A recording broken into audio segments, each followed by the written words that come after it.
Excuse me. Alright, let's try this again.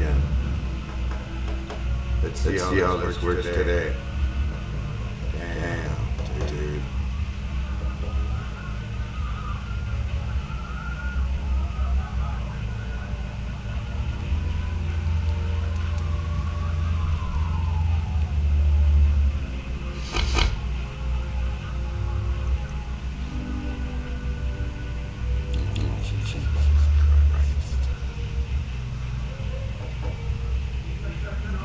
Should be smooth.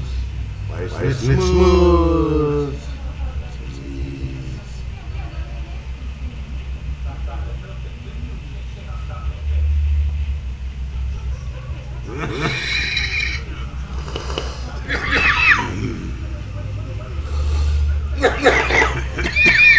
Sorry.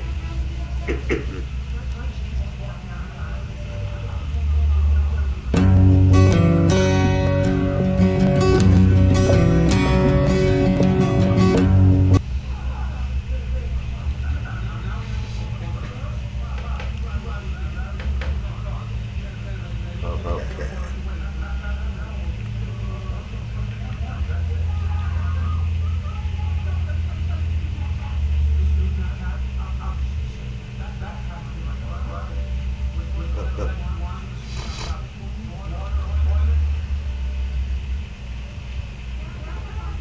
There we go.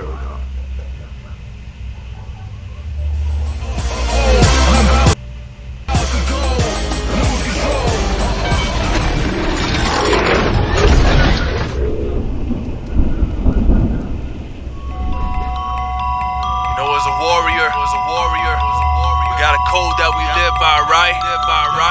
It's for all my old get you die. Let's go! Calling out them AKs, 4.5s and ARs. Don't be tripping, man, cause you know that we will play hard. This is our country, so these strangers better stay far. Hella loco, man, put you right into that graveyard. Hear us with the battle sounds, fear us on the battlegrounds. Play around, let's gamble round, so much we can handle now. Fighting back became a cause since they started breaking law. Miss squad, Wabish Kaba, full blood, oh get your dog. Let the arrows fly. They will carry pride. They will bury towns when the warriors collide. I will never run and hide. Creator be my guide for the people that I love. I will fight so they survive. We protect the young. We help them by God. We teach them to love. We raise them in life. I'm bleeding the blood of warrior times, seeking their blood to warrior crimes. I live the warrior code. I got the warrior code. Protect the young, protect the young. That is the warrior code. I live the warrior code. I got the warrior code. Protect the young, protect the young. That is the warrior code. Smudge with the brothers, roll up the loud. Never back down, warriors remain proud. Go grab your pistols, shotties and rifles. The death count rising like the American snipers. Beat the drum and a war cry. Fuck with the trap, someone's finna die. I'm medicine man, pray we move unseen. Praise no harm comes over to the team. If you didn't like me then, you won't like me now. Put me a serpent straight in the ground. Why do I think the way I think and do the things I do? I die for any member of my crew, cause I'm the chief and I live for mine. Die for mine, put a blade in your spine. Not scared of prison and no, not death. Mind like crazy horse till my last breath. I live the warrior code. I got the warrior code. Protect the yard, protect the yard. That is the warrior code. I live the warrior code. I got the warrior code. Protect the yard, protect the yard. That is the warrior code. I'ma live by it, I'ma die by it. This code right here won't ride without it. I'm a Winnipeg boy and I'm loud about it. Got the cops hating, who care about it? I stay blessed from the streets. That's that type of love you don't beat. All these real thugs, real G's. That's them same wars you gon' see. On them battlefields we don't run. Black powder banging them guns. My neighbors speaking in tongues. Our elders banging them drums. Now what? Our time has come to show the devil we ain't done. Armageddon has begun. Killing them one by one. I live the warrior code. I got the warrior code. Protect the yard, protect the yard. That is the warrior code. I live the warrior code. I got the warrior code. Protect the yard, protect the yard.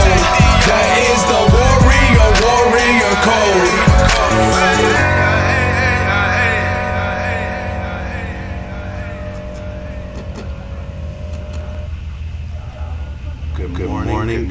Good morning.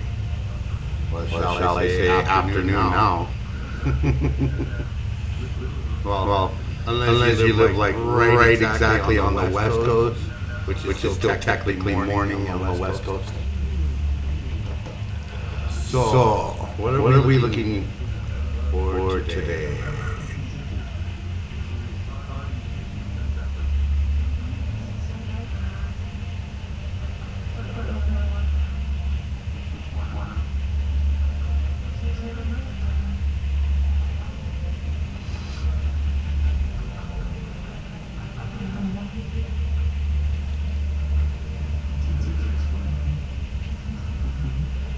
What are we going to look at today? Excuse me. Let's see what's on trending.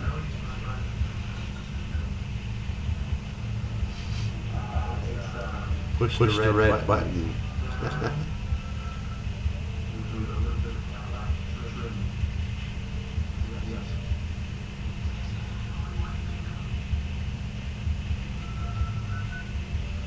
This has got to be funny.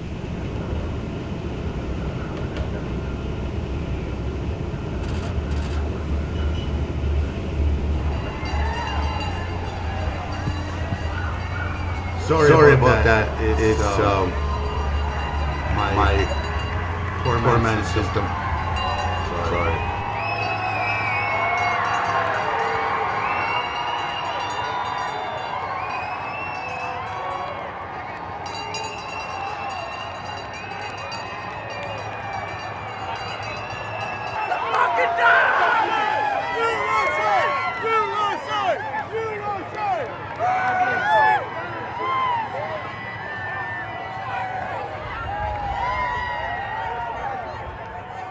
Hey, After Bruce. Welcome in. Thank you for reading.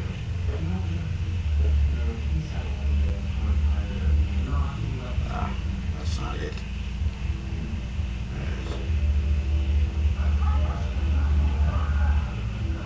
Okay. Truth. Thank you for reading.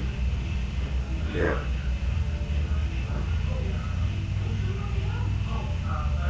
What does he do it?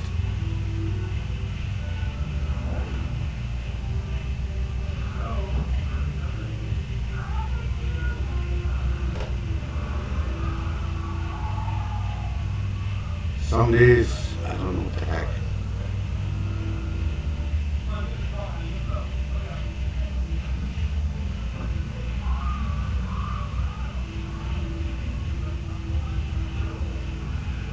Okay.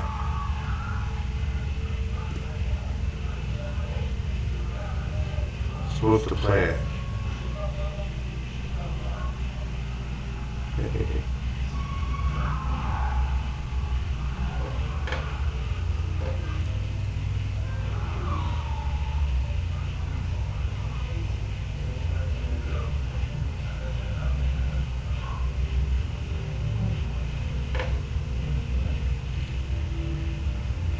Yeah, sorry, that's my old poor man system.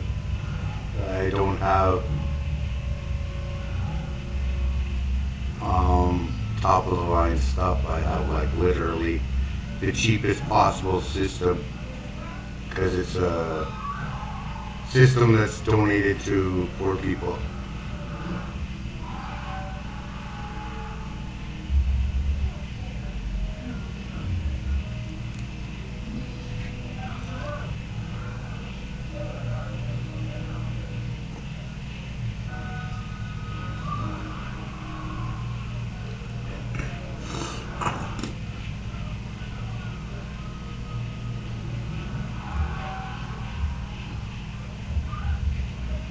So you'll just have to bear with me till I can manage to get a better system eventually.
All that COVID, and I bet you most of them aren't even wearing a mask. They're just like, we don't need it.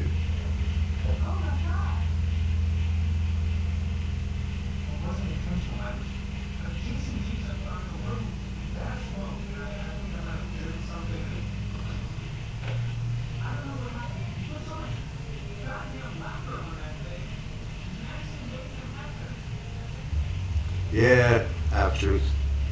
Yeah, I hear ya.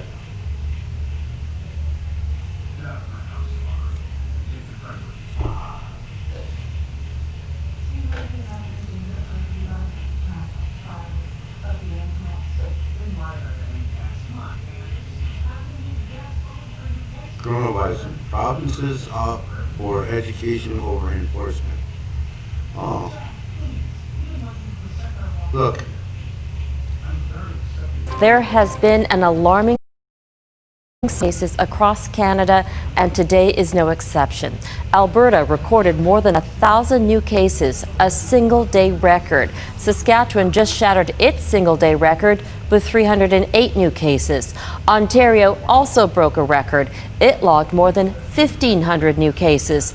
And Quebec reported more than 1,400 new infections, another record-breaking single-day increase.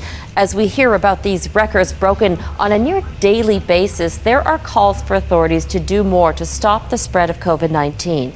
Provincial governments are hesitant to use lockdown measures this time around. So what's the answer?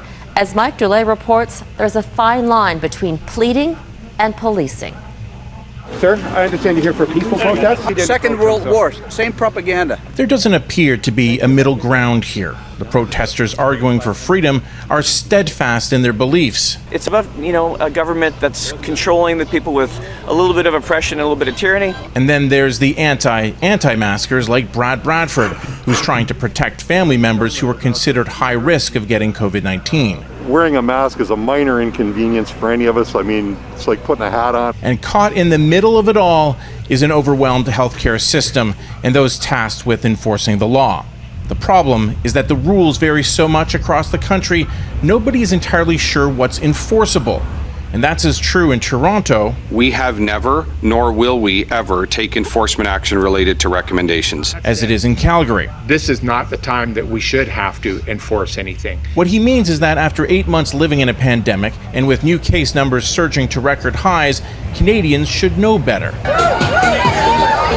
Except we saw on Halloween that isn't always the case.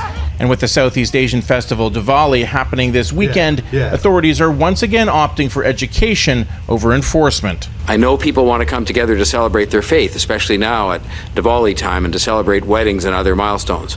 But I'm asking you as the mayor, as directly as I can, to stay home as much as possible right now. Bioethicist Carrie Bowman says that's the right way to go, for now. One of the problems with enforcement is most people actually don't want to live in a police state. And, with the pandemic, we're really extending the role of the authorities a great deal. But if gatherings like this turn into super spreader events, he says a firmer approach may be warranted. Mike Dulay, Global News, Toronto. Yeah, can you imagine that? Like seriously. How hard is it just to put on a damn mask? Yeah, exactly how true. They won't do that either. Oh look.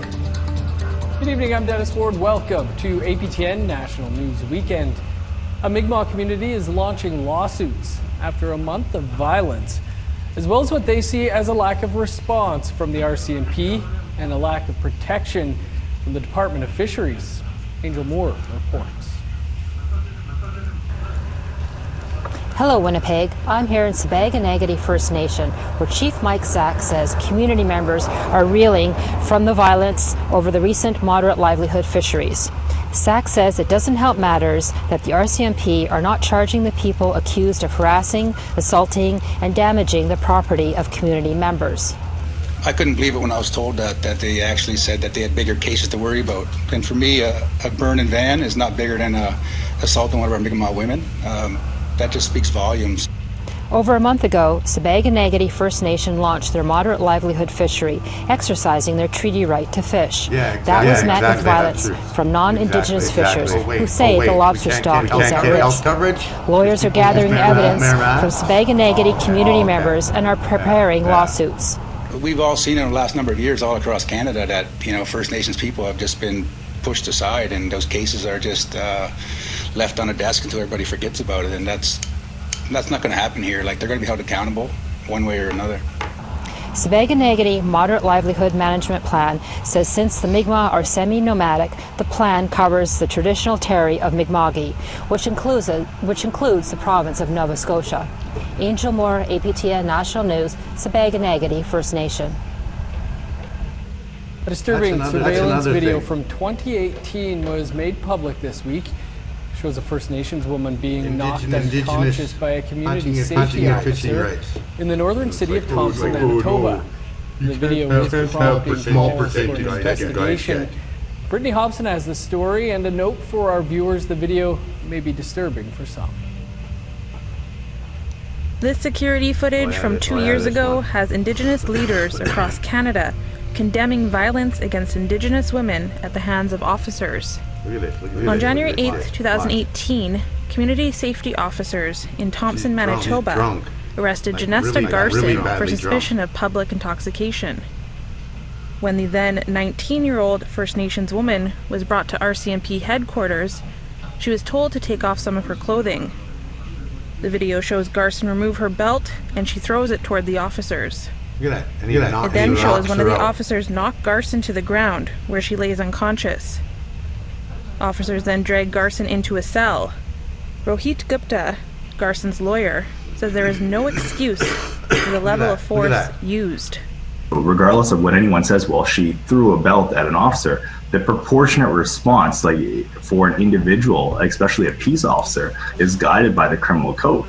And the criminal code states when an individual can defend themselves. This is not self-defense. Garson was later transported to hospital. She was charged with assaulting a peace officer, but that charge was stayed. Garson and Gupta filed a formal complaint against RCMP, but Gupta says officers came to Garson's home asking her to drop the complaint. She can't be the first person that filed an RCMP complaint and has been pressured into withdrawing these complaints.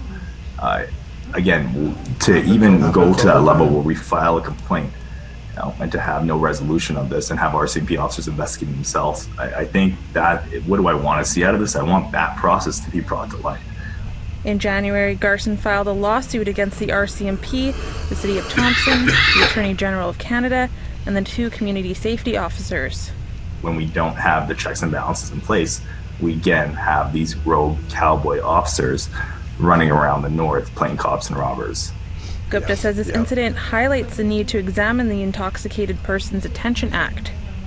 This week, Assistant Commissioner and Commanding Officer of the Manitoba RCMP, Jane McClatchy, released a statement acknowledging there are issues with the Act. We all know a detachment cell block is not the best place to house someone who is intoxicated. However, sometimes there is little other choice. I can assure you that our senior officers are working with the province and partners across the sectors to find solutions that do not involve arresting individuals and placing them in our cells. Meanwhile, regional chiefs from BC and Quebec and Labrador have called for an independent investigation. Brittany Hobson, APTN National News, Winnipeg. Justice advocates in the Yukon are calling on the territorial government to build a women's halfway house. Without one, women looking to transition back into society must leave the Yukon or stay in jail to serve their full sentences. Sarah Connors met with some women who say a halfway house is one overdue. Excuse me. Mackenzie Joe is from Champagne and Ajax First Nation. She spent 6 years at the Whitehorse Correctional Center. When she was released in 2014, she says she received no support from the jail to help her transition to the outside and had no halfway house to turn to. I just got out of jail and was basically thrown right back into society. I didn't have any therapy, no slow transition. With no way to cope with life outside of jail, Joe turned back to her addictions and voluntarily sent herself back to jail in order to get clean.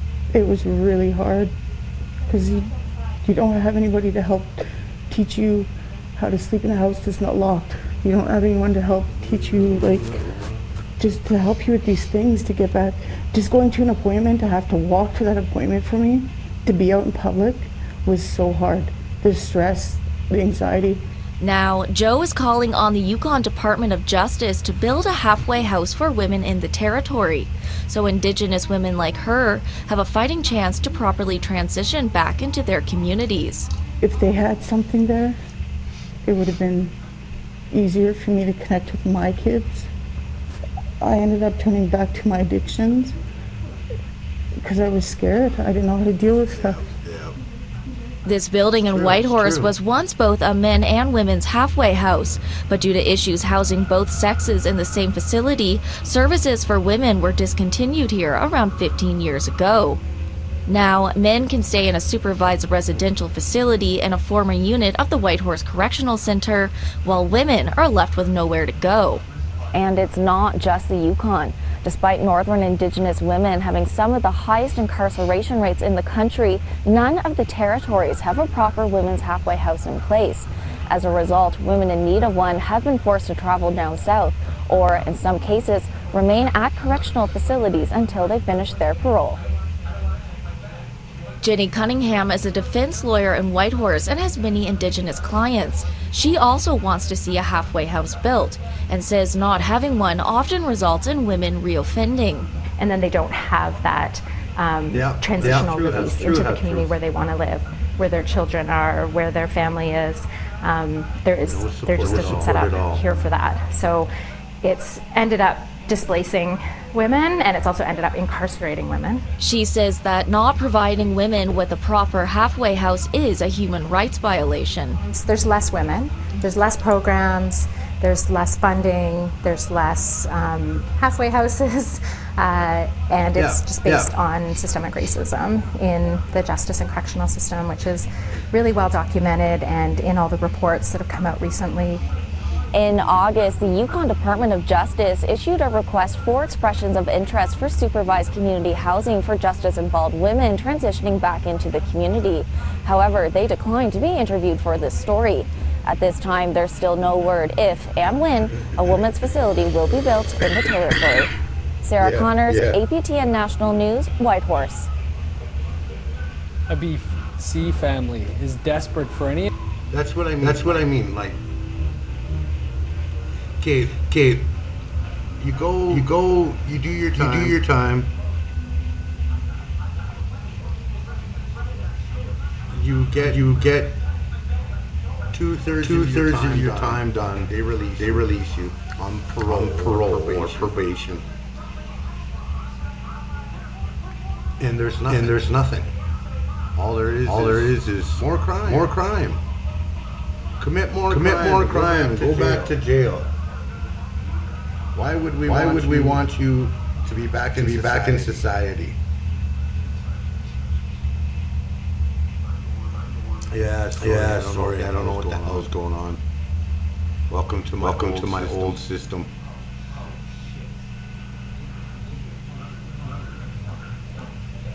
Yeah. Is that a little better? If I turn this up, if I turn that up, but then I miss up on this, miss that, it's like really weird.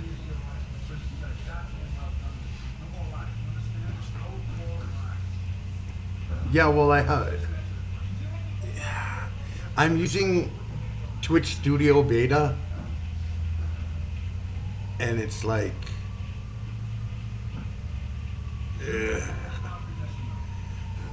it's got issues.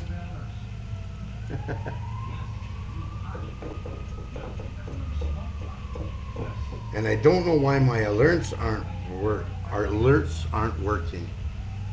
They're supposed to be working.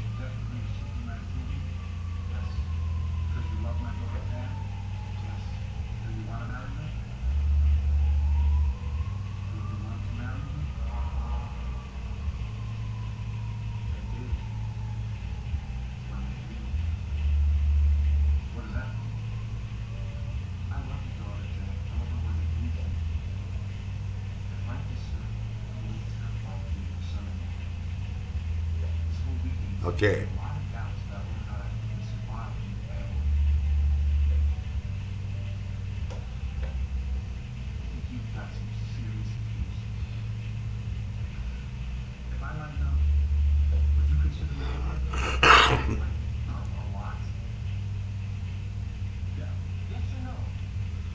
Back to your video. The U.S. gave Indigenous people exclusive gambling rights in some states, so the U.S. is totally even now, and I don't have to help with these other issues, alright? Oh my God.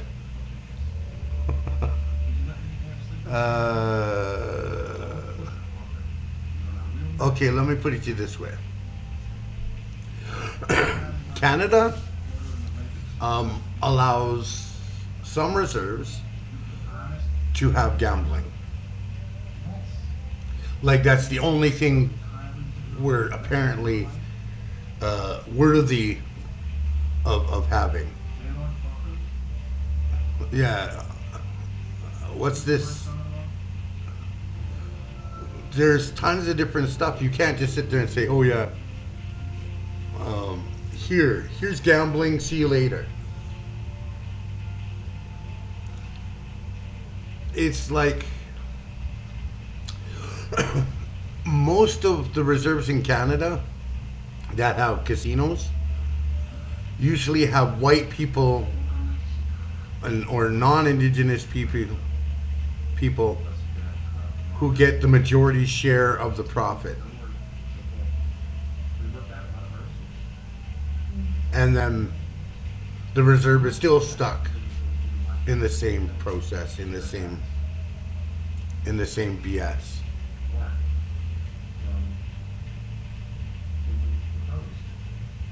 So I don't know, man.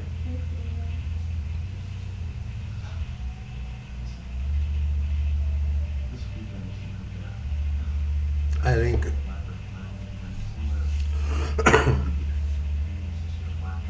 there are things that you can't just sit there and say, oh, well, now you can do open up a gambling casino and there you go. Now we're good. We don't owe you anything. Really? So the casino doesn't make anywhere near the amount of money that has been taken off of lands that are stolen lands.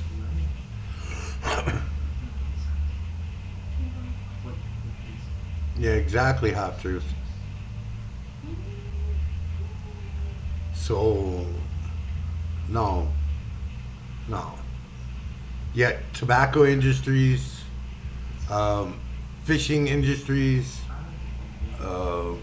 any other industries that indigenous people try to put forward or try to continue on doing or trying to do to basically feed your family and keep them out of poverty is unacceptable. How dare you? Only colonizers. We attempted genocide, so we have a couple casinos to U.S. Yeah. Yeah, like a couple of casinos is gonna solve genocide or make up for genocide. It is disgusting.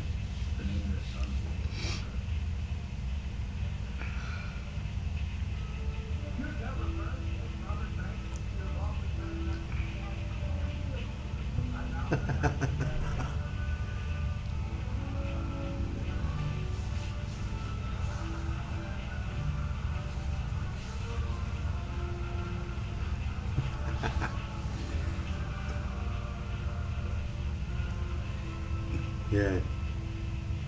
Yeah, I have to. Over 500 plus years of genocide. And a couple of casinos is gonna solve that. Yeah. Yeah. That sounds logical. That majority of the profit goes to non-indigenous people. But hey, the sarcasm is dead.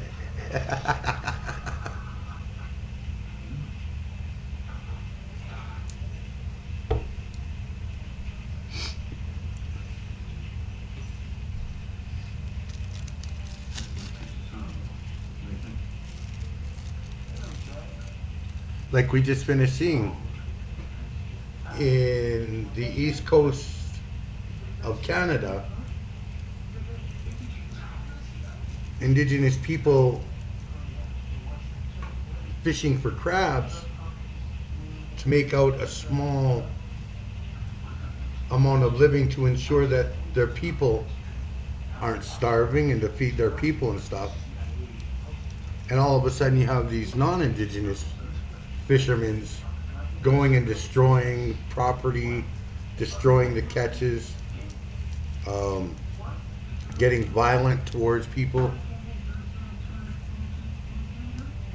RCMP going, oh, well, you know, do we really need to do this? We have more important things to do. Like chase after a burning or a broken into van rather than, you know, deal with you Indians in your shit. It's like, excuse me? That's what we always get, right? If it's white people and that has something done to them, oh, the cops are all over that. Especially when it's an indigenous person. But when the shoe's on the other foot and white people are doing something to indigenous people, it's like, oh, we don't have time for that. Don't bother us with that kind of stuff. We got more important crimes to go after. Which is why you have the murdered and missing indigenous women and girls, which is in the thousands.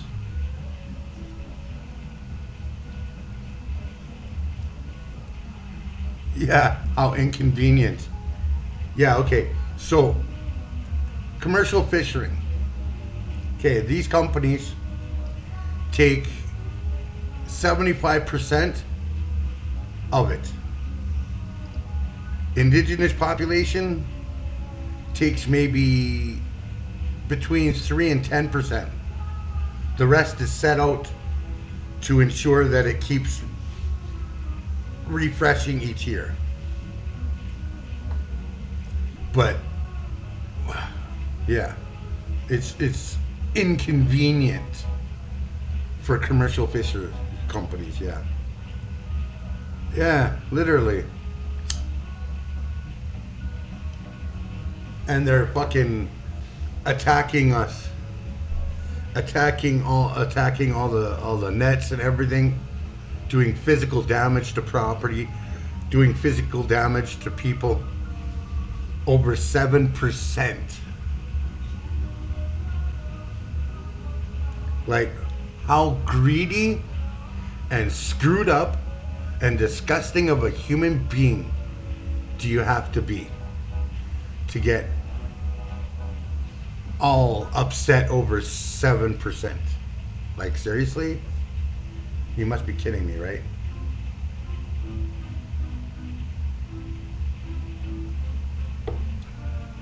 And then they wonder why the native people, us native people, I wouldn't have been surprised if you had only 1% and they had the same reaction. Yeah.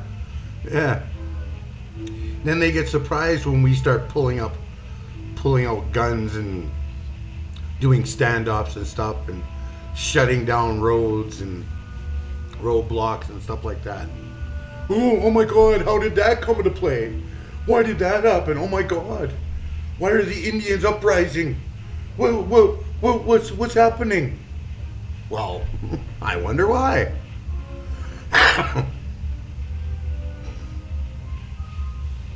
You can only expect a group of people to take so much BS.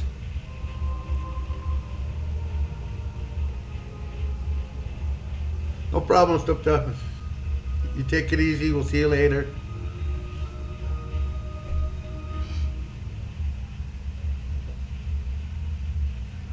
Yeah.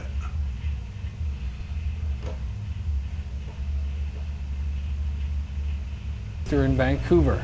Tina House has that story.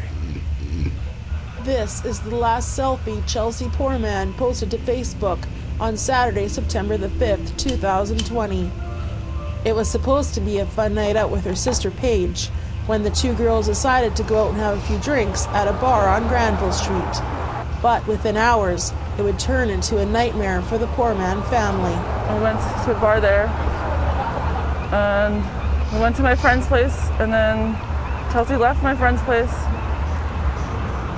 close to midnight, and then I called Chelsea to see where she went, and then she didn't really call me. She didn't tell me anything. I called her again, and then the last conversation I had with her around 1 o'clock, she said that she was with a new babe, and she didn't tell me where. I tried to ask her, but then she hung up on me. Paige says she continued to call her sister, but her phone was off. It's been over 2 months since her disappearance, and police are trying to figure out who the man was that she was with. But so far, they have no leads. The stress and worry for Chelsea's mom, Sheila, and her other two daughters is immense. Just come home. and I think about her every day. Police say Chelsea's cell phone last pinged near Hastings Street, but it has now been turned off. And, so like many others before, the poor man family walks in the downtown east side, desperately looking for answers. Her mum says Chelsea is vulnerable and has a brain injury, as well as walks with a noticeable limp. Her left arm is also permanently bent at a 90-degree angle from a car accident. We got a message from a young lady shortly after we put the posters up and the media went up, and she stated that weekend that my daughter went missing, there were some individuals that were out there and they were human traffickers. This is the last place that 25-year-old Chelsea Poorman was last seen, here on Granville Street, Vancouver's entertainment district. If you know any information about her whereabouts or what may have happened in the early morning hours of September the 6th, you are asked to call your local police. Tina House, APTN National News, Vancouver. Time now for a quick break. But coming up, we'll look back on this week's Remembrance Day.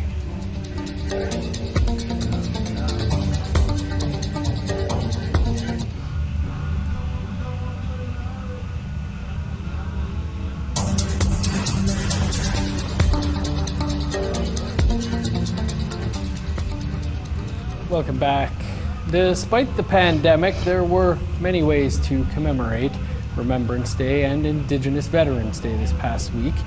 But for one man in the Northwest Territories, honoring those who served begins with knowing who they were.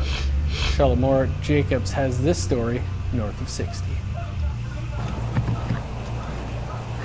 Floyd Powder aims to give each veteran the recognition they deserve. Joseph Xavier Powder has served in World War II, so we're confirming the records.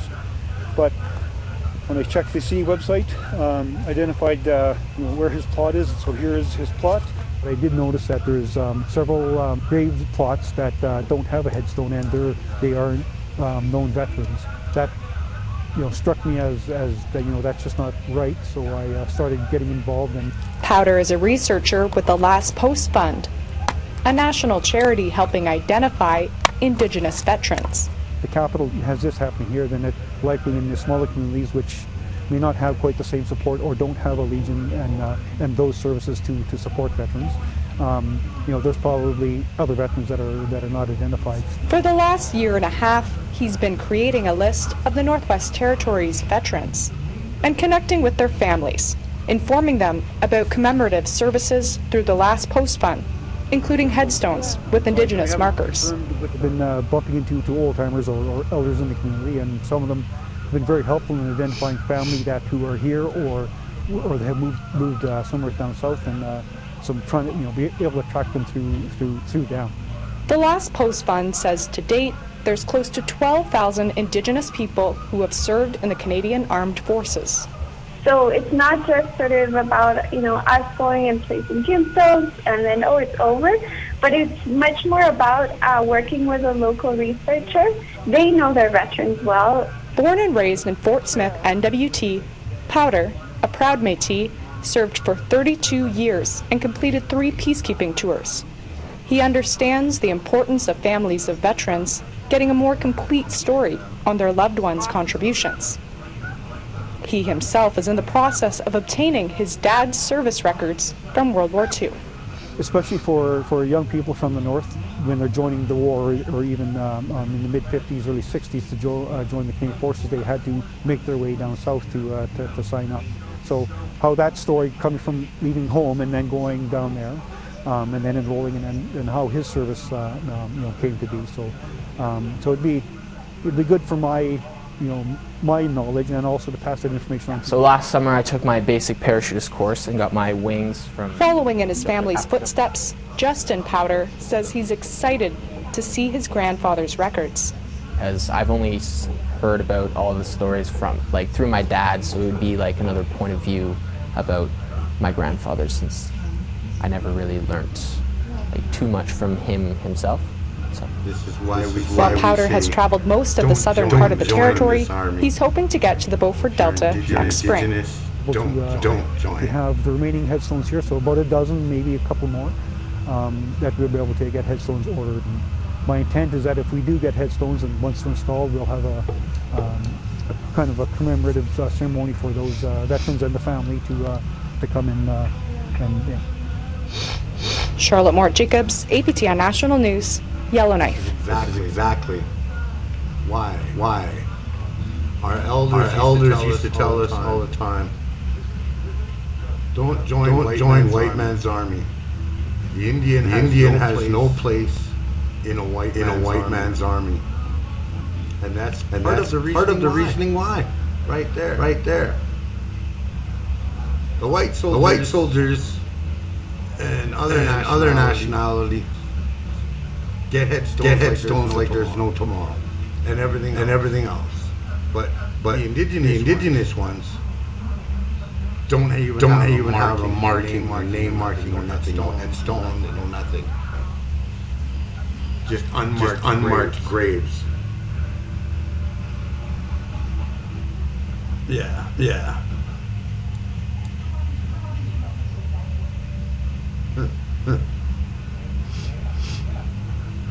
Then there's Remembrance Day. Apparently is only for colonialized invaders army. And forget about all the warriors, indigenous warriors who gave their lives on the battlefield so that indigenous people may live. We forget about those things. And the factor that there's still a war. The war is still going on.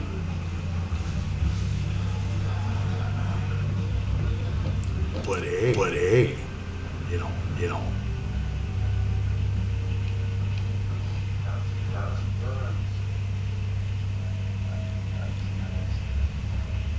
Just forget about those indigenous people.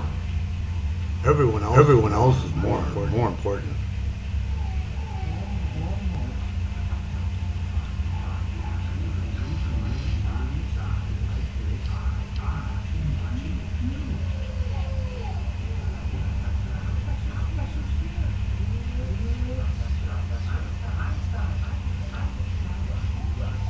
Well, let's have.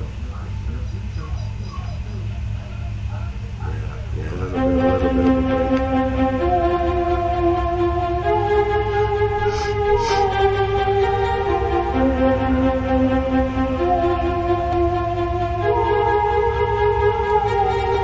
Hey, what you think this is? Who you think you are? Who me? My name is Allah, and I'm a motherfucking outlaw, a outlaw.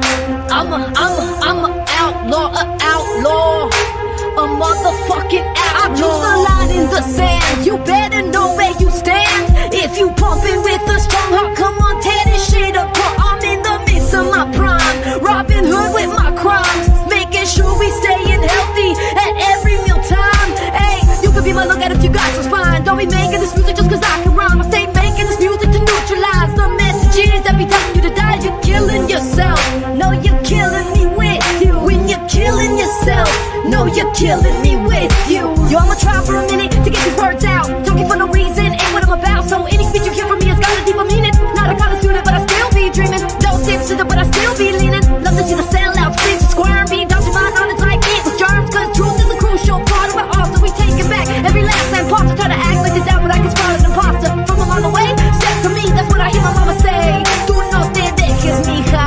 That's how I was raised. Do no te calles, mija. That's how I was raised. Así dice el machista. Ahí viene la maldita, la flaquita, la que siempre me grita. Con mi siempre se desquita. No sé por qué no le gusta que le digas mamacita. Hey chiquita. Do you know the meaning of the word fatigue? Walking everywhere at TikTok because full of things I don't stalking down the street. No one ready to stay creeping. There you fuck with me, about to catch a beat. And I keep rocks in my pockets, mace on my chain. Warrior heart, don't show restraint. They fully prepared to catch a case. Get immersed if your pleasure means my pain.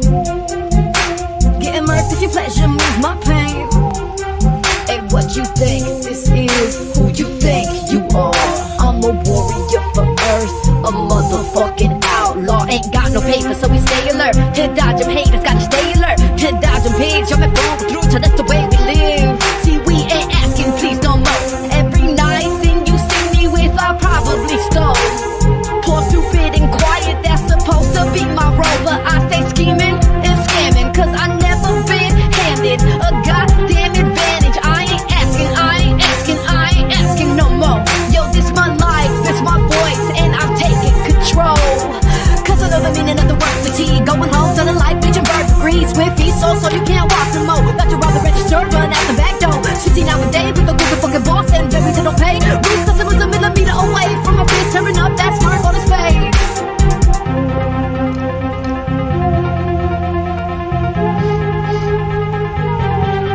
Hey, do you know what this is? Do you know who I are?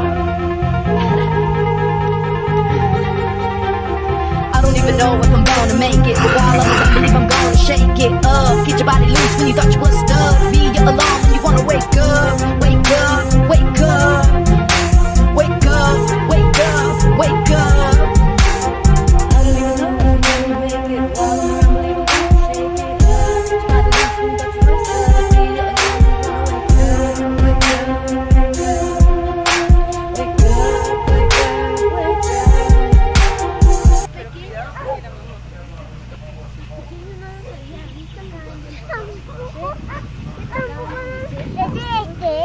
Porque el papá es el que usa la mamá.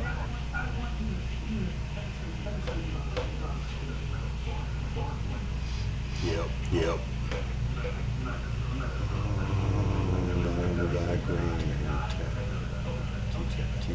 Oh.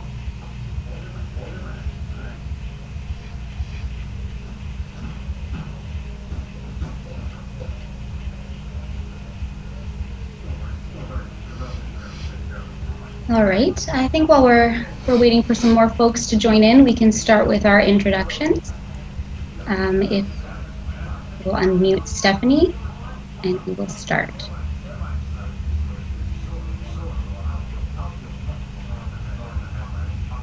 Thank you, Val. So, okay, my name is Stephanie English. I'm Haudenosaunee and Anishinaabe. Haudenosaunee from the Six Nations of Grand River Territory, and Anishinaabe from the Yankton and Cedar Territory. I'm here tonight to really talk about, do the intros, but also to talk about the Skabelasuk Student Law Society that, I'm sorry, I know that I can barely hear, so I'm hoping that this is going to help a little bit more. Thank you. So the Skabelasuk Student Law Society is a student-led society, a grassroots action that is housed at the Windsor Law. It's the group of Indigenous students and Indigenous issues group that is located there. And what we've done is we've tried to break down barriers between Indigenous and non-Indigenous communities. And we've done that by hosting numerous events. Last year, we hosted 15 different events across campus, trying to connect the greater Windsor community with the law school. So Skabelasuk is a partner with these actions that are ongoing, and we hope to break down those barriers. So the intros tonight, I'm going to start off with Dr. Beverly Jacobs and then move on to Dr. Pam Palmer. So Dr. Jacobs is Mohawk and Bear Clan from the Six Nations of Grand River Territory. She is the Associate Professor and Associate Dean at the Faculty of Law, Windsor University, and she practices law part-time in her home community of the Six Nations of Grand River Territory. Her research focuses on Indigenous legal orders, Indigenous holistic health, Indigenous research methodologies, and decolonizing of the Eurocentric law. Professor Jacobs has obtained a Bachelor of Law degree at the University of Windsor, a Master's of Law degree from the University of Saskatchewan, and a PhD in the University of Calgary. Professor Jacobs is also a consultant, researcher, public speaker, and her work centers around ending colonial violence against Indigenous people and restoring Indigenous laws, beliefs, values, and traditions. A prolific scholar, her published work has earned her numerous of awards and recognition both nationally and internationally. Dr. Pam Palmer is a Mi'kmaq lawyer, professor, author, and social justice activist from Eel River Bar First Nation in New Brunswick. She has 4 university degrees, including a BA from St. Thomas in Native Studies, an LLB from the University of New Brunswick, and her master's and doctorate degrees in law from Dalhousie University, specializing in Indigenous law. A practicing lawyer for 22 years, Pam has been volunteering and working with First Nation issues for over 25 years on a wide range of issues like social economic conditions, Aboriginal and treaty rights, the legislation and its impact on First Nations. Her publications, together with her books, Indigenous Nationhood, Empowering Grassroots Citizens, and Beyond Blood, Rethinking Indigenous Identity, focus on Indigenous identity, resistance, decolonization, and the importance of Native sovereignty and nation building. Pam was one of the spokespeople at the Public Educators for I Don't Know More movement and advocates alongside other movements focusing on social justice, earth justice, human rights, and is frequently called on as a legal expert before parliamentary and United Nations committees dealing with laws and policies that impact Indigenous people. A well-known public speaker, a media commentator, she is considered one of Canada's top 25 influential movers and shakers by the Financial Post, and the top 5 most influential lawyers in human rights by the Canadian Lawyer magazine. She uses her blog, YouTube, and Warrior Life podcast to educate the public about urgent issues facing Indigenous people on Turtle Island. And it is a great honor to have both of them here tonight, giving their time to this issue. So thank you all very, very much. Thank you so much, Stephanie, for such a great introduction. I know that just because of time, we could definitely go on and on with the introductions, but we're going to keep it brief. On behalf of the 1492 Windsor Law Coalition, we are honored to host this teach-in with our incredible speakers.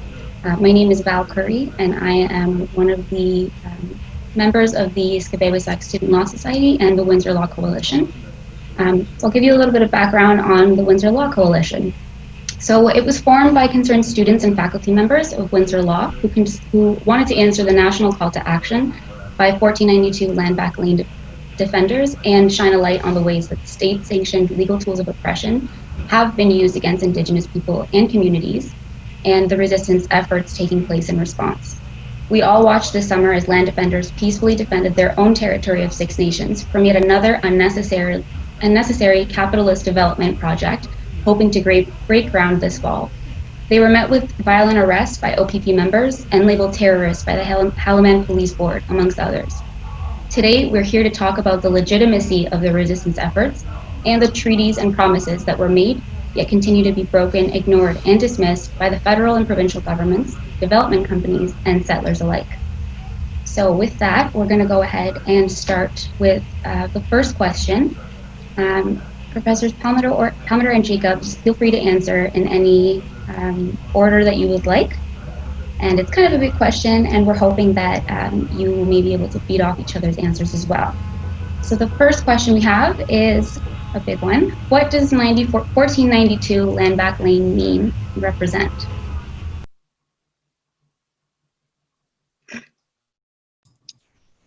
Oh, sorry. Yeah, that's a pretty huge question, because it does go right back to colonization, the impacts of colonization, right back to the myth of Christopher Columbus and the explorers, and the discovery, going right back to the doctrine of discovery, and how the claims of Indigenous peoples' lands and territories have been stolen by settlers, by explorers. We can go on and on, right back to what happened at that time, and that it hasn't stopped. That Indigenous lands and territories have continued to be stolen and used and abused. And so that's right now with what's happening in Caledonia, with our land protectors who are protecting our lands and territories at 6 nations. That's the root of it all. And with them taking on this task, this taking on this role of being land protectors, taking the risks, are huge. And I think it's really important that we understand the history, understand why people don't know this history, why we need to continue to educate. You know, it's a truth that's happening in our territory, in Haudenosaunee territories, but across Turtle Island in North America.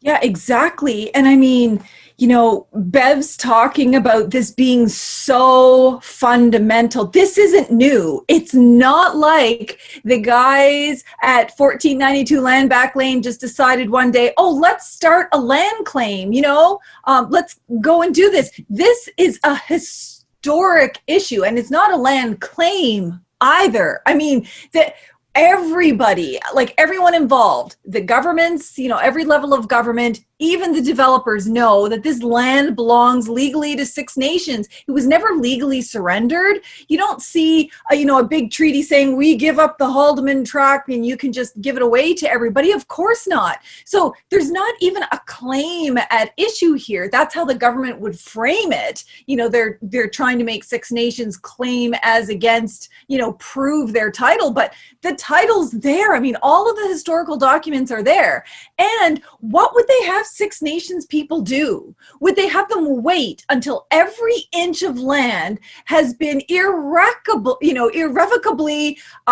transferred to a third party or developed by a third party so that there's no chance at all to protect it? Of course, that's what they want. So it's not even in our best interest in the law to do that. What choice do they have but to go to the Haldeman Tract, go out to their territories and say, you know what, we're going to occupy what is legally and rightfully ours under Haudenosaunee laws, under Canadian laws, under international laws as well, by the way, and protect what little land we have left before it is developed. Because, once land goes to a third party, governments know that they don't put that on the negotiating table, that at best you can ask for money, but it's not money that is the root of our nations or our identity or our sovereignty or even our sustainability or relationships. It's the land. And that's why this land is critically so important. And the other, I don't know what they call it, discourse or rhetoric around this is the rule of law and complying with the injunctions. Well, the injunctions themselves aren't abiding by the law. Just because a law says something or just because a court says something, that doesn't make it lawful. And we know that because we've had lots of laws, we've had lots of court decisions, gone to the United Nations and determined to be a massive violation of human rights. And so it comes back to Canada. So we can't look at these, especially at the lower court level, look at these and say, well, that's the law, that's the rule of law, because we all know Constitution trumps all of those little court cases. Indigenous laws trump all of that. And there's literally just no question around the Haldeman Tract. This is so different from every other land claim process. If anyone should be claiming land, it should be governments and organizations coming to the Haudenosaunee and saying, look, we would like to claim this part and this part and this part and negotiate a deal, not the other way around. And none of these people at 1492 Lane, none of the people there are terrorists. In fact, they've literally done the opposite. They have been peaceful, joyful, engaging in concerts and feasts and lacrosse games and reaching out to people, doing interviews, inviting people to come and enjoy. That is literally the opposite. That is how you maintain relationships. That's how we are with people. That's how they're reoccupying and enjoying the land. To say that it's anything other than that is unequivocally racist, and the kind of racism that inspires hatred and violence and retaliation. And that's what we don't need at 1492 Land Back Lane. We need to make sure that all of the men and women and children and elders and allies that are there are protected and recognized for the important job that they're doing, because it's not everybody who can assess all of the risks and assess everything that's happening and put their freedoms on the line to do that. And so we have to actually hold these people out in a place of honor for the fact that they do that. They do take these risks. And I think it's really important when we're talking about land back that we realize it's never going to just come to us. You know, land back is a movement. It's an action. It's living, it's asserting, it's defending. If we sit back and wait, not only will governments never give it to us, but think about how Canadian law works. And I'm sure Bev could, give multiple lectures on this. How does Aboriginal title work? Well, one of the ways in which you prove Aboriginal title is that you maintain it to the exclusion of others. So if you're not doing that, how are you supposed to then defend your territory in those kinds of ways that, you're constantly asserting, living, and defending that that's your territory? If they were to stop, that would run counter. And so which rule of law is it that we're going to apply to this scenario? And that's the problem. They don't abide by their own rule of law. So we have no choice but to be peaceful about this. And I have such a high degree of respect for Bev and her community and all of the people at 1492 Lane who have shown what it means to live, assert, and defend our territories, and at great personal risk to themselves. Absolutely. Thank you so much I know that was a big question, and there's a lot of context that needs to be discussed before folks can really understand what's happening here. And yeah, I think it's really important that folks understand that this just didn't come out of anywhere or out of nowhere. This is years and decades and centuries in the making, and things like this are only going to start happening more and more with more resistance efforts growing. And so, I think that this is only the beginning, and it's going to continue to happen. So we're going to kind of bring it back to a question that a lot of, go ahead, Professor Jacobs. You had some. Yeah, I wanted to add from what Pam had said about this being more than a land claim. This is land that our ancestors have kept a consistency of our identity and our relationship to our lands and our territories. And there's been consistent messages since colonization that this is our land and this is our territory. And that there have been consistent messages that Canada, what are you doing to claim that you have title to this land? Canada, why aren't you able to show us that you have title to these lands and territories?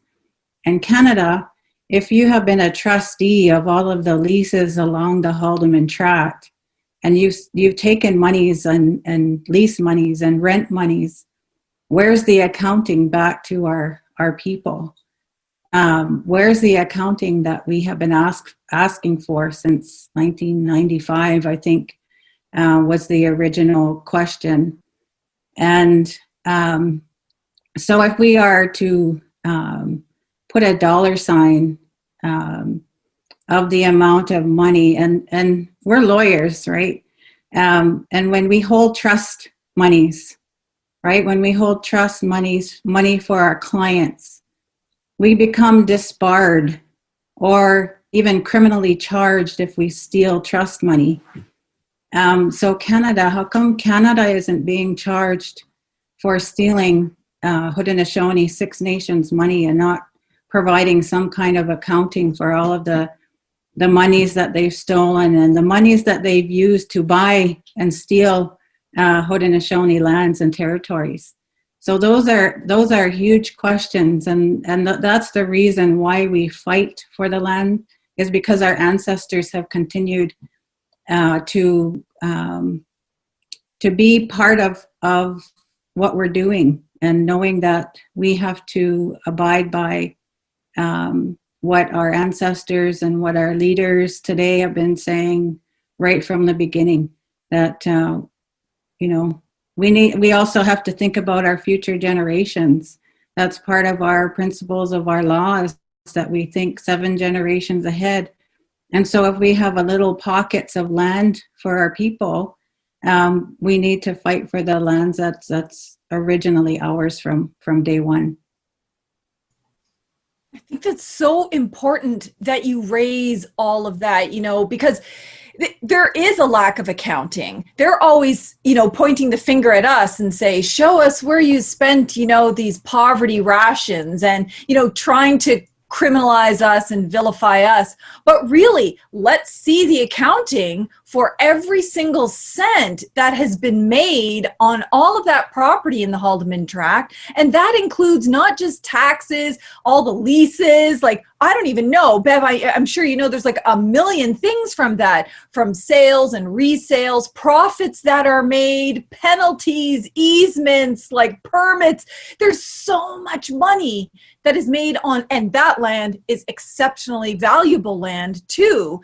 And so think about all of that. So, when people think about land back, they really need to broaden their horizons about what it means. So first of all, of course, it means land back and protecting the land that's left. But it also means, all of this loss of past use and benefit and profit and money and any form that was made by anybody on those lands that should have been, but not just the past, all about the future. So even if they compensate for all of what was lost in the past, if there's ongoing profits that are going to be made of lands that have already been transferred to third parties. And so how does that come back to Six Nations? Does it come back in the form of, part of taxes? Does it come in, annual payments? Does it come in royalties? There's so much money from so many sources that it's more than just a one sum. I don't speak for the Haudenosaunee, but certainly it's more than just one, here's $10 million and be done with it. We're talking about billions of dollars made just from that property. And that doesn't even include all of our other territories. I think in Mi'kma'ki, which is most of the, Atlantic or East Coast of Turtle Island, no ceding, no surrendering of any of those lands, nothing. Every single cent that has been made and continues to be made into the future mandates some sort of ongoing relationship.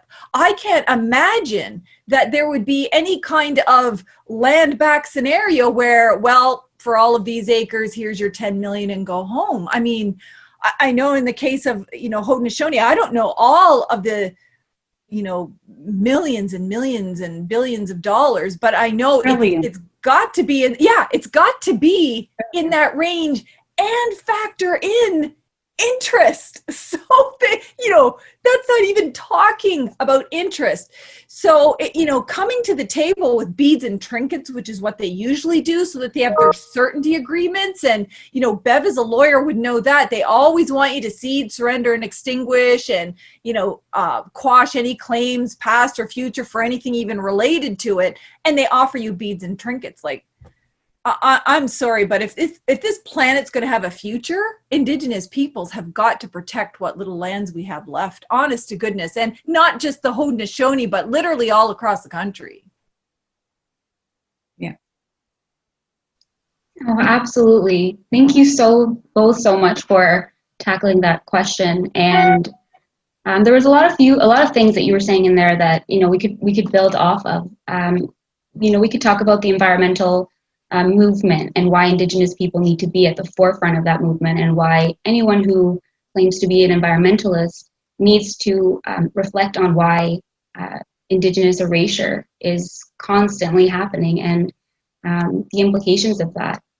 So on this note of capitalism and how this kind of goes hand in hand with colonialism, what do you want to highlight about the role that development companies play in the breaking of treaties with Indigenous people and communities? I know that, Pam, you said that, a lot of development companies, and definitely the governments, they know what they're doing, and they know that what they're doing shouldn't be happening.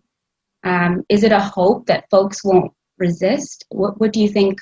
What do you think it is? And if you could speak a little bit to that, both of you, please.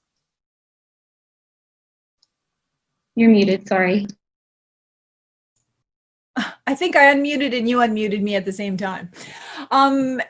So Canada's, just like the US, its whole economic system is based on this concept of exploitation and extraction, and that the indigenous, lands, resources, and bodies are expendable, exploitable, and to be used at anyone's bidding. And that includes governments and the extractive industry.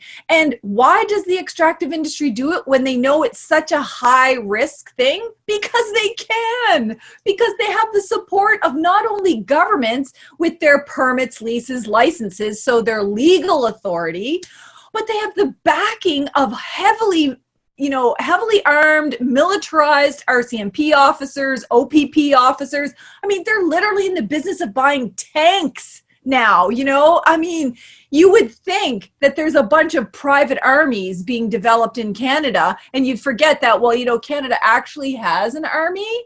But if you looked at the RCMP or the OPP or even the Winnipeg police and the amount of tanks and, really heavy arms that they're using, and we know who they use it on. They say, oh, well, what if we go to a domestic dispute and we need protection? Did you ever see a tank roll up to a domestic dispute? No. What you see them roll up whenever Indigenous peoples are engaged. So you've got an economy that's been built on exploitation of Indigenous lands, resources, and bodies, and it's been protected and immunized from accountability and even the law. So if you look at the United Nations Special Rapporteur, the former one, James Anaya, he said all of these mining companies and extraction companies and development companies, they're not off the hook just because they have a permit from the state. That they too are also legally responsible for all of the human rights and Indigenous rights that are attached to Indigenous peoples and our lands and resources. And it's not good enough to say that you've got a permit. That in fact, that permit is suspect if it doesn't have the free, prior, and informed consent and respecting of Aboriginal people. So, and you would be hard pressed to convince me that this development company at 1492 Landback Lane had no idea that there was a Haudenosaunee interest in those lands. Like, everybody knows that. Everybody knows it since Caledonia. Everybody knows it since even before Caledonia. And we all know who are the decision makers in that territory. I mean, I'm not Haudenosaunee, but I know it's the people. I mean, everywhere you look in Mi'kma'ki, who are the decision makers over land and dispossessions of land? Mi'kmaq people who are in Wet'suwet'en territory. It's Wet'suwet'en people. So the people are the government. Everybody knows that. And they're just hoping that they can litigate, starve, vilify, win public opinion, and just pull out all the tricks to pressure us into not doing it. And, I think the thing that really is the underlying theme is they want us to feel alone. They want every land defender to think you're alone. I'm going to arrest you and you're going to go to prison and no one's going to care about you. Or this is going to happen over here at Muskrat Falls and you're way out and no one's going to notice and no one's going to care. But they've grossly underestimated us and the ways in which we have built our resources and allies across the country. All eyes are on 1492 Lane. All eyes are on Mi'kma'ki. All eyes are on what's happening in Wet'suwet'en territory. And it's not just Indigenous eyes anymore. It's human rights groups, it's environmental groups, it's, international groups, it's, Canadian allies. We're far more powerful because we're together and we know we're not alone. And I think that, they're just going to keep trying to do that, keep trying to pressure us. And I think we just have to stay united in this and keep the attention on it. That's why I'm so glad that you're doing this event. This isn't just learning about it in class and going home and saying, well, that's too bad. It's taking action, helping to educate and inspire others to take action so that our land defenders know they are not alone and they never will be alone. Absolutely. Thank you, Professor. And that's absolutely one of the main points or goals of this coalition was, if anything, to let the land defenders know that we stand in solidarity, we agree, we validate, and that we'll answer the call as many times as they call, and even if there's only a few of us. So hopefully with these, with this the many solidarity actions happening across Turtle Island. It's like +7, but feels like +3 right now where I live. So it's not in the minus yet. That's not till tonight when it gets down to like -8. So not too bad.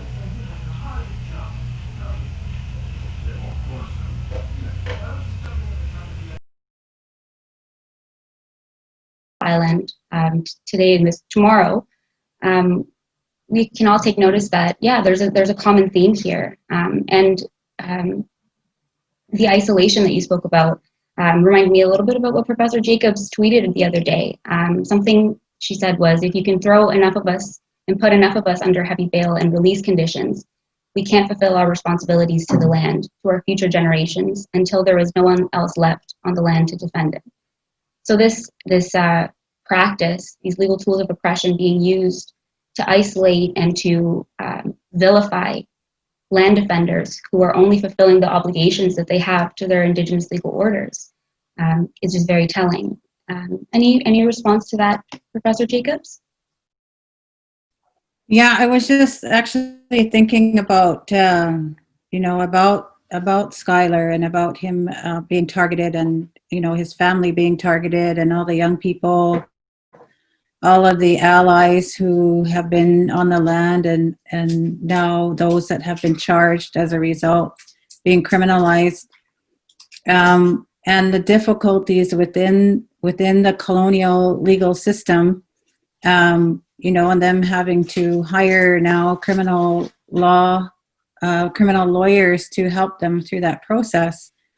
But just how ridiculous that is when Pam had talked earlier about, whose laws are we talking about, and the rule of law, when we know that those land defenders and those who are taking the risks on the front lines, and knowing that they are taking those risks, that we are dealing with a conflict of laws. Because according to Haudenosaunee laws and then the other Indigenous peoples' laws, land protectors are part of the role and responsibilities of our nations. So they're only doing what their what our responsibilities are to the land and to the water. And so when you have this conflict of laws, how do you address it? How do you deal with it? It's not through the one-sided biased court system that is only makes things worse. And so that's where the whole process has to be changed. It has to be shifted to understand Haudenosaunee law and land protectors and water protectors, and which is part of the process, right, of why we're doing these whole education pieces, is to educate the public and to know that there's a whole colonial legal system that protects resource developers. It protects the developers. It protects those who are criminalizing our people, and those land defenders and water protectors. So that's a huge part of all of this. And the other is that Skylar has been targeted, and so also the way that colonial system works is that it does individualize the process. So they've identified, Skylar, and it is Skylar who has taken on and felt responsible for all of those who have been charged and taking on that role as a land protector. But we know everybody's in this together, but the system doesn't recognize that. And so when we acknowledge and we recognize that we support them, there's still, the lawyers that have to be paid. He's had to self-represent himself in the court because, those lawyers who have the skills about defending injunctions also don't have this history or going beyond thinking outside the box, right? And being able to bring these issues to the court system without feeling that they're going to get disbarred for taking on these issues and feeling like they're going to be attacked by the judge. So that's where we need people, we need lawyers. And I know that, that you, Val, and others within the system, within the law school system now, that are willing to do these things and taking a risk, even as professionals. So we need to be reminded that we also support each other and know that that we have to challenge the system. And this is part of what all of this is about challenging the racist system. It is a racist system. It is a system that's biased, that's totally, the rules have been developed by colonial rules. So colonial principles, I should say. So that's part of what we're still up against. Yeah, exactly. And just, launching off of these, the whole system being colonial rules, when you think about it, even the whole concept of different races of people, that was never developed in a sense of, oh, look, there's actually different cultures and different people. It was all by this whole white superiority ideology for the purposes of power and wealth. It had nothing to do with cultural difference or some kind of fear that races could be divided this way. It was all about, well, if we categorize these people as this race, that means they're inhuman and we can take their lands. And if we categorize this group as this race, well, we can use them as slave labor. So all of it, all of the systems have been constructed around this white superiority that maintains power and wealth in the hands of a few. And it's no surprise. I mean, just look around Canada and the US. If you look at pictures of our premiers and the prime minister, you're talking about primarily white men.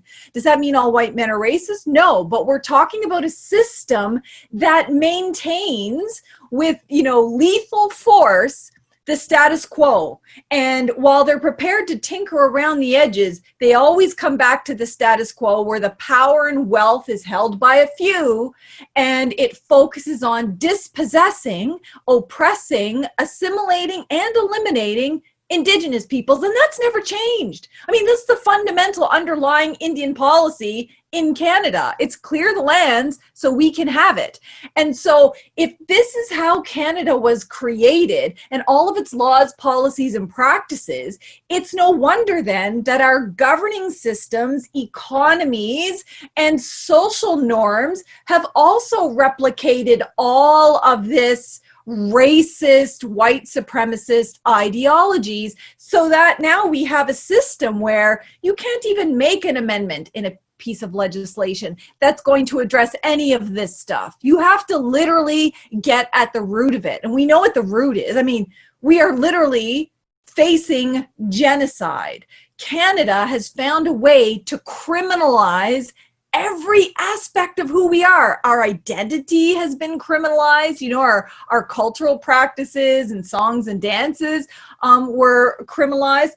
The way we provided for ourselves, our traditional practices, whether it's hunting, fishing, tobacco, gaming, all of these things which have long roots in our history, not European history, has been criminalized and controlled by Canada.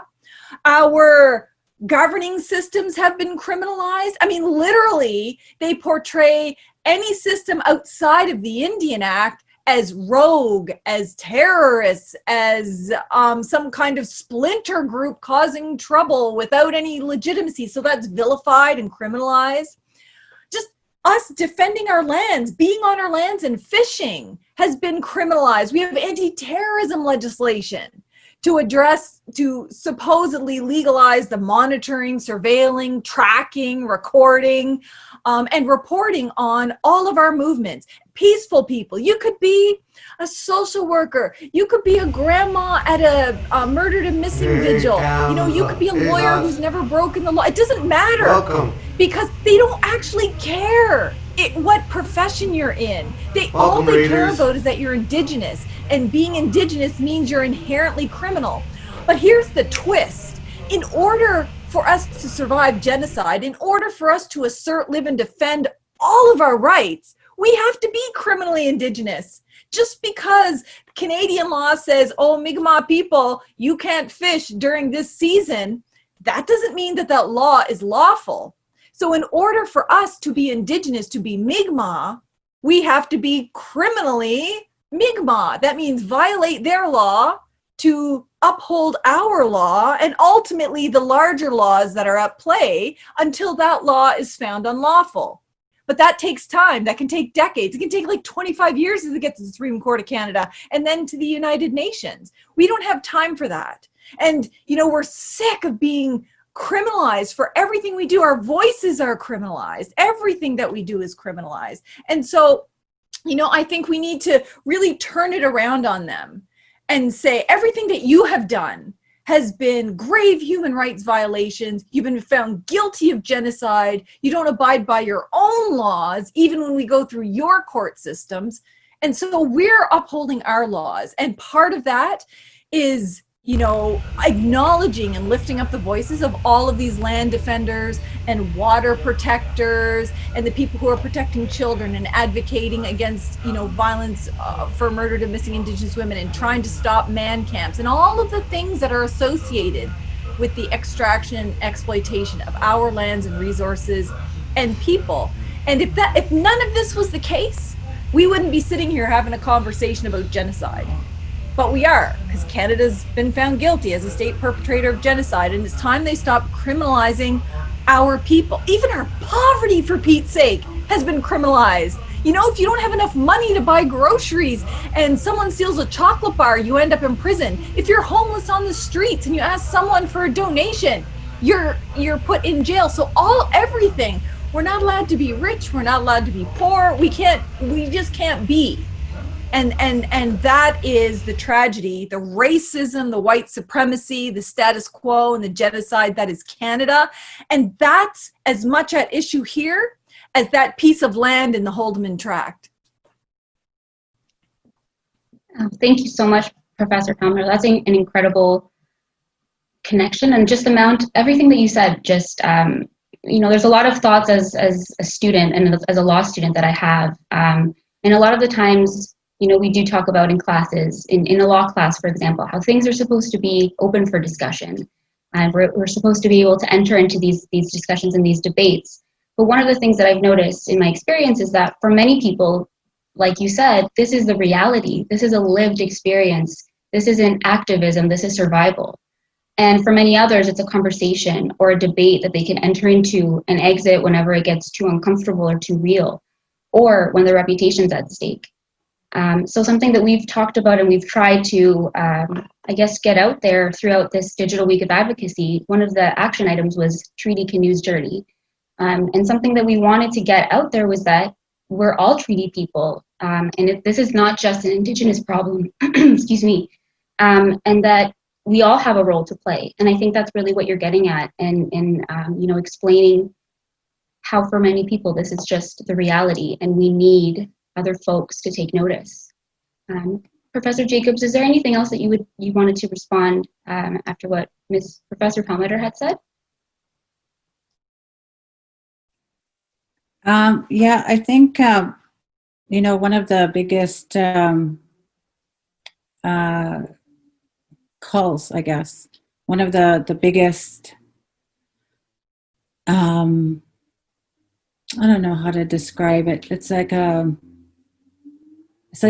like when you reclaim your voice, right? Reclaiming our voice as Indigenous people on a global level. Part of reclaiming that voice is I don't know, I can't describe it really well, but it's just, it must be a feeling. This feeling of empowerment, this feeling of the resiliency of our people. Because I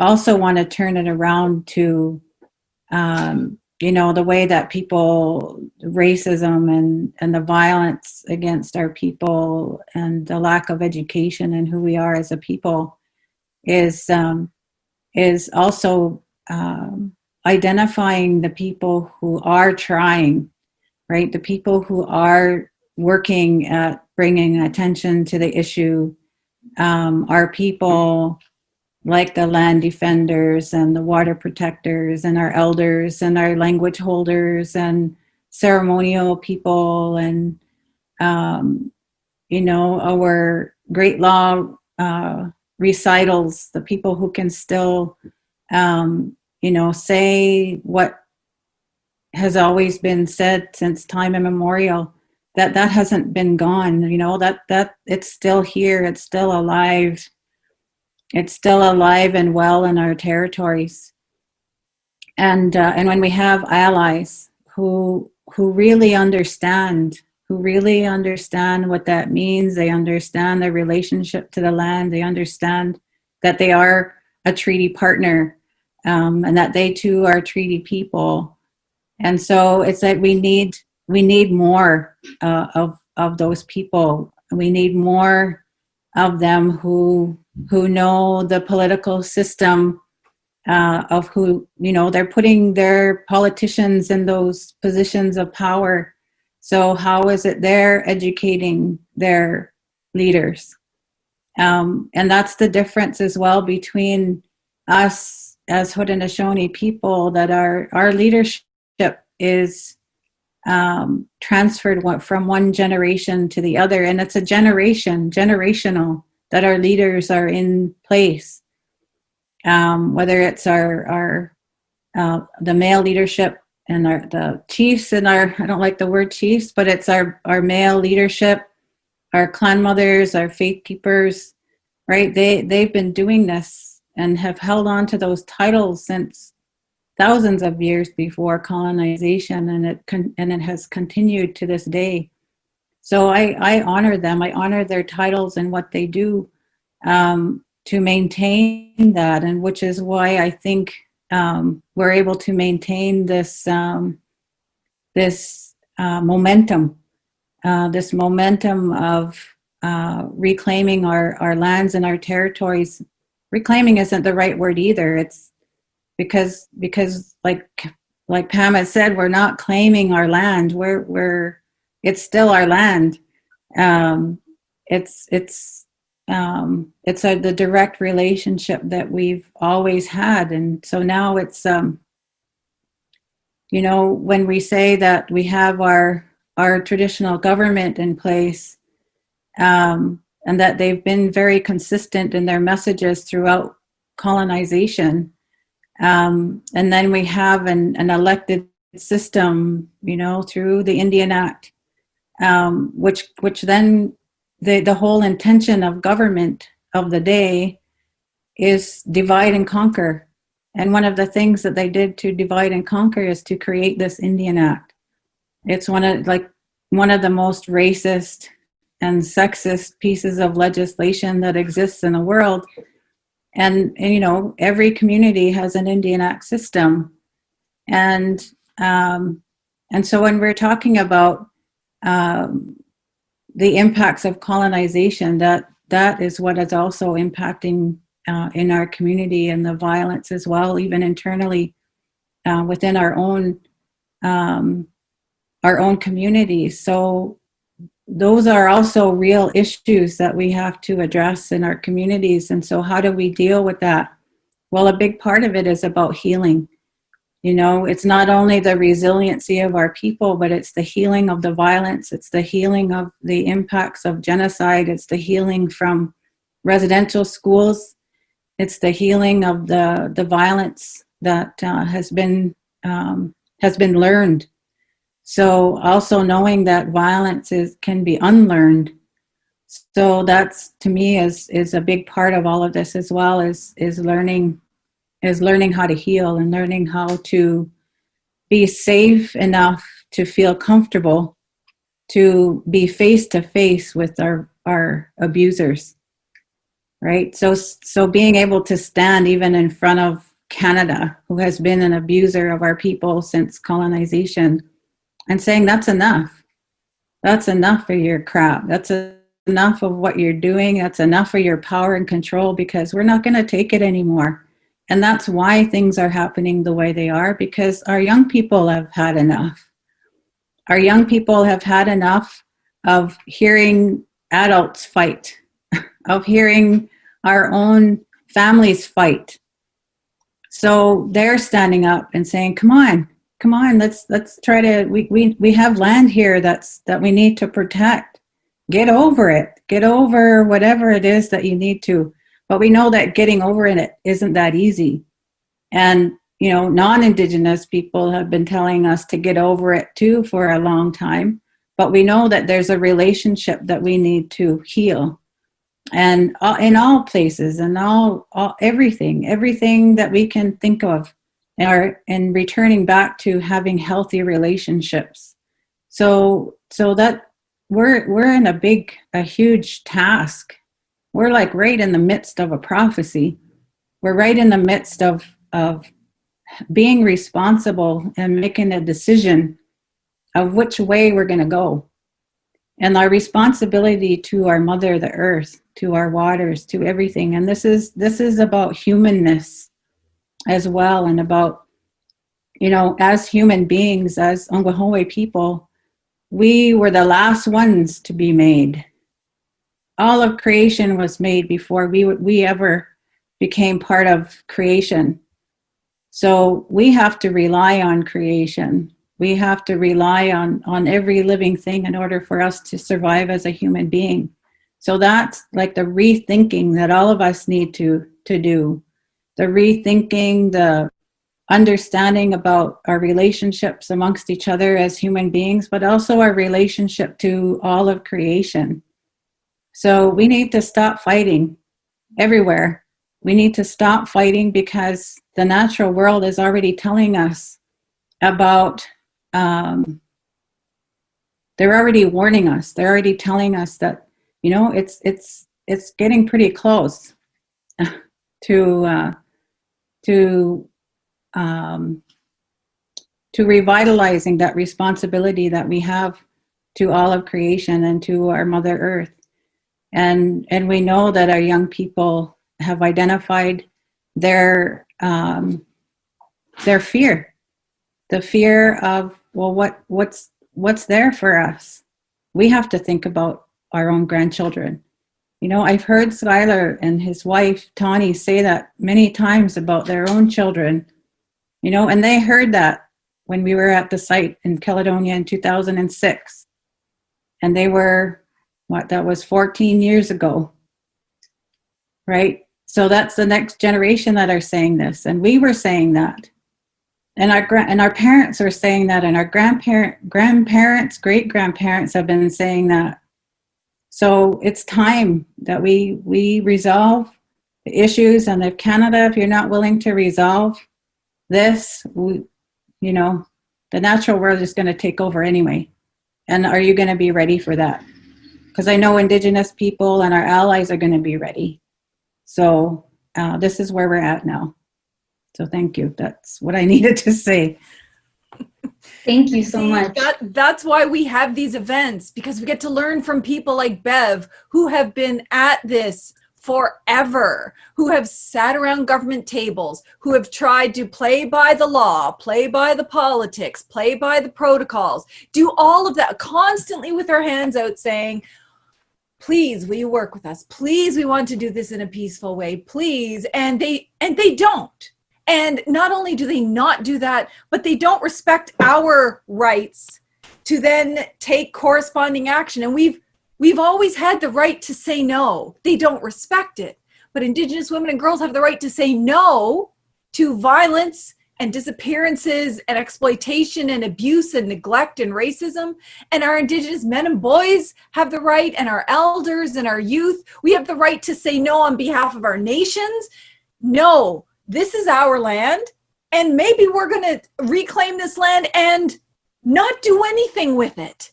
You know, there's this like obsession that if you're going to own a parcel of land, it must be exploited and developed until it's essentially dead.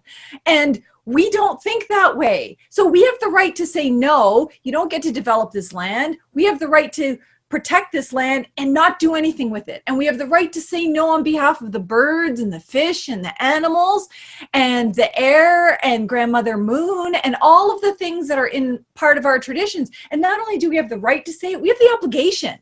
You know, I mean, I've learned from Haudenosaunee peoples and Mi'kmaq peoples and Wet'suwet'en peoples that this, our very being, our existence here on this planet is a relationship. We don't get to run around saying we have a right to X, Y, and Z. What we have is a relationship and a responsibility. Yeah, maybe I have the ability to fish out of this lake, but that comes with a corresponding responsibility to protect that lake and make sure there's enough there for the bear and the moose and the ducks and everything else. And that's what we're talking about. And what I really liked about what Bev was just saying is like, really, this is about our strength. This is about our power as people. This is about our power as coming together, and not just Haudenosaunee and Mi'kmaq and Wet'suwet'en and like all the different nations, but also as with our allies. Because don't forget, you know, during the Harper era, they were doing lots of monitoring and reports on us. And one of the reports that came out that said the worst case scenario for national security in Canada would be if all of these groups coalesced and came together and started working together. If Indigenous and environmental groups came together, if, you know, Black Lives Matter and anti-poverty groups and human rights groups and women's groups and everybody came together and started to exercise their power as the real governments over this territory. Because what would happen? They see that as terrifying.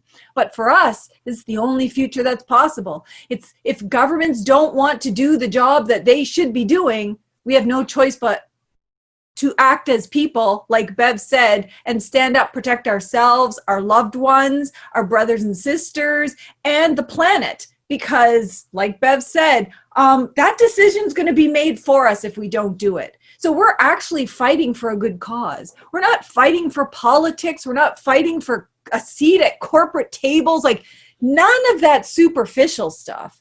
We're literally fighting to save our lives and the lives of our grandchildren. And when you think about it, I think Canadians who maybe haven't joined in yet need to think about, you're literally paying for our oppression. You're paying for what's happening to Native people. You know, every time you vote or pay taxes or anything, where do you think that goes? That goes into police officers and tanks and, you know, sniper squads and everything to oppress us. Do you actually want to be a part of that?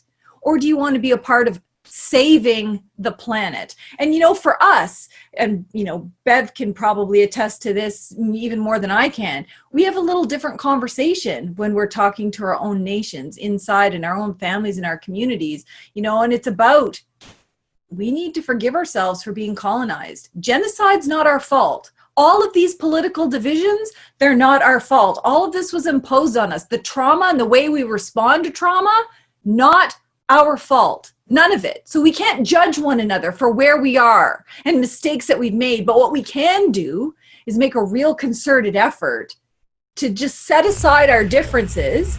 And so we have Pam Hammer. You'll see her frequently on this show.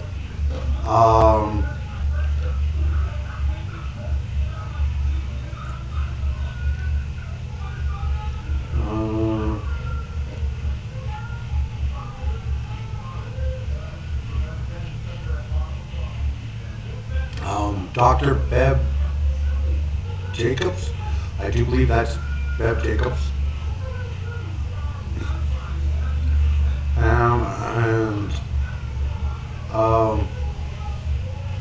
I forgot this young lady's name. But and yeah. look at what's right ahead of us. And right now, let's save the planet. And then if you want to, we can resume all of those arguments and political differences later. But in the meantime, we got a crisis ahead of us, and we need to wrap our arms around Schuyler and everybody at 1492 Landback Lane, wrap our arms around the Secwepemc, around the Wet'suwet'en, around the Mi'kmaq, around the Algonquins, everybody who is taking steps to defend their territories, protect their peoples, and in effect, protecting the whole planet. And so I'm really thankful to be part of this with Bev, because I learn something from her every time. And, you know, tonight it's like, yes, that's right, how strong our people are, that even in the face of trauma, we are moving forward to protect our people. Absolutely, Professor. Thank you so much for that. And I think it's a perfect note to be able to finish this conversation. Before I pass it off to Stephanie, just to highlight that despite all of this despite all of the colonialism and the barriers and the vilification and the tools of oppression that are used against Indigenous people, here you are again, still. And I feel like in the past few years, the power and strength in numbers has only gotten stronger.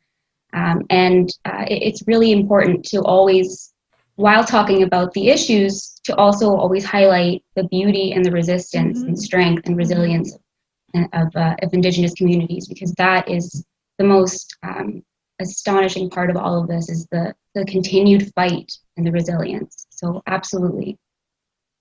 I'm going to pass this off to Stephanie, who would like to say a few words before we sign off.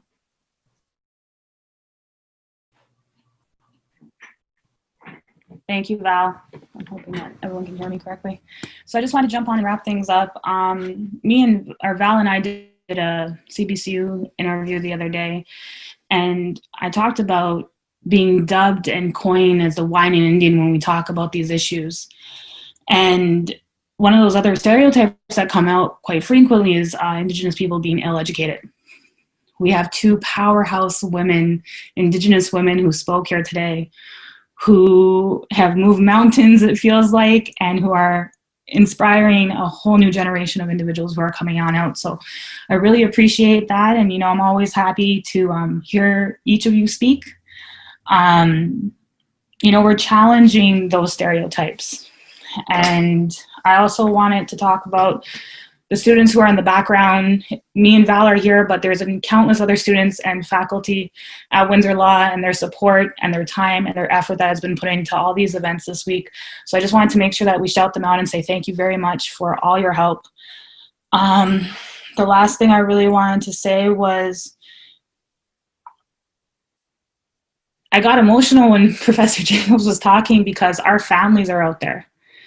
Our lands, our families, our people. So we have to think about them when we're talking about these things, that they are individuals that are on that land. It's someone's sister, auntie, cousin, brother. So that human nature really needs to come into play, that we are talking about those relationships all the way across the board, and we are protecting not only for our children, but for your children as well. So thank you very much, Nawin.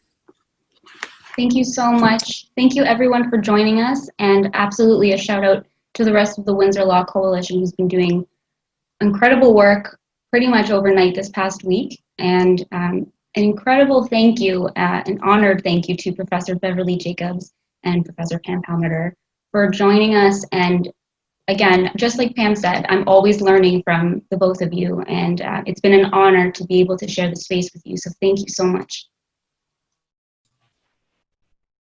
Thank you, Alala and Nawin.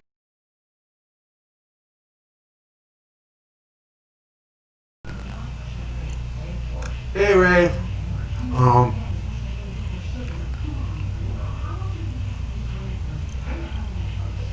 So this is what we're looking at. Can you leave the link to this below? Yeah. And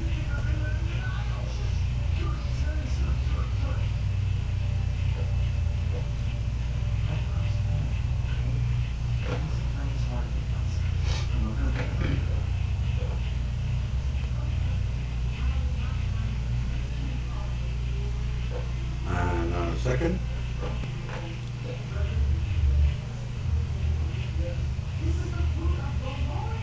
This is indicated for adult on this audience is indicated for adult on this audience is indicated.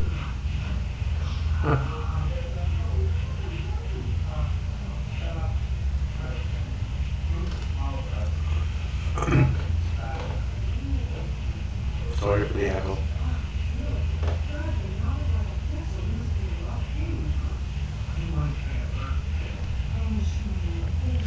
So, this has been going on for a long time. We have had many brothers and sisters either murdered or locked up in jail for so long it's not even funny.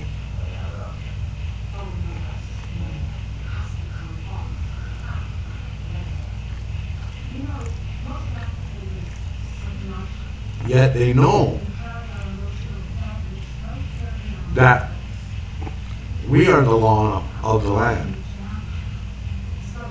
Not them, we, indigenous people.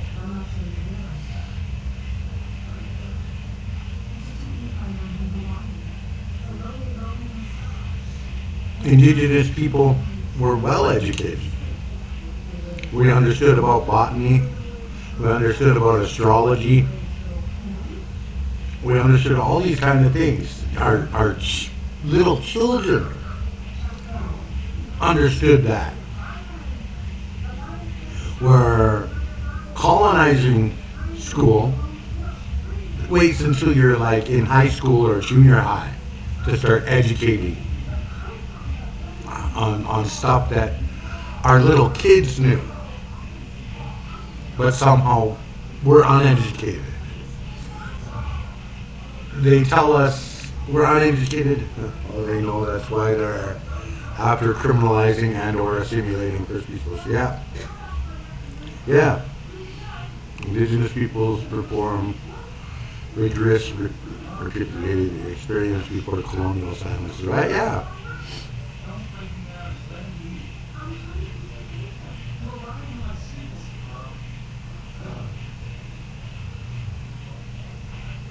Yeah, we won't make it through climate change without indigenous wisdom. It just won't happen. And if we keep it up, we'll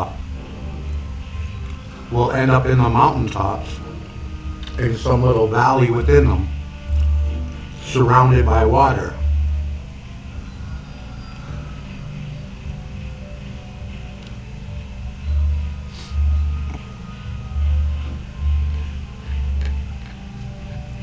Because the North and South Pole are melting. So, what is it? 80% of the Earth's water is in the South Pole? Once that melts completely, as it's already starting to melt, the only place we're going to have is up like in the Rocky Mountains and places that are really high up mountains. And if we luck out to be able to have a valley within those mountains to keep us somewhat safe from the overflow of water that's going to come with the melting of the North and South Pole. Thanks to great civilized technology and advancements in the oil field and industries of such like that just slam chemicals into the air and all these toxins cause the earth to overheat and global warming. Oh, but you know, progress, right? Progress is the important thing here. We must have progress. We cannot have anything without progress.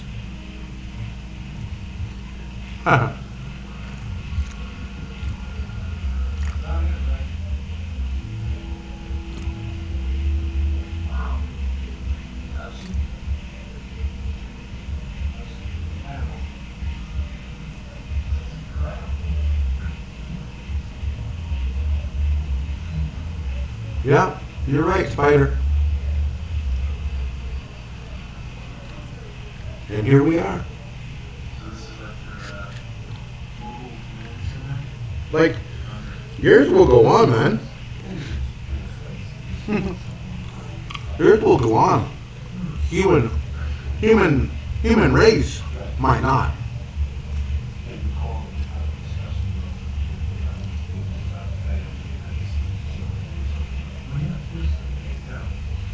Yeah, Spider. It is a good quote. Thank you for posting that.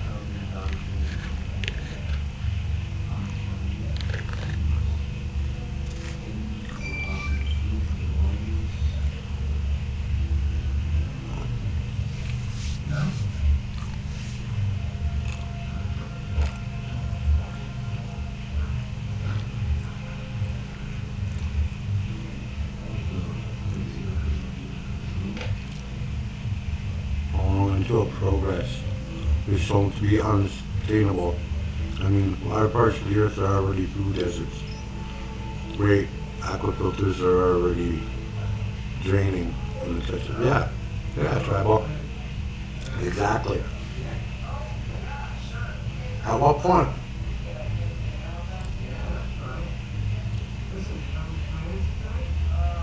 At what point do we wake up and go, okay, what the fuck is this shit? Pardon my language, but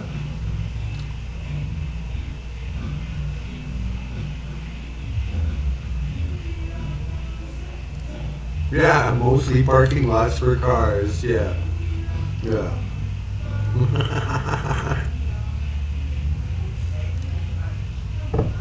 That they charge you for and then ticket you, even if you're only there for a few seconds.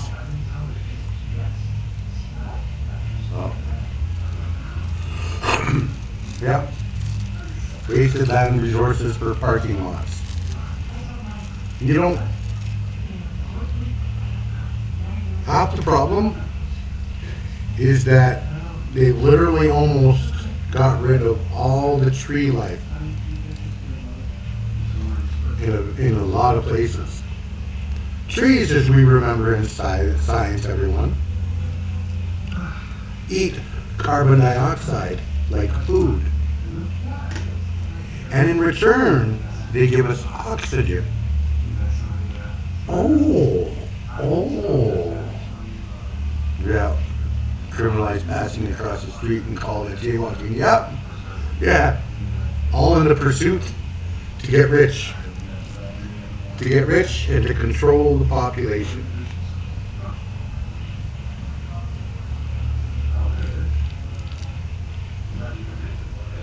All the money spent on that programs in preschool, kindergarten, grade 1, grade 2, grade 3, all about learning how to look left, then right, kids, before you cross the street. Like, that couldn't be done for free? We have green deserts, which are huge tracts of land with nothing but eucalyptus, which is something in the fast growth of other flora and those. Yeah. Yes. Look right. Look left, kids. $1 billion program to say, now kids, look right, look left, before you cross the street. And of course, it's people on bikes that are bad and who need sustainable, constant public transport, where they can churn money at the destructive car industry. Yeah. How dare you ride a bicycle and not buy a car? What's wrong with you? So here's how it goes. Anything above 89, anything higher than that, like up from 89 up to today's date, are tin cans. They are meant to break down so that you have to buy another one. So then you bring into the complex of that. Oh, well, if you lease this vehicle,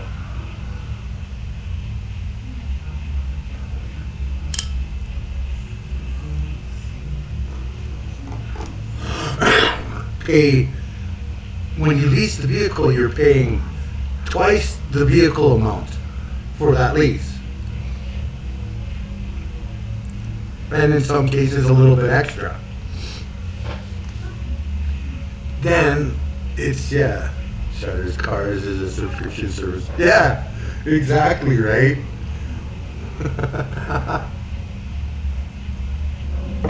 They're not even made to last anymore. Like literally, they're tin cans. You get into an accident, you're lucky if you survive with your life. And it's meant to be totaled and written off right away. First accident, even a small minor one. Oh, that's a write-off. Well, now we have to give you the blue book value, which lessens, and we can't pay off anything for it. Even if these workplaces have organized bus rides, you still need a driver's license. Yeah, really, right?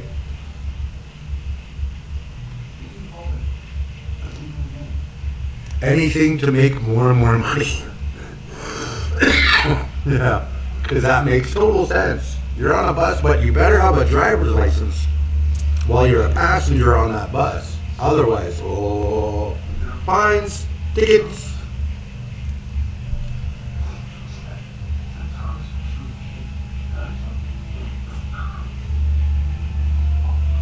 Yeah. Yeah, Meg. Exactly. Fiberglass, plastic, tin, everything to ensure that the vehicle does not last like old ones. That basically lasts you and 5 generations of your kids and grandkids. Grandkids. Car safety mattress is way better than it used to be, but not because of capitalism, but because people fought capitalism hard. Not even that, Spider. There are actually companies that won't tell you when you buy a vehicle from them or you lease a vehicle from them that another company that made something, a part of the vehicle, has to do a recall. They won't tell you that. Instead, you'll get this email saying that you have all these things that you have to bring your vehicle in for to get done that don't even actually need to be done. Now, of course, I may have internalized property. Yeah.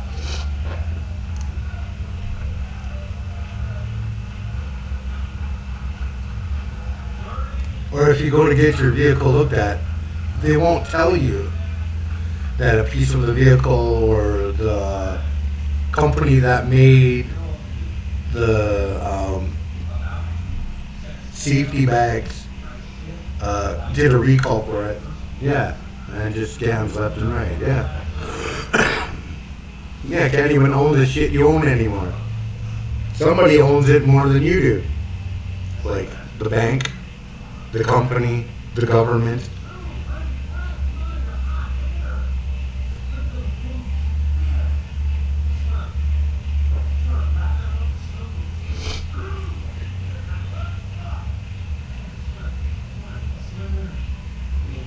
Yeah. I'm an old car truck buff. I love it. I love them. I prefer doing mechanics on an older vehicle like that, where all I need is wrenches, than to plug in some little computer thing that costs $1,000 just to plug it in, and that's not including the thousands of dollars just for a little chip that you gotta wait a month for to come over from some other country. Or tires that you have to wait 4 weeks for them to be imported in.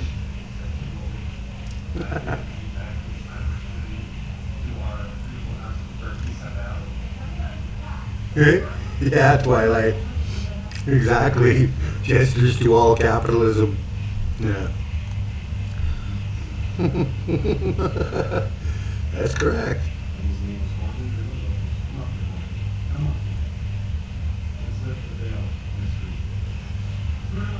So let's see. Do we want to do native sovereignty? Or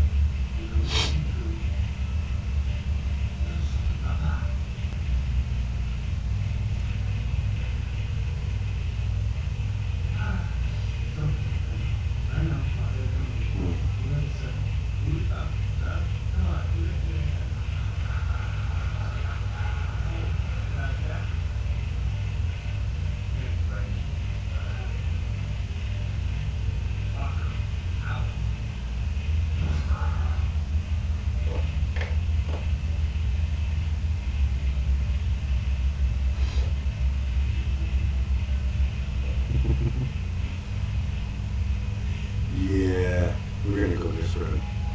I like this one. Also a common set of values and beliefs and laws and governance systems and priorities. Because if it wasn't that.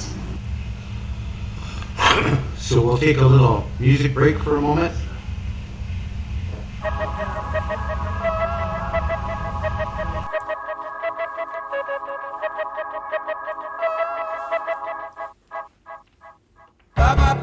Wouldn't have believed if you told me last December I'd cross the border this year more times than I can remember. Back and forth from Canada to the United States. Yeah, we hustle on the move, we do whatever it takes. And I never could have imagined I would travel so much. My brown and documented people, y'all know that it's rough. Got gringos calling us illegals.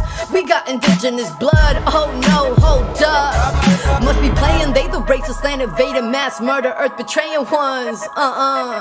Yo, much respect to all the natives who took time to share their stories I can't put into words what y'all have really done for me. And Logan Savage fam been showing me the way, cultivating the rage, motivating me to stay brave like a bimbo about to break. Please know we appreciate all our folks in the cut who steady bumping the music. Every show was a blessing, blasting louder acoustic, taking notes from the youngsters who were holding it down in their ancestral homeland. They're gonna turn the shit around. To all the young sisters, always elevate your voice. You carry gifts within you, make some motherfucking noise. If some dude tries to shut you down or make you feel small, it's just cause they don't understand your power at all. Now we recognize the indigenous-led land defense worldwide, native lives demonstrating excellence. Bold to ride, bold to defy these crackers, colonial ignorance. These rhymes of resistance, all what got me on the road. Believe I had to examine every word that I wrote, cause the youth were listening when I was standing to speak. Cause I'm coming from the struggle and they was feeling the beat. So I had to make sure that I was coming correct. Took time to sit back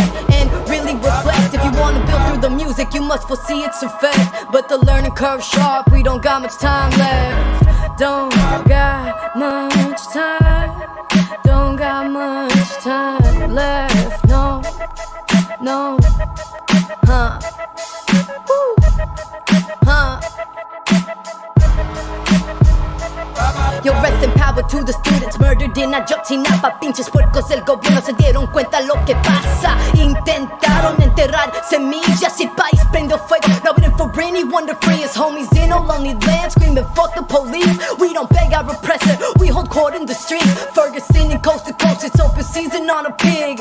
Fighting for our freedom is the only way we'll live. There's never been justice on stolen land. This needs to be the year the revolution began. There's never been justice on stolen land. This needs to be the year the revolution began.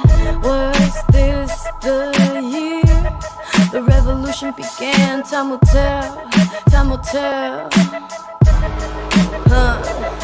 I ain't been sober like this since I was damn near 13. Hey yo, I'm feeling so sharp, my mind's feeling so clean. See, I decided this year that I can't drink like I used to, but most of the homies always say looking for an excuse to pour up a cup of that white man's piss. But when you good on that shit, you learn to tell them like this: the liquor makes you sick, them beers make you soft. The more that you drink, the more our people get lost. The liquor makes you sick, them beers make you soft. The more that you drink, the more our people get lost. But see, what really gets me heated is how proud you fucking sound, bragging about how many shots you about to show me you can pound. Man, that's flashbacks in mis tíos, borrachos growing up, who only showed their soul and faces when they needed a buck. They get into the cases and then my mom would be stuck cleaning up broken bottles and blood spilled from the fights, and that ain't even rock bottom. You don't wanna hear about those nights, but I already know what you gon' say. You not an alcoholic, but how many of your friends are, and what could you do to stop it? This a whole other topic for a whole other song, so let me wrap it up. Yeah, let's just move it along. See, I've been running for a minute, adrenaline's got me reckless, try to keep up with my lyrics. Got you looking breathless, you could never kill my spirit, but you should just call me Deadless. What? Said I've been running for a minute, adrenaline's got me reckless, try to keep up with my lyrics. Got you looking breathless, you could never kill my spirit, but you could just call me Deathless. That's it. 2014's damn near done. We're just preparing for what's to come.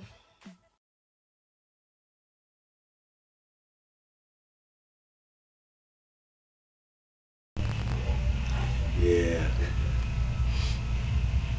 That is Alice. She is awesome. I love her to death. That woman can sing. She got skills, y'all. She's got skills.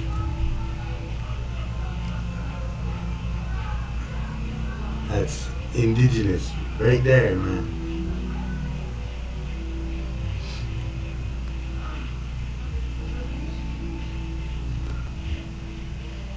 Yeah.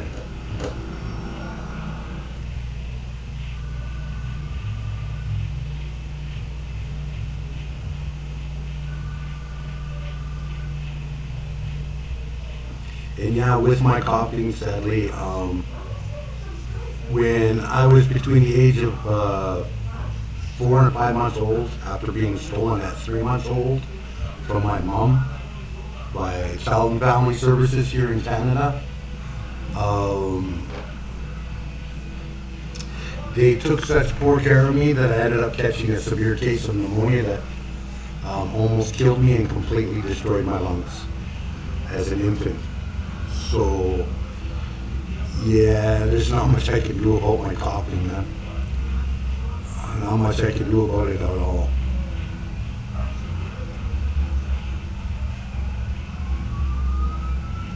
Yeah, Twilight.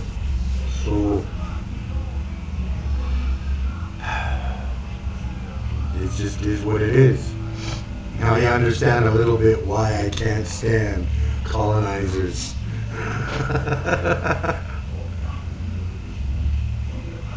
And all the genocide. Yeah.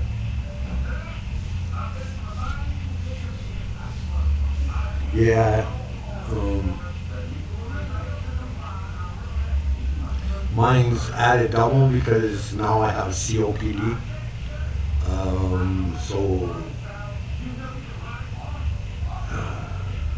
I keep losing lung function on both my lungs as they're slowly, or what we call collapsing.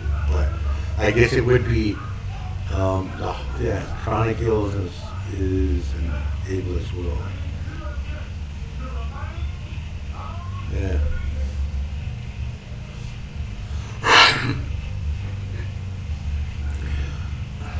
So, what do you do? And of course, you know, they're not interested. They admit that this happened. It's there in documentation.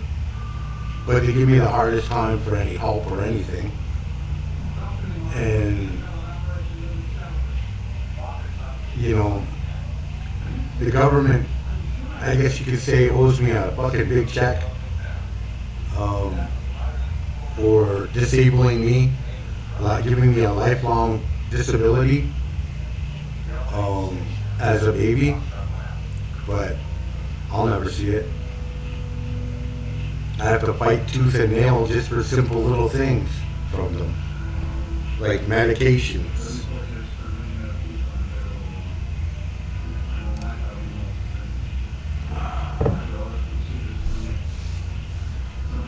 If I need stuff to lift the head of my bed up so that I can actually breathe when I'm sleeping,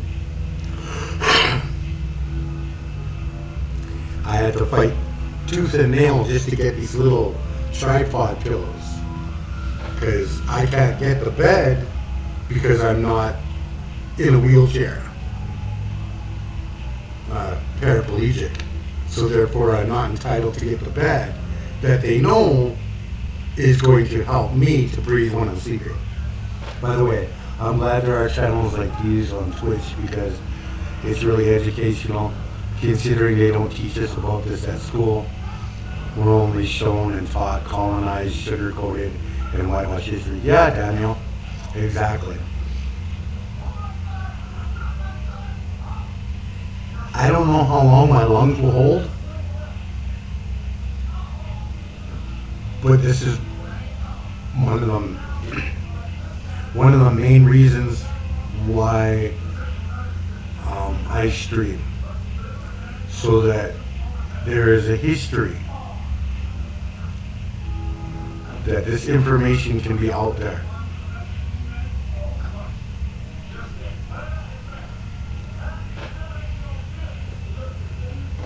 Yeah, Spider. And it's helped me understand how it functions too, and how it's similar to other things. Yeah, Daniel. Don't forget the way in which Hitler dealt with the Jews back with Nazi Germany in World War II was exactly and came from how the colonizers over here in Turtle Island dealt with indigenous people. And even Hitler said, oh, that's too much for me. I can't go to that extreme. Hitler said, that's too much. I can't go to that extreme. Imagine that. And yet he did. No, well, he did what he felt was not an extreme. And by saying which, he took what colonization did over here to indigenous people on Turtle Island as his framework. The indigenous only schools literally tore indigenous from their families, by the way. Yeah, tribal. Residential schools, boarding schools, and then they went for, when that was no longer publicly acceptable to do, as it found out about young kids being raped, beaten, tortured, and murdered by priests. Yeah. They decided, oh wait, the public won't accept that, so now we'll just bring in this institution of child and family services and the foster care system to continue on everything from the boarding schools. I don't need your famous followers. Yeah, it was Jesuits, but say difference. Yeah, tribal.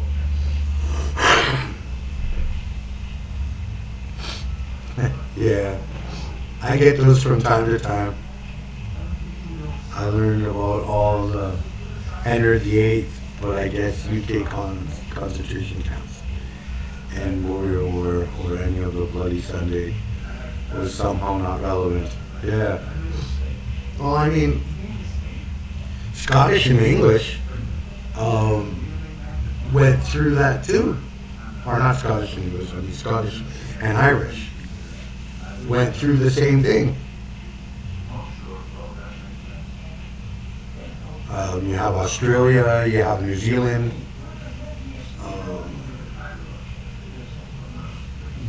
What's known nowadays as North, Central, and South America, which is actually Turtle Island. Yeah, they're still trying to stamp out the Gaelic languages. Yeah, Slider. Let's not forget the English pretty much colonized Ireland too.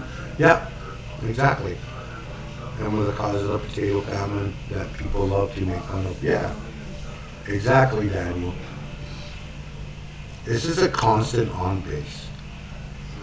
And it's so sad because it's like 1% of the population. But know nothing about it. I'll have to do research. Yeah, tribal. Education is key. To educate yourself to understand that colonization is not the great savior of other nationalities. It is the continuance of what Hitler was all about, Nazism, the white hope, the great white supremacy. I don't know much about it either, though. I guess that's sort of the problem.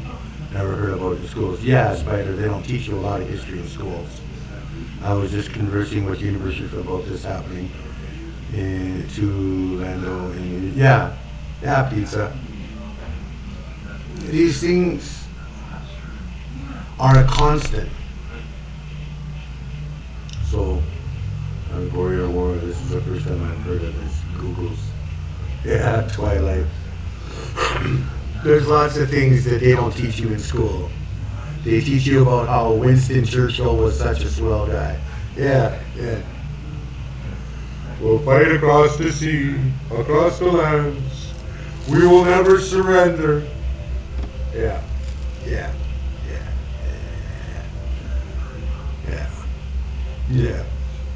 She really, yeah. Yeah, it's okay. No worries. No big deal. I just allow it. It's okay, Twilight. It is what it is.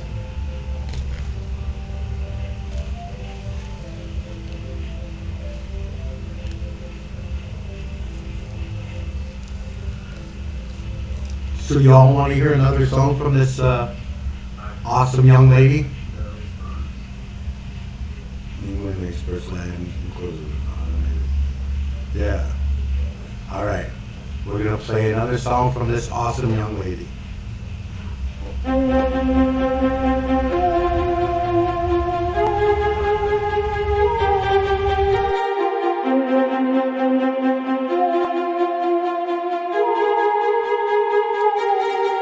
Hey, what you think this is? Who you think you are? Who me? My name is Allah, and I'm a motherfucking outlaw, outlaw. I'm a outlaw, outlaw.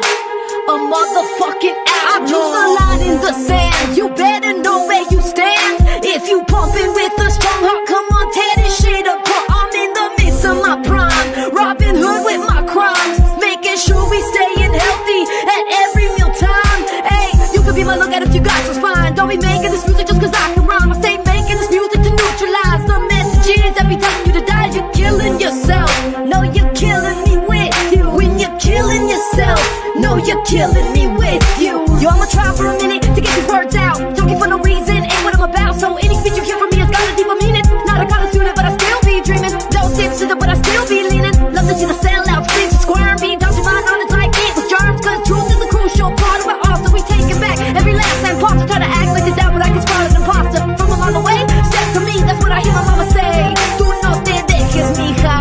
That's how I was raised. Tú no te calles, mija. That's how I was raised. Así dice el machista. Ahí viene la maldita, la flaquita, la que siempre me grita. Con mi siempre se desquita. No sé por qué no le gusta que le digas mamacita. Hey chiquita. Do you know the meaning of the word fatigue? Walking everywhere at TikTok because full of fans out on stalking down the street. No predators, stay creeping. There you fuck with me, let the catch a beat. And I keep rocks in my pockets, mace on my chain. Warrior heart, don't show restraint. They fully prepared to catch a case. Getting murked if your pleasure moves my pain. Getting murked if your pleasure moves my pain. Hey, what you think this is? Who you think you are? I'm a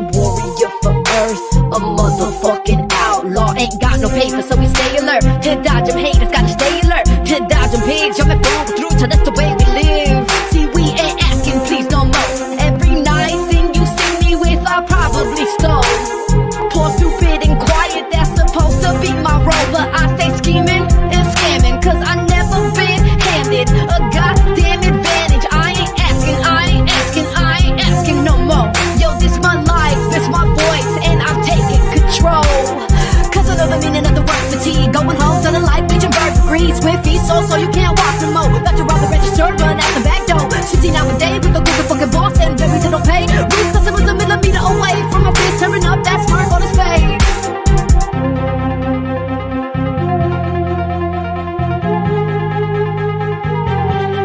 Hey, do you know what this is? Do you know who I are?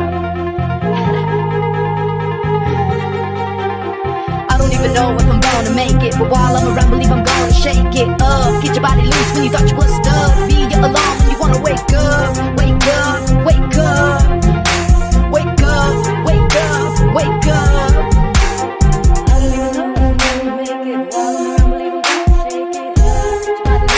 I don't even know if I'm gonna make it. While I'm around, believe I'm gonna shake it up. Get your body loose when you thought you was stuck. Be your alarm when you wanna wake up. Wake up, wake up, wake up, wake up. Pero cuidado porque la mamá puede ser. Los pequeños no los había visto, acaban de nacer. Porque el papá es a la mamá.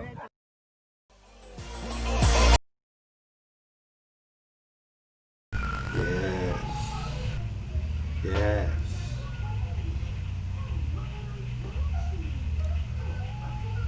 Yeah. Yes, Daniel, they should be allowed, as far as I know.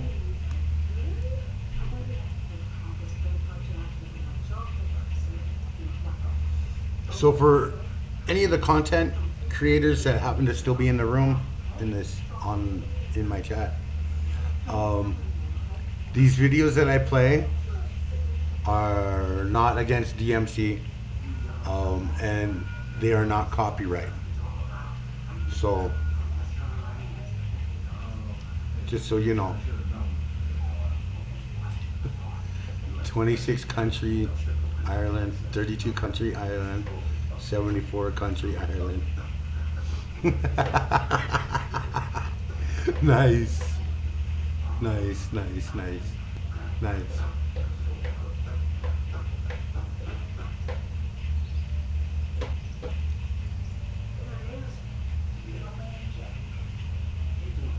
Yeah.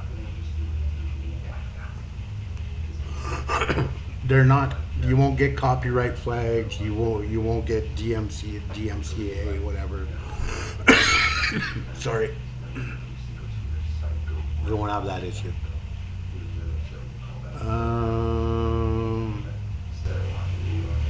Let's see. What do we want to see?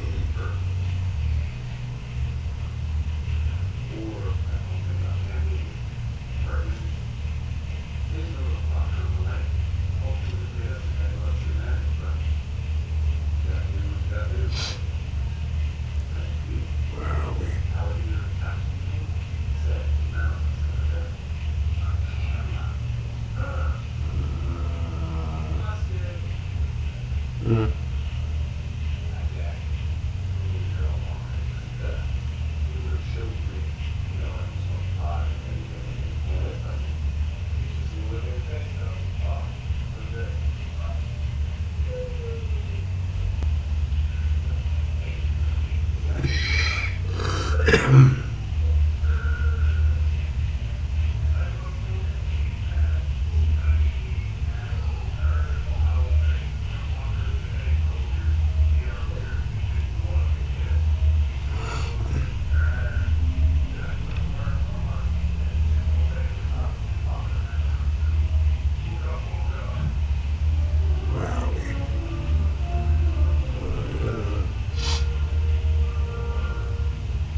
there's something I wanted to show you guys too.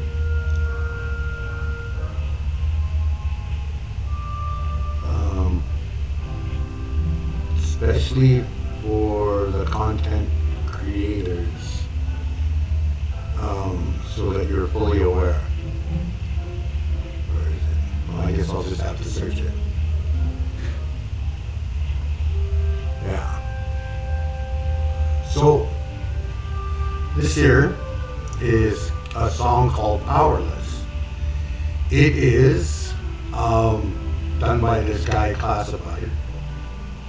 It's supposed to honor and represent and to help bring awareness to the missing and murdered Indigenous women and girls in Canada. If you play this guy will make it copyright, and they will go out of their way to ding you for copyright. Yet it's supposed to be for us Indigenous people. And if you bring it as a part of a form of bringing education or awareness of this that's still ongoing, the people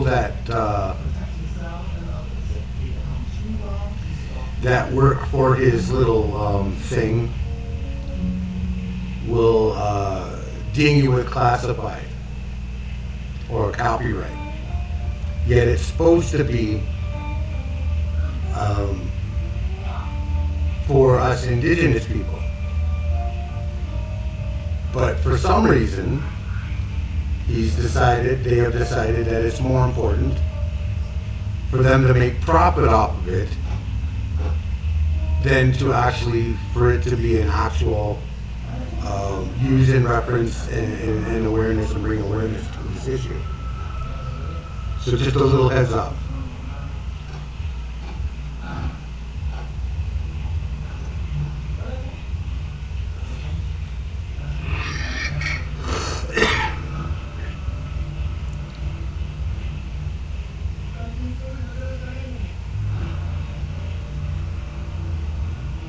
Yeah.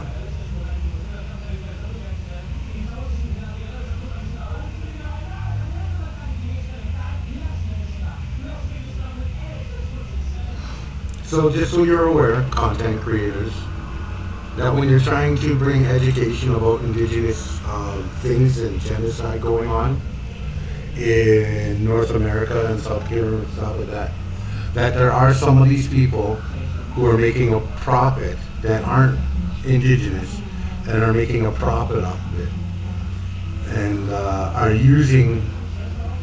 appropriating Indigenous issues to make a profit off of it.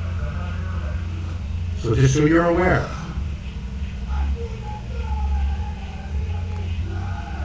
Yet, we're not permitted to, stand with Indigenous people. Give me money. Yeah. Exactly, right, Spider?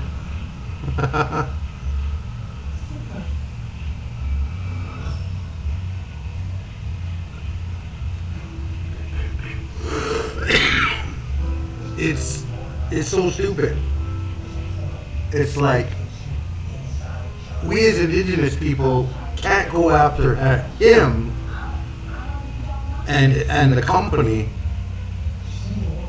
for copyright for genocide that's going on with us, but they can go after us for copyright while making profit off of our suffering, our pain and our suffering. Interesting, right? Interesting.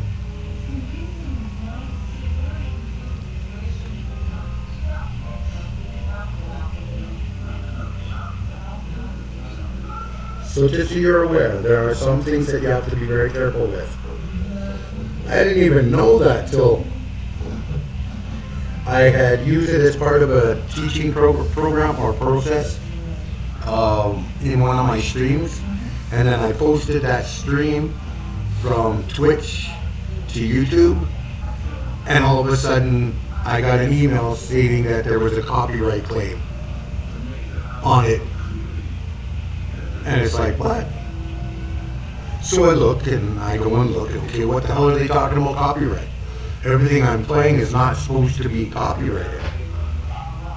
And sure as shit, there it was. It was like, damn, dude, are you kidding me? Yeah. You're gonna sit back and talk about how this affects you and you want to raise awareness. And when people use that to raise awareness of this issue, you're gonna ding them with copyright so it can't be used, or it'll be muted, or it'll be not permitted to be played in Canada. Like, are you kidding me? Well, we can't let people know. We can't have people, you know, using this to raise awareness without us, you know, making a profit off of it. Yeah, that's not even thinking about, you don't even have to own the material to file a GMC to take them against it. Yeah.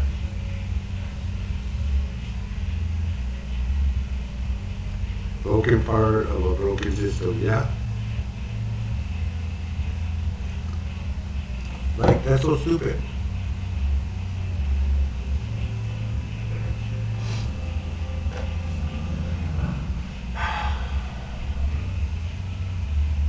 I wish these companies like YouTube and Twitch and stuff would really start investigating that more closely and taking a better look at it and looking at the context that these videos are in, right?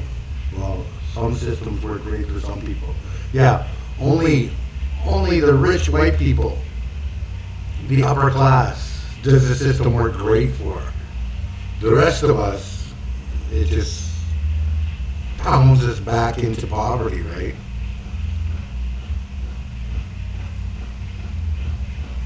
Huh. Intellectual property rights are so obsolete in the digital age. It's almost like in, actually out of fact, but it still persists. Yeah. See, now I could contradict that copyright infringement thing with intellectual property rights, because he's made a song off of the pain and suffering of Indigenous women and girls in Canada, my people. But I'd be like, oh, you're just an Indian. Get out of here. But somehow, you know, I think Twitch and YouTube really needs to take a look at when streamers are making educational content, and when someone goes, oh, copyright or GMCA infringement. Sorry, excuse me. That they need to take a better look at it and go, well, wait a minute. How is this copyright if it's used as an educational purpose? Like, we don't go to the schools and say, well, you can't teach this and you can't use that in your class for class curriculum because it's copyright. So why is it copyright here? And actually sit back and say, no, sorry, that's not possible.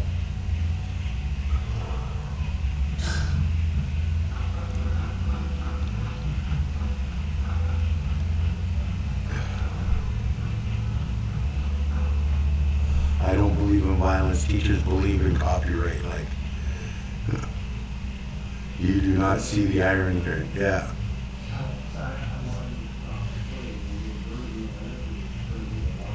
Yeah. Federal grant. Transphobia. Oh, okay. Fezzo's here and he's hard at work.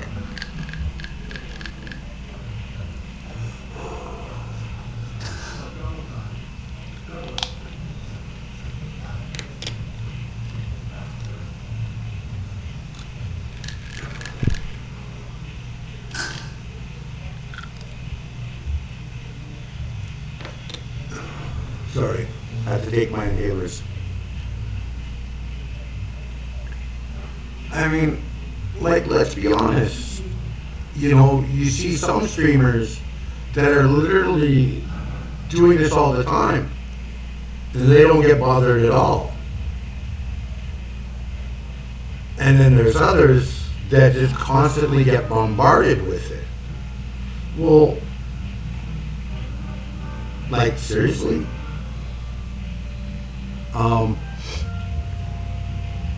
I had, what was it, one of the Maori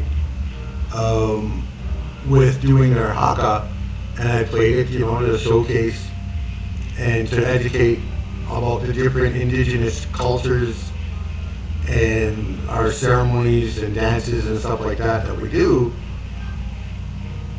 And because it was pushed out by a university, all of a sudden it's, oh, it's copyright. It's like, since when did a university hold the right to a copyright? Yeah, they usually go after the smaller streamers, which will discourage any new streamers to get in this platform. Yeah, which is nonsense, even though on their own terms, because bigger streamers are the ones doing more theft from them. Yeah, exactly. You guys are right. Yeah. Like, wow.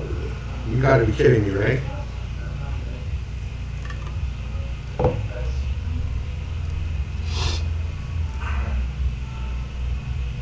But hey, you know, don't educate people.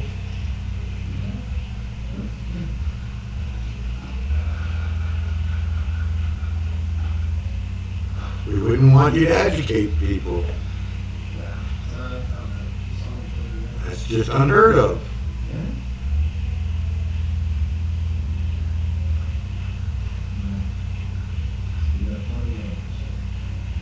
Oh, this one should be nice.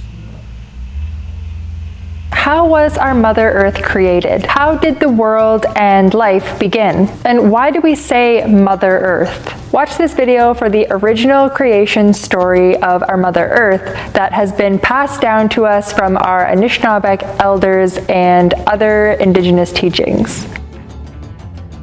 I'm Mallory Graham from TribalTradeCo.com. Be sure to subscribe and hit the bell so that you get notified when we post a brand new video every week on smudging and the indigenous culture.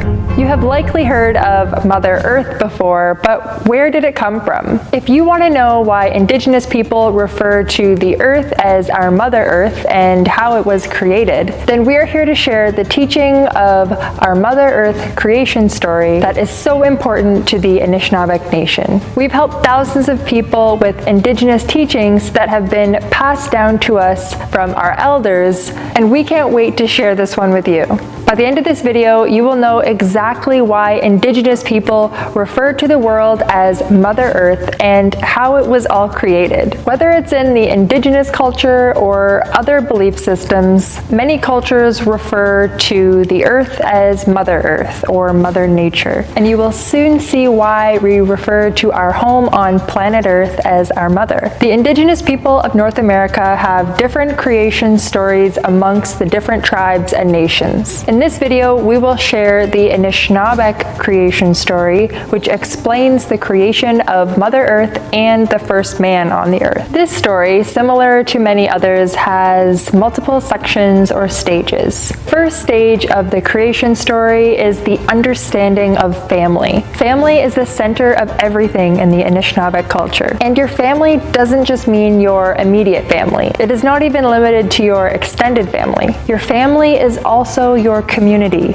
or your tribe. And the connection to that tribe or your nation or your people is everything. Now, in the creation of the earth, there was a family as well. Our mother, the earth, our grandmother, the moon, our grandfather, the sun, and the creator of the family and the creator of all things. Which would make sense that the creator is our father, but the creator hasn't been identified as our father in any of the teachings that I personally have heard. And many of the teachings in the Anishinaabe culture follow this framework of these family members. Now, the second stage of the creation story is the importance of our Mother Earth. Now, why is the earth our mother?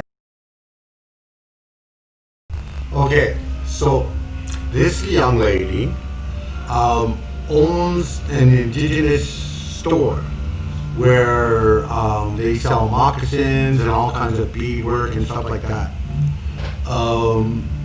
Up here in Canada. She's an Anishinaabe, she's an Ojibwe. So she films these informations not only from her home, but from her place of business. So some of them things that you'll see from her teachings or sharing will be inside of the store, and some of them will be from her home. So that's why. See, they're all moccasins. They're all Indian made, native made, indigenous made footwear.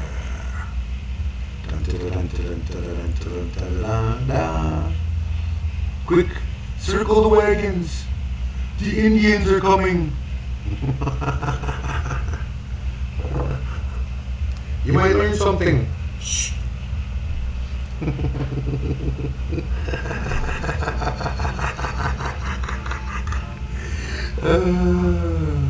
You all remember that, right? The old Wild West movies. Quick, circle the wagons. The Indians are coming. Yeah. Yeah.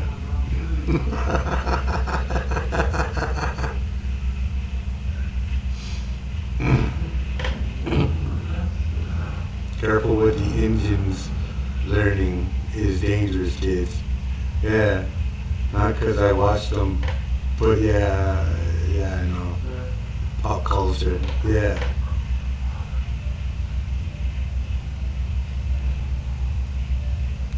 Yeah. Let's play Cowboys and Chiefs. Lord, as kids, we used to play that. Yeah, most people play that as kids.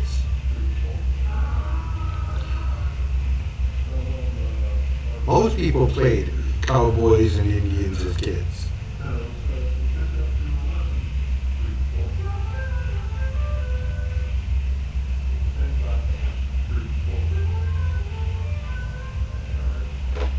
Mother Earth is all of our mother. Her children are all living things on the earth. Similar to the mother who gives us life, our Mother Earth gives life to all creation. That is why there is such a great importance for water amongst Indigenous people, because water is the lifeblood of Mother Earth. Water flows through her and gives life to all living things. Water keeps her and everything else on the earth alive. Our Mother Earth has 4 sacred elements which are explained in the Medicine Wheel teaching. If you haven't seen the video on the Medicine Wheel teachings, then watch this video right here. The 4 sacred elements are earth, wind, water, and fire. Have you heard of this creation story before? Or is it similar to another Mother Earth teaching that you've heard in the past? If so, please share with us in the comments below. Now, the 3rd stage of the creation story is the actual creation or birth of Mother Earth. When the creator, or Jamnado, created Mother Earth, he first pictured a beautiful life giver. In the beginning, planet Earth was bare. The creator first sent birds down from the spirit world to Mother Earth, carrying the seeds of life. The birds flew across the entire earth, dropping seeds that grew the plants, forests, and flowers with the life from the sacred water that flowed through Mother Earth. Then the Creator sent the land animals, the insects, and fish down to Mother Earth to live together in harmony. Before any humans existed on the earth, all of nature, animals, and plants coexisted together in peace on their mother, who provided everything that they needed to live. For a long time,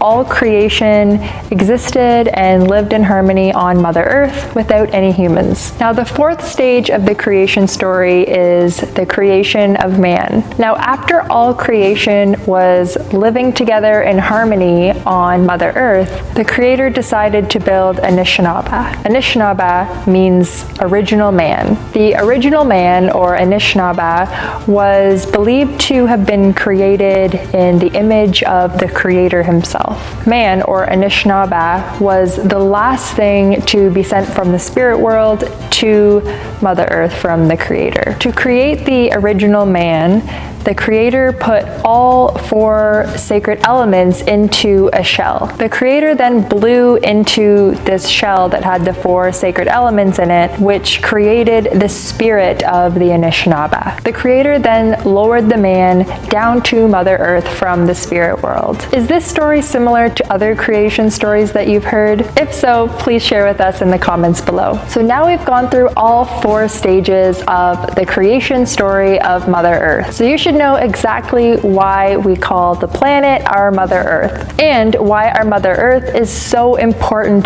to the indigenous people and our culture, especially the Anishinaabe Nation. Now you can fully understand why Mother Earth is crucial to the life of all creation, and why our deep connection is so important to our spiritual, physical, and emotional well-being. If you're wanting to learn more about this and the various sacred medicines, then download our free Sacred Medicines and Smudging Guide at the link in the description below. Please reach out to us on Facebook or Instagram if you have any questions. If you like this video, please let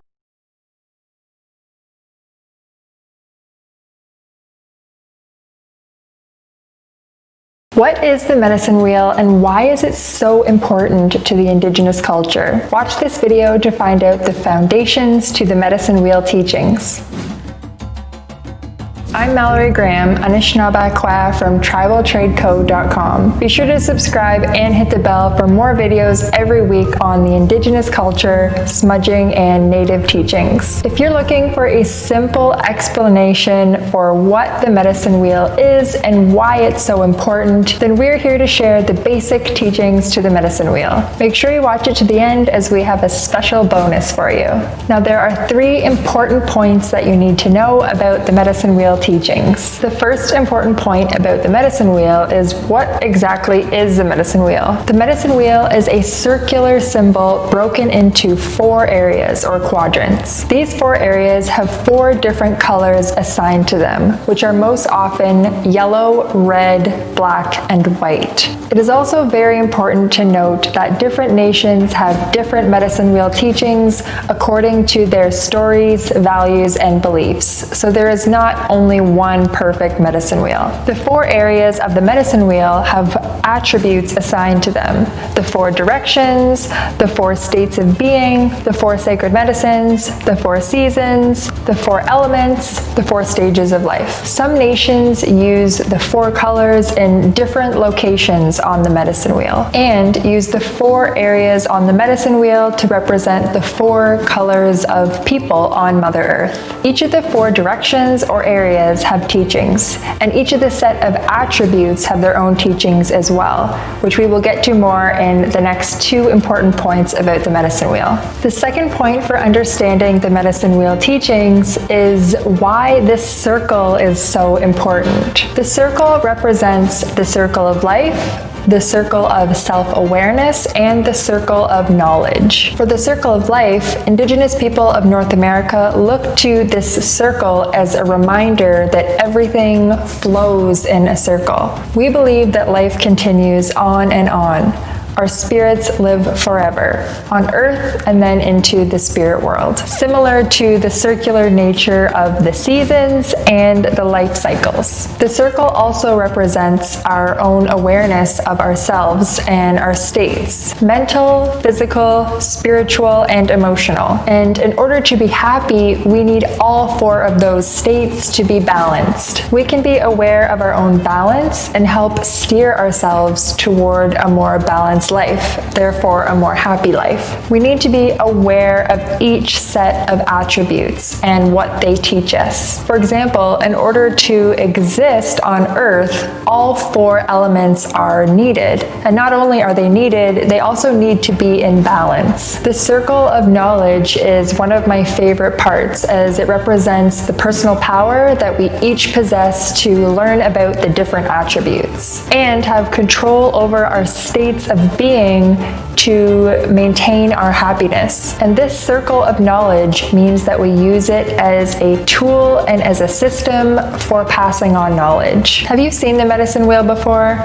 If so, where? Please share with us in the comments below. Now, the third point for understanding the medicine wheel teachings is that all aspects of life are interconnected. All creation on Mother Earth was put here for a purpose, and we are all deeply connected. The spirit world is connected to life on Earth, the water is connected to the land, and the sky is connected to the ground. Our connection to the land and to our Mother Earth can directly affect our spiritual well-being, which will then affect our physical health, our emotional health, and our mental health as well. All attributes of the medicine wheel are connected, and we as people are all equal. So all nations of the earth are equally connected to the Creator. If you like these medicine wheel teachings, then download our free medicine wheel poster at the link in the description below. Now you know the foundations to the medicine wheel teachings and why it's so important to the Indigenous worldview. If you like this video, please let us know by hitting the like button. Tell us what you liked about it in the comments.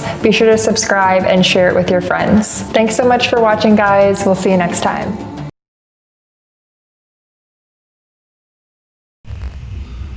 Okay, what? Look, I am loving this stream, but I need to move around and get some chores done. We'll stay to do this. Okay, thanks, Twilight. And what are we discussing? That's supposedly offensive to Native people?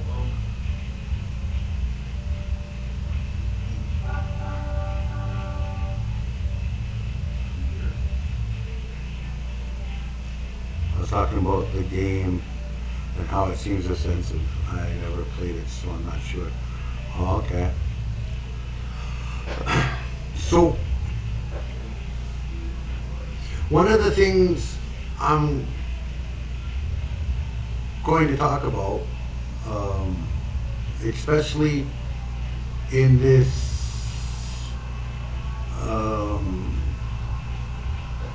aspect, when you're talking about different things that are indigenous, as you notice, this young lady has mentioned numerous different times about her elders and receiving the teachings from her elders.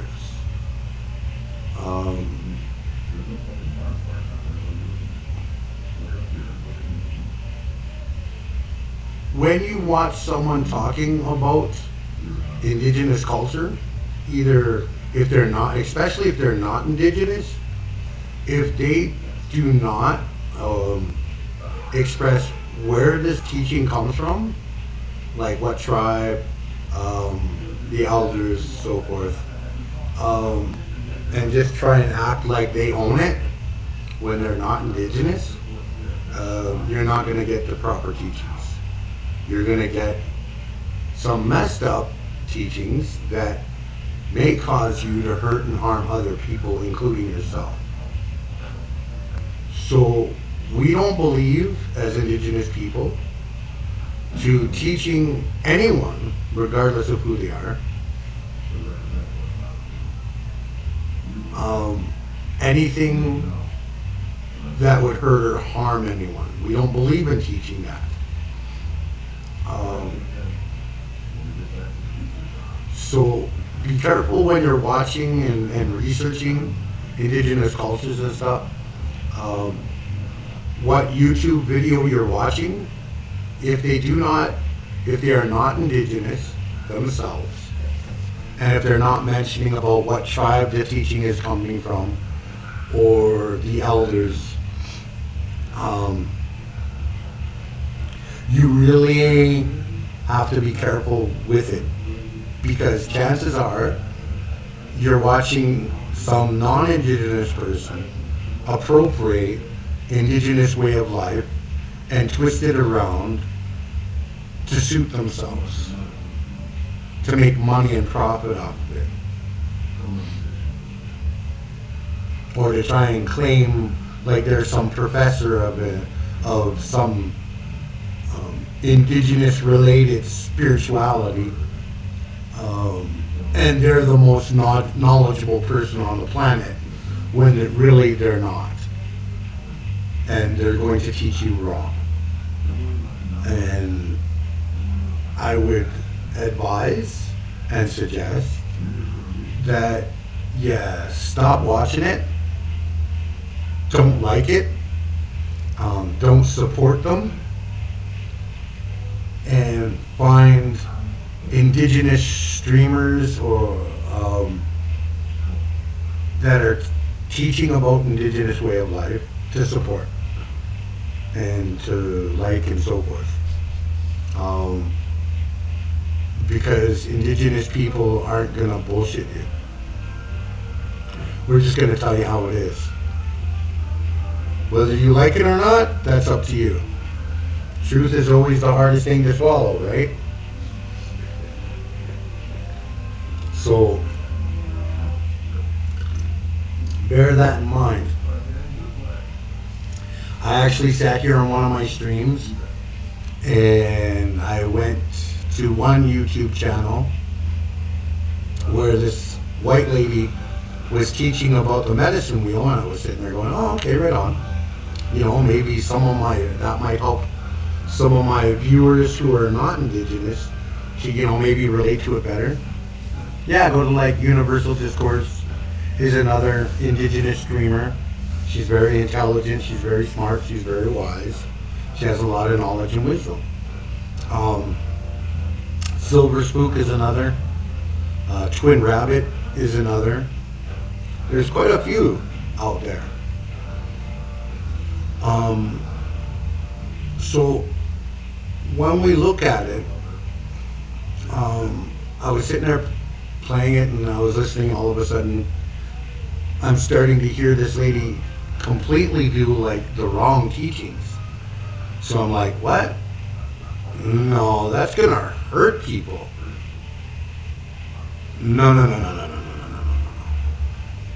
Then I was like, okay, who the hell is this lady and what the hell is she, you know, where did she get her teachings from? I looked on her thing and it had nothing to do with her teachings or where she got it from, the tribe that she supposedly got it from, nothing to do with that. And all it was her promotion that she's some university professor, and to support her, to pay for her classes, to teach you the wrong things about Indigenous way of life and Indigenous spirituality. Oftentimes you have to really watch when non-Indigenous people start talking about shamanic work. They have no idea what they're talking about. Yeah, Spider. Yeah. And it's like, okay, what the hell?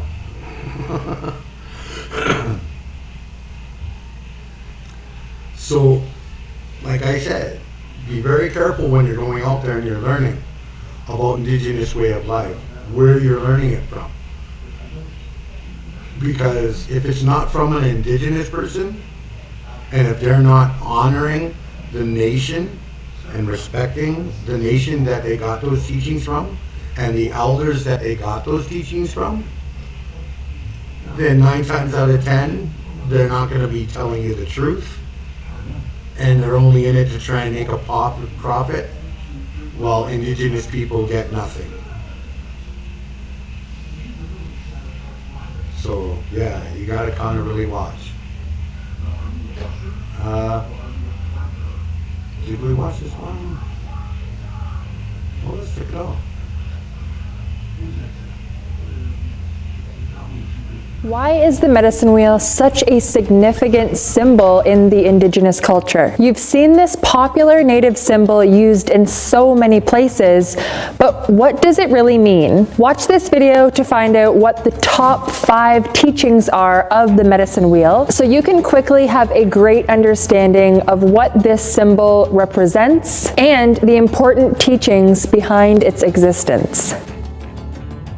I'm Mallory Graham from TribalTradeCo.com, where we offer over 130 different styles of contemporary Indigenous moccasins and mucklucks, as well as medicinal smudging products. Be sure to subscribe and hit the bell so that you get notified every time we post a brand new video, just like this one on Indigenous products, Native culture, and sacred medicines. If you are looking to find out what the real significance of the medicine wheel is to Indigenous people, then we're here to share the top 5 important teachings on the medicine wheel. This way you can confidently share this knowledge with your friends and family, as the medicine wheel teachings are fundamental to the Indigenous people of Canada and the United States. By the end of this video, you will know exactly what the medicine wheel is and the top 5 teachings that this incredible symbol represents, which explains so much of the Indigenous worldview and the meanings behind our beliefs. You've likely already seen the medicine wheel in tons of places. Many Indigenous organizations or even businesses incorporate the medicine wheel into their logo. This is because the teachings behind the medicine wheel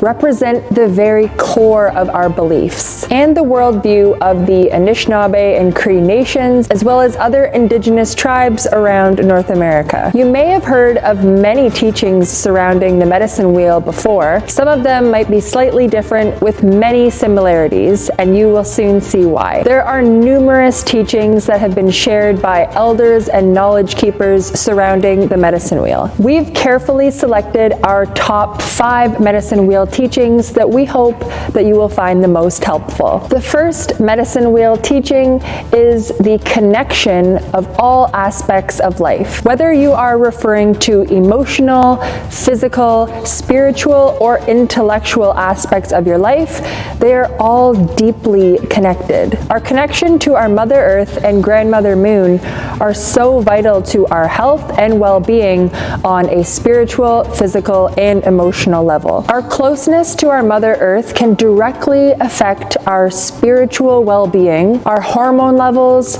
our brain health, and so much more. All creation on Mother Earth was put here for a purpose: the water, animal, plants, and humans. And we are all connected in the circle of life, which is why all 4 sections are connected to create the full circle. These 4 sections are dependent on each other to make the full circle, and the balance of the circle depends on the connection of all parts of life. The second medicine wheel teaching is on the importance of the circle and the balance that it represents. Indigenous people of North America look to the medicine wheel as a symbol that everything flows in a circle.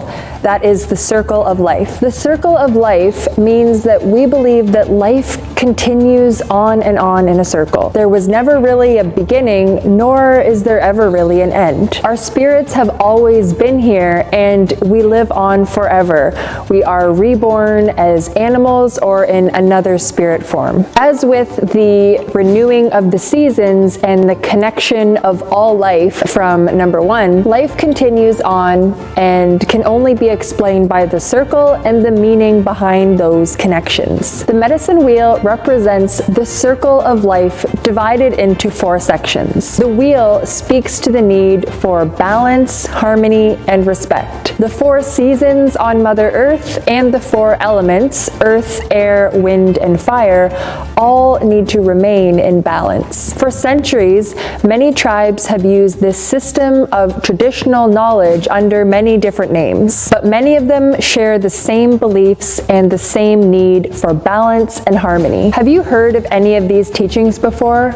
Or are there any others that you would like to share with us? If yes, we would love to know in the comments below. The third medicine wheel teaching is that it is actually a tool for passing on knowledge. Traditionally, knowledge has been passed down from elders through the use of storytelling. From language to culture teachings, songs, and traditions, learning happened in an oral fashion around the fire through telling a story. That's how Indigenous people passed on knowledge from elders in their tribe to future generations. This system of teachings, that is the medicine wheel, helped to connect and organize all of the teachings together. The medicine wheel naturally provided a basic framework for the Indigenous learning process. The medicine wheel represents an interconnected system of teachings to learn about the seasons, directions, elements, colors, cycle of life, and so much more. So now we've looked at the first 3 teachings of the medicine wheel, which are number 1,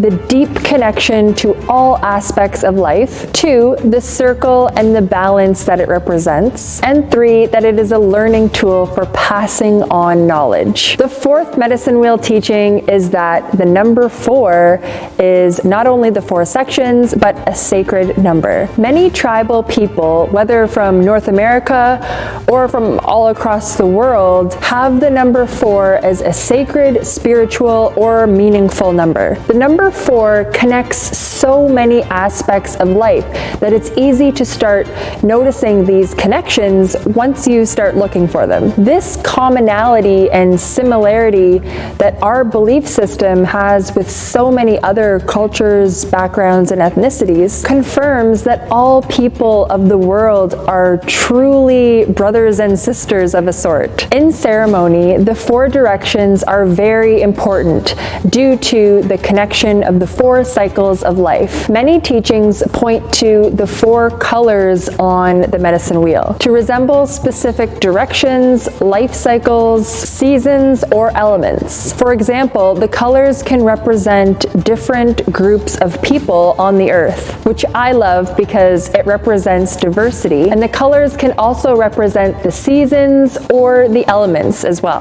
The 5th medicine wheel teaching is that it is a system of teachings built into one. The medicine wheel is an interconnected system of teachings that guides Indigenous people to live in balance, positivity, and respect all creation on Mother Earth. The system of teachings connect the 4 colors on the medicine wheel with specific directions, life cycles, seasons, etc. But there are different teachings behind each color, as each of them matches a specific direction, season, element, or something else that matches with the significant number 4. Even the placement of the colors on the medicine wheel, the 4 sections being placed in a square shape or in a diamond shape, will differ depending on who is sharing the teaching and what they were taught. Understand the fundamentals of the medicine wheel, and as long as it is helping you feel good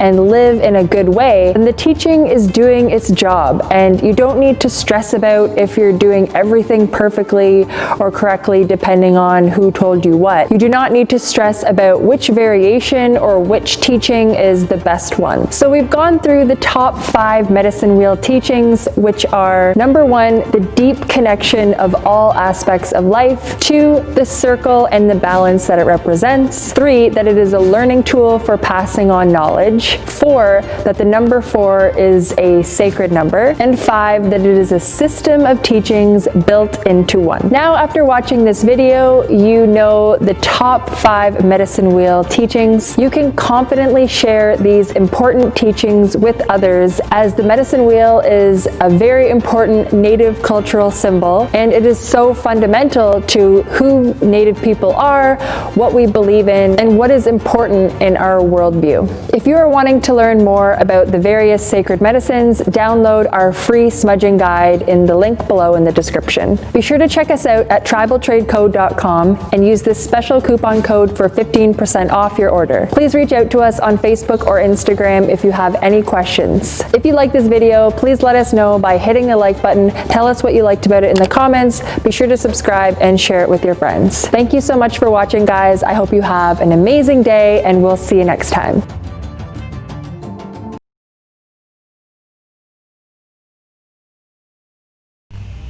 So, any questions?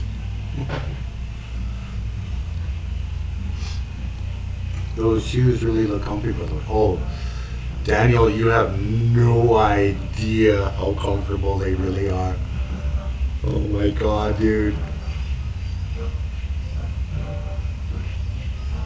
They are like extremely comfortable.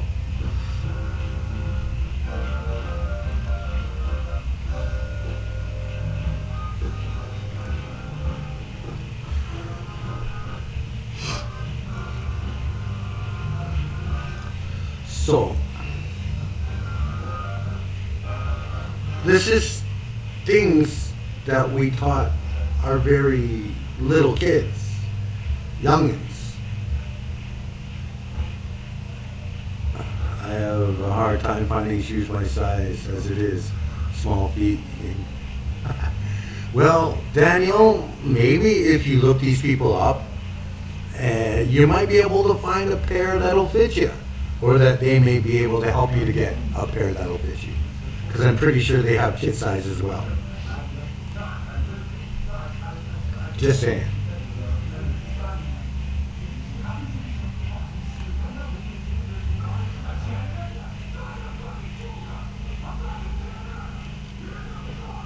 So we're at the 3 hour and 21 minute mark.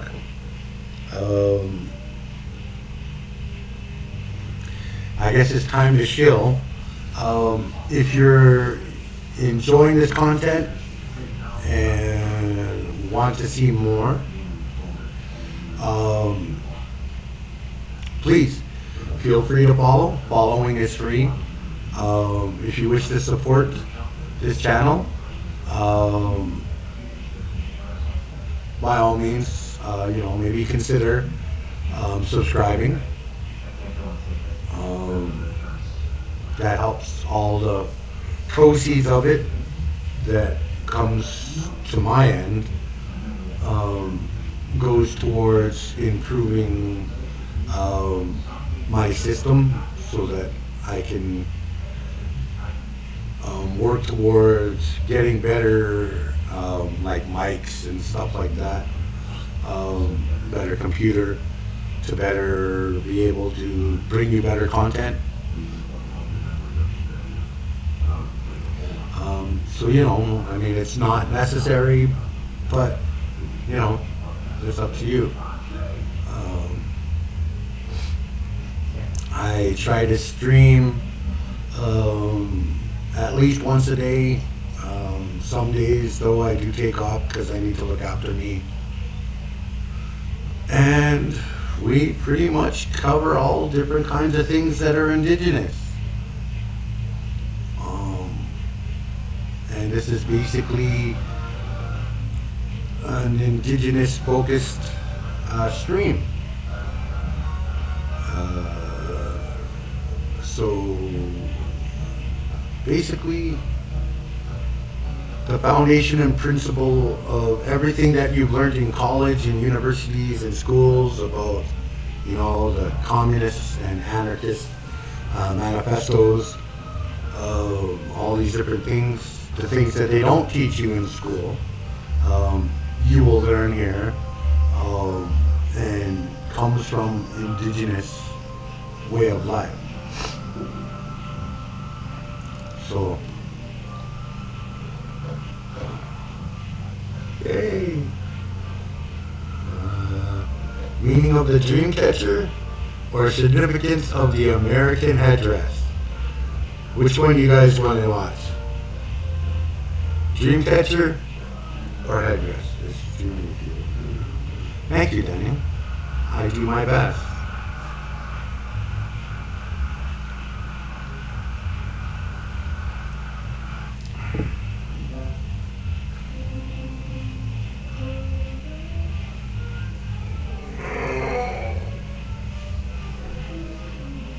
So which one do you want to watch? Yes.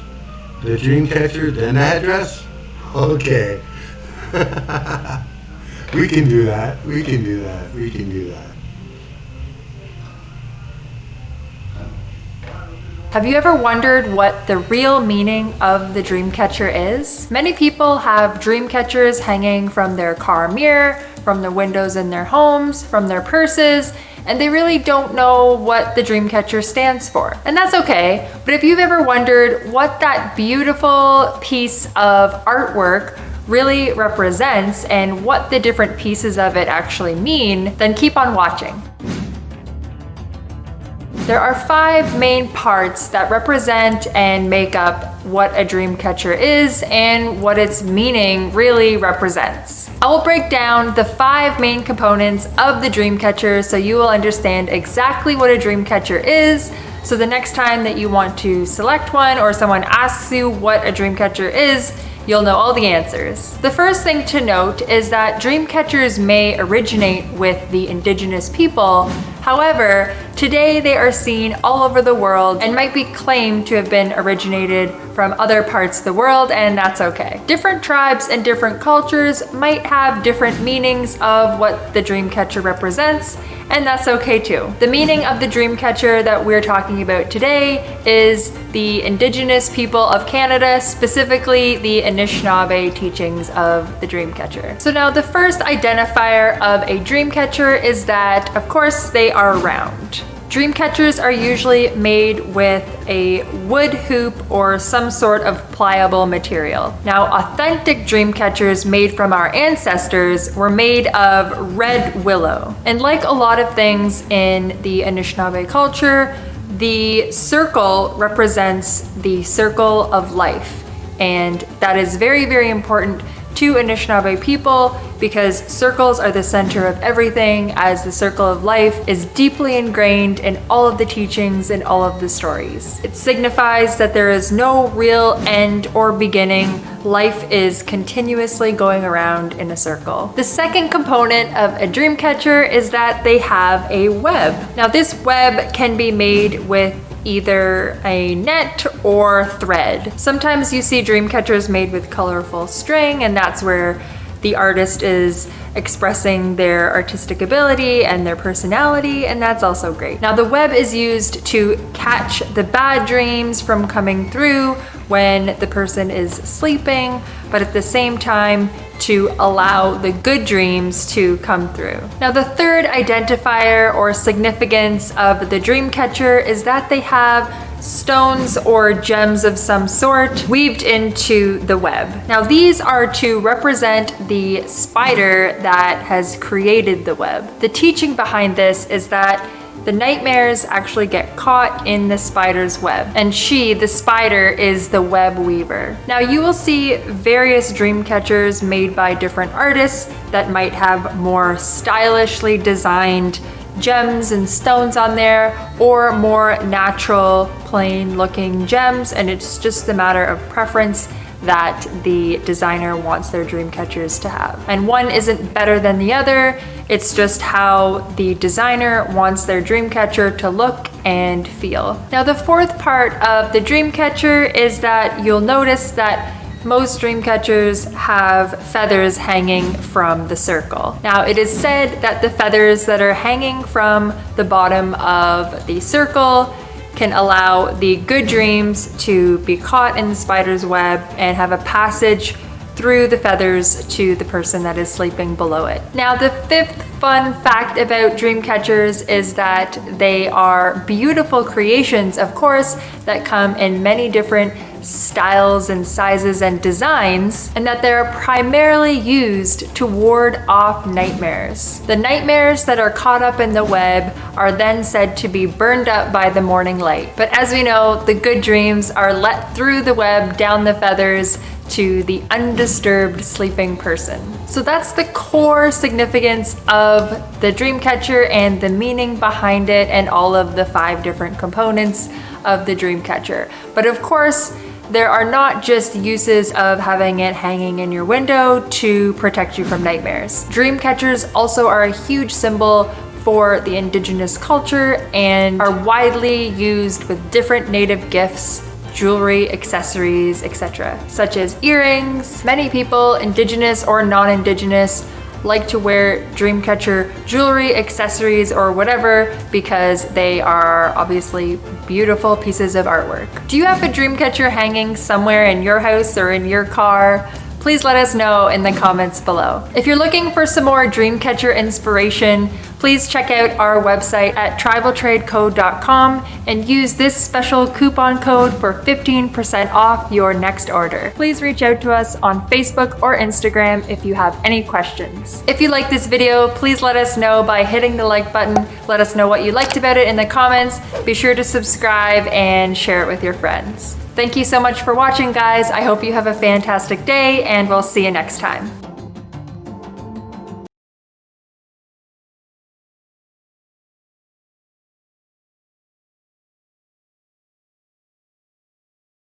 Why is the medicine wheel such a significance? Thank you so much for watching, guys.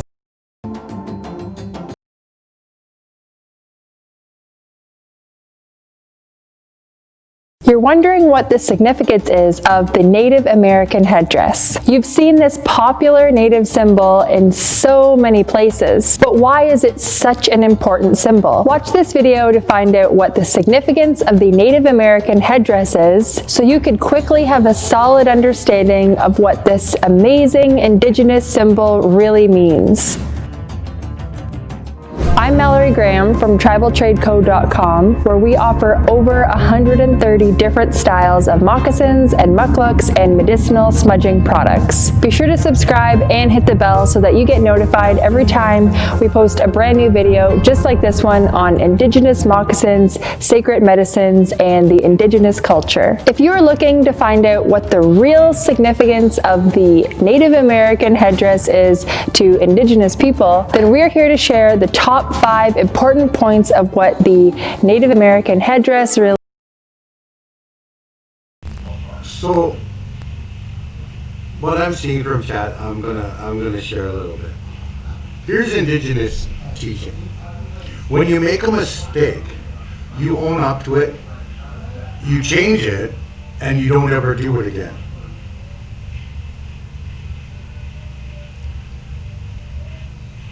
That is truly showing that you apologize and are sorry for the mistake you made, and you don't ever commit that mistake ever again. You learn from it, you grow, you change yourself to correct that. That is how Indigenous people are. Really is. That way you can confidently share this knowledge with your friends and family and avoid offending anyone, and help others be respectful to the Indigenous people of North America. By the end of this video, you will have a full understanding of exactly what the significance of the Native American headdress really is and why you see this amazing symbol in so many places. You've seen the headdress in tons of places.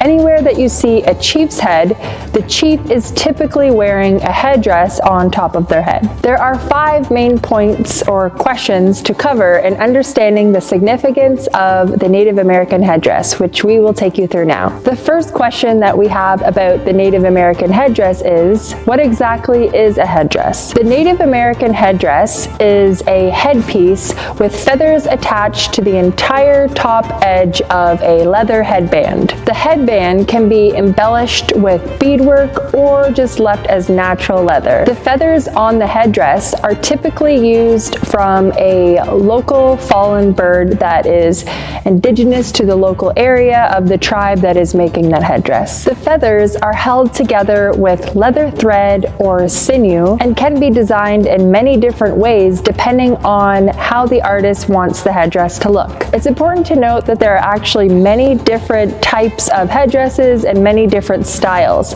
that come from different areas areas and regions of Turtle Island, which is now known as North America. Now that we know what the headdress actually is, we can move on to the second most important question about the Native American headdress. The second question we have about the headdress is, why is the headdress important? The Native American headdress is a well-known symbol of strength and bravery to the indigenous people of North America. Headdresses are important because they have been worn by the most important and influential members of the tribe. We'll expand on this later, but headdresses are not made in one day. They take a very long process to make, and the process itself displays how important and meaningful it is for the person who has earned the headdress. Another reason for the importance of the headdress is that it's not only one of the greatest honors to wear one of these beautiful pieces of art, but to be able to be the close friend, brave warrior, or chief who actually makes the headdress is also an incredible honor. Now that you know why the headdress is so important, let's move on to the third point. The third question we have about the Native American headdress is, how is the headdress actually made? To make a headdress, one single feather would be added to the band each time the recipient committed an act of bravery. Headdresses were only made when someone earned this honorable headpiece. Some tribes required that the recipient or the person wearing the headdress fast for several days before earning each additional feather to show their loyalty towards the tribe. The process of making the headdress itself shows the great significance that the headdress has in the Native American culture. Like we mentioned in the first question, there are many different types of headdresses that serve very different purposes and come from very different regions and territories of Turtle Island. Unfortunately, traditional indigenous headdresses are rare, but maybe you have seen an authentic native headdress before. If yes, comment below with yes. If no, comment below with no. So now we've looked at the first 3 points to know about the significance of the Native American headdress, which are what exactly is a headdress, why is the headdress important, and how is the headdress made. The fourth question that we have about the Native American headdress is, who would actually wear a headdress? Only those who were known as being admired or greatly respected from other members of the tribe would wear a headdress, as its symbol represents bravery and honor. A distinguished community member, such as a chief or a warrior or someone being honored for something, would typically wear a headdress. It was once common for headdresses to be worn in battle as well by the Native American people of Canada or the United States. Currently, you would most likely see a headdress worn in a traditional Native wedding ceremony or another ceremony such as a powwow, swearing in, or something like that. There are many different types of headdresses that have different styles and meanings, but one similarity amongst all headdresses is that they had to be earned to be worn. Both men and women can wear a headdress. The only difference would be some men wore the war bonnet style and women mostly wore the beaded headband style. Now that we know who should wear a headdress, who shouldn't wear one? That basically means that everyone else shouldn't. Those who haven't earned it or done something to earn the right to wear a headdress should not be wearing one. Now, the fifth and final question we have about the Native American headdress is, how can we be respectful regarding the headdress? There are many different sides and opinions surrounding the headdress and other cultural symbols being worn appropriately or not. Many activists take major offense to those wearing headdresses who haven't earned them, as it's seen as disrespectful for those who have earned them. Many people would also say that wearing a headdress when you haven't earned it is extremely offensive to the validity and meaning that the headdress has. The headdress symbol itself is seen on other pieces of clothing and accessories, which can be okay or might offend a traditional Native person depending on their attitudes and feelings about it. From observation, most Native people get upset or offended when headdresses are used as mascots or costumes. So I would recommend trying to steer clear aware of that if your intention is to be respectful. There is no general rule or consensus to whether wearing the headdress in clothing or accessories is appropriate or not. So now we've gone through all 5 points to know about the significance of the Native American headdress, which are 1, what exactly is a headdress? 2, why is the headdress important? 3, how is the headdress made? 4, who would wear a headdress? And 5, how can we be respectful regarding the headdress? Now, after following along with these 5 questions on the significance of the Native American headdress, you could feel confident on your knowledge about this important Native cultural symbol and how it fits in with our society today. If you are wanting to learn more about the various sacred medicines or the smudging process in general, download our free guide at the link in the description. Be sure to check us out at tribaltradeco.com and use this special coupon code for 15% off your order. Please reach out to us on Facebook or Instagram if you have any questions. If you like this video, please let us know by hitting the like button. Tell us what you liked about it in the comments. Be sure to subscribe and share it with your friends. Thank you so much for watching, guys. I hope you have an amazing day, and we'll see you next time.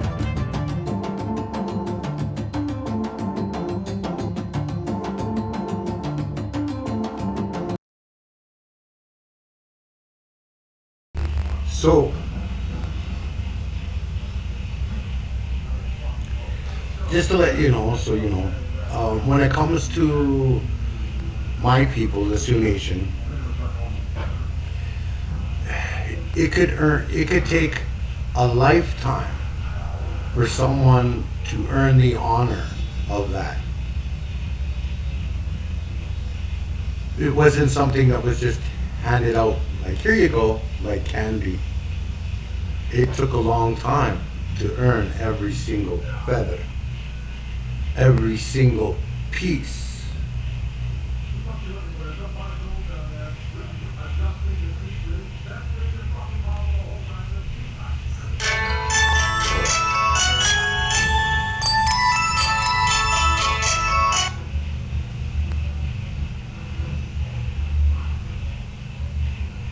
So, knowing how it's made, the significance of each feather, the whole thing becomes very incredibly heavy. Yeah, heavy in terms of the significance of it. Yeah, Spider. I wouldn't wear a headdress because it's not part of my heritage. Some things are majority like smudging and or protection items. Yeah. Yes, very much so. So, what we seen here, what this lady's shown, was mostly Plains natives that had these kind of headdresses. Other places had different ideas of headdresses. Wearing a headdress you haven't earned is also a super easy thing not to do. Exactly, Spider. It's really easy. If you haven't earned it, don't wear it. It's so simple. Yeah, you might see it in a store, and you go, oh look, that's really cool. Let me get that. And you have enough money to buy it, because what you have to remember is when you're buying it from a lot of white-owned stone stores, they pay anywhere from 1 to maybe 5% of the price tag that you're seeing on it to the actual indigenous person that made it. The rest of it is all profit for that store. So think about that, because I know like there's pawn shops and other stores that are run by white people that sell indigenous things.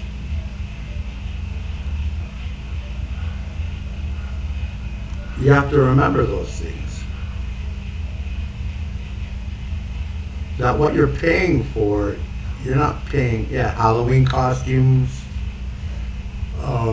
You know, I know for a while it was, you know, the in thing to dress up like you're a brave with an axe and these fake little feathers, this little headdress, and roam around and woo, you know. Yeah, that's very, very, very disrespectful and rude.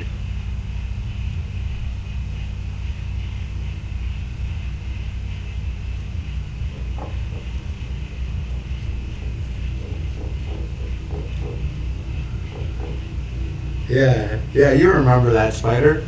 Ooh. Yeah, yeah. Running around, bobbing their head up and down, going, ooh. Yeah, yeah. You remember that. We all remember that. That has nothing to do with indigenous people. It's a Hollywood fallacy. This is why I encourage people to buy directly from indigenous people who practice. Yeah. You want to buy some artwork? You want to buy some art, something that's indigenous? Buy it from actual indigenous people. Like this young lady at Tribal Trade Co., who's actually an indigenous woman.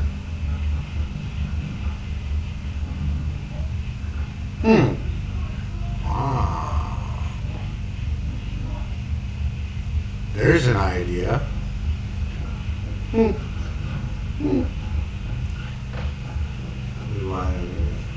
We did that when we played that game. Yeah, Daniel. Lots of kids when I was young did that. Yeah. Lots of kids. Even I did when I was a kid.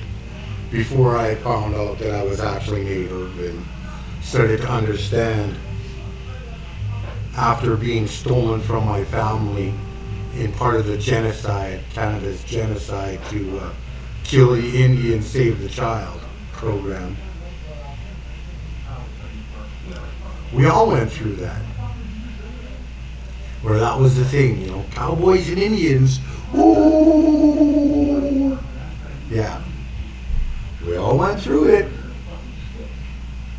Little did we realize just how racist, how horrifying that actually is. Yeah. Growing up, we had my neighbors who dressed up as Pocahontas. My grandparents told me that was disrespectful. But at the time, I didn't understand why, because she was dressing up as a brown person, us. Yeah, right. Exactly. Like, there is a way to dress indigenous and to that's honorable and respectful to us indigenous people, and there's a way not to. Don't dress up as Pocahontas. Don't dress up as the Halloween costume braves, you know, that have all these fake feathers that are different colors. All right, Pocahontas is the other exposure to indigenous cultures. Yeah, Spider. Sue, it has been wonderful listening to you. Thank you for the work you do. Oh, good night, Twilight. See you later. Please feel free to come by anytime you see me online. Welcome to come hang out. Yeah. Hollywood's idea of sweet.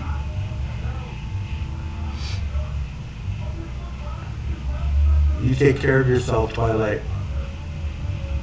Hollywood's idea of how to represent us indigenous people is horrific. It's utterly disgusting. It has no basis in reality whatsoever. None. Zero basis in reality. Let me see if I can see it.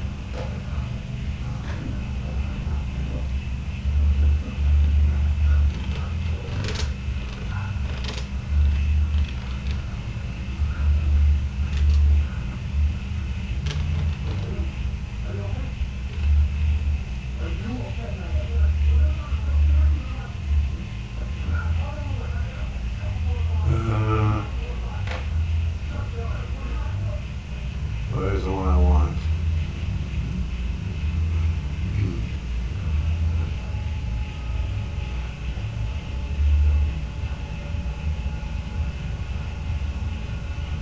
Where's the one that I want to show? So here we go. Let's take a look at this. There we go.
Notice how they're showing two white people holding off a pack of Indians.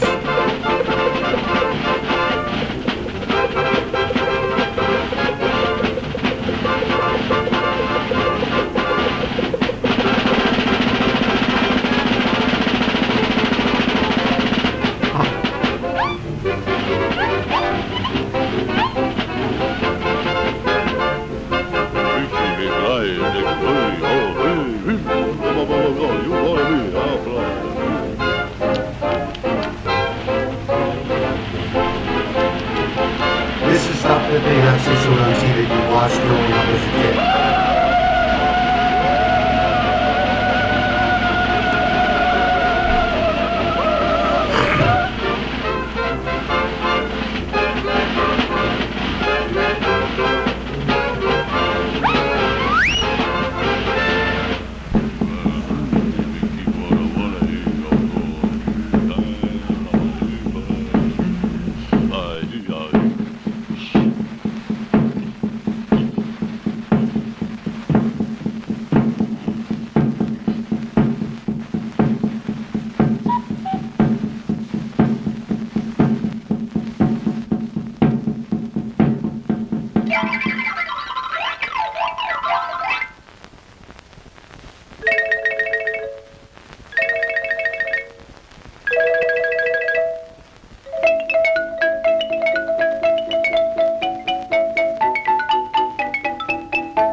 Yeah, Daniel, exactly, right? What the? Yeah. Hold up, now we have to look at this.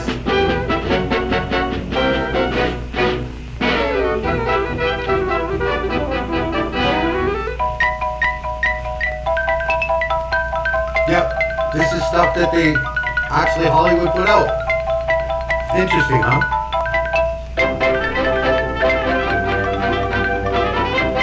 This is supposedly the medicine man.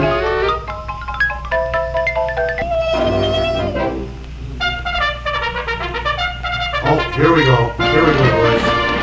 The great cavalry saved the day.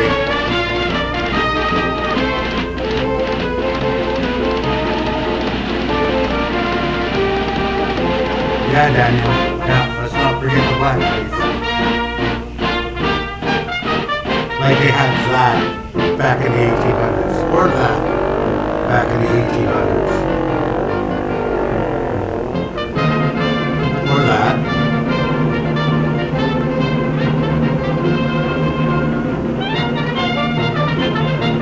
Oh look, we have the Nazi symbol stating that us indigenous people are horrifying, disgusting, and crazy. Yeah, Daniel. Oh, there's General Custer. Lassoing the indigenous. Yeah. Oh yeah.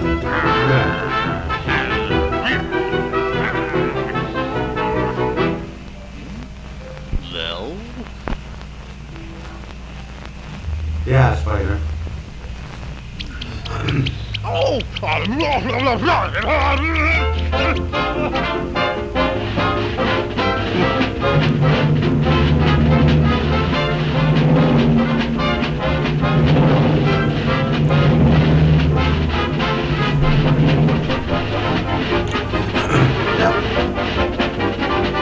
This is actually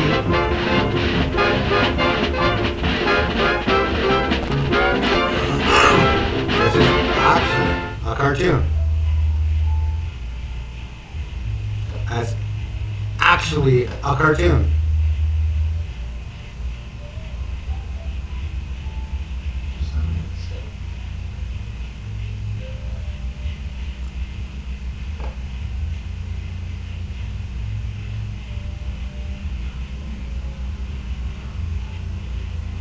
Interesting, huh?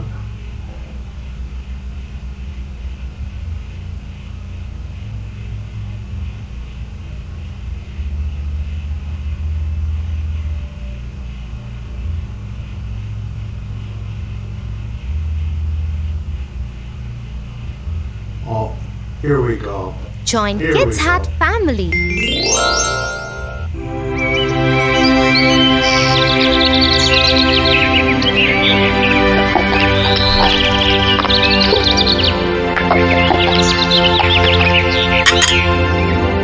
Tofu, please finish your breakfast first. No, I want to play first.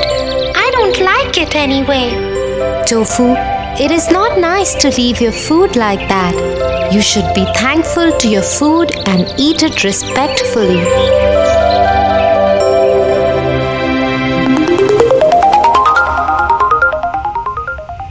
The first Thanksgiving.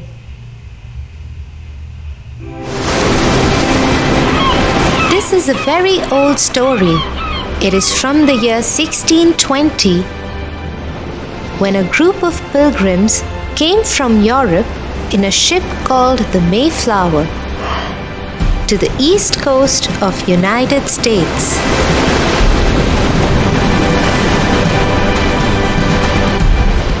We have reached this new land, and we shall make it our home now. Let us call it Plymouth. Yes, and this big rock by which Plymouth is recognized will be called the Plymouth Rock. We shall make a settlement here.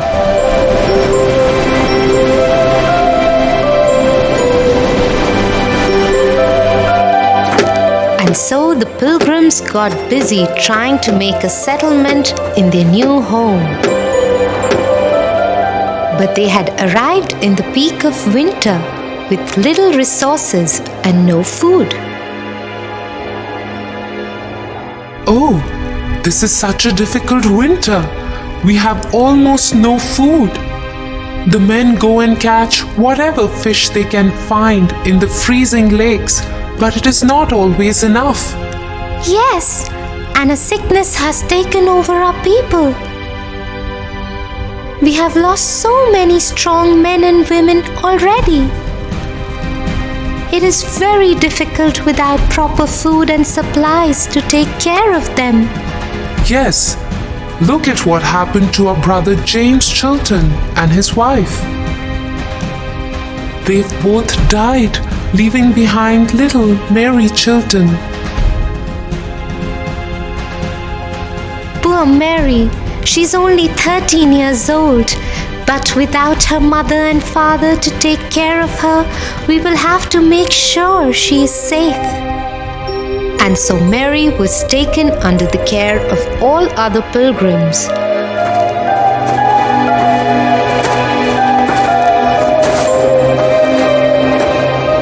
But it was a hard sickness, and people died from extreme cold, lack of food, and the sickness that had come over their settlement. This meant Mary had to work hard. Many of the older women amongst the pilgrims had died, and the remaining work had to be shared by everyone.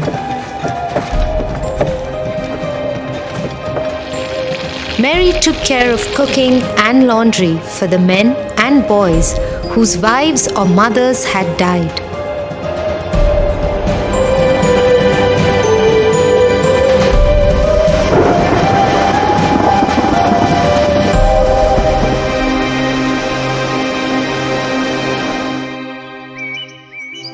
Then one day in March, two strangers called Samoset and Squanto visited the settlement.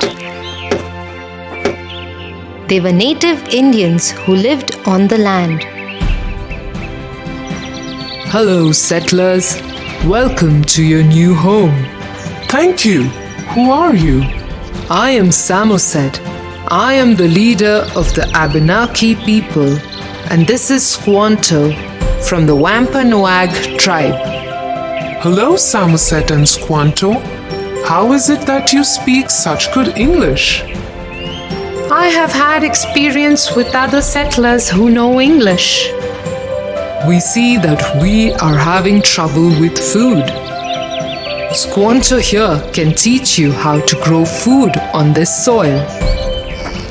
And so the pilgrims made new friends and learned how to grow food in their new home.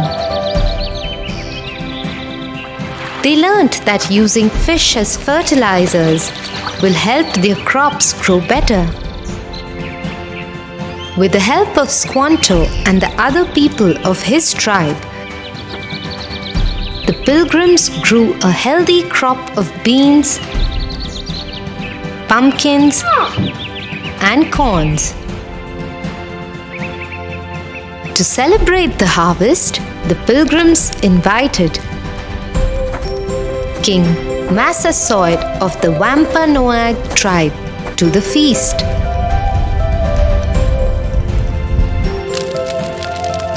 King Massasoit's men helped the settlers hunt for the feast. And large feast of corn, roasted meat, pie, fruits was laid. The pilgrims dedicated this day to getting together with friends and family and thanking God for the abundance of good food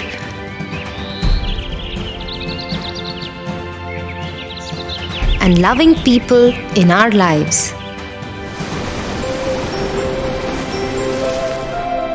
I get it now, Tia. We should be thankful for the abundance of food we have. I shall respectfully eat whatever is served to me. That is so wonderful, Tofu. I am proud of you.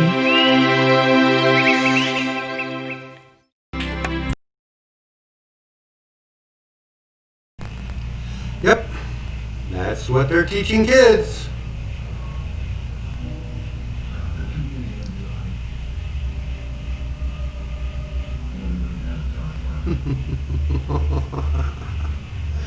So let's get into some really important details.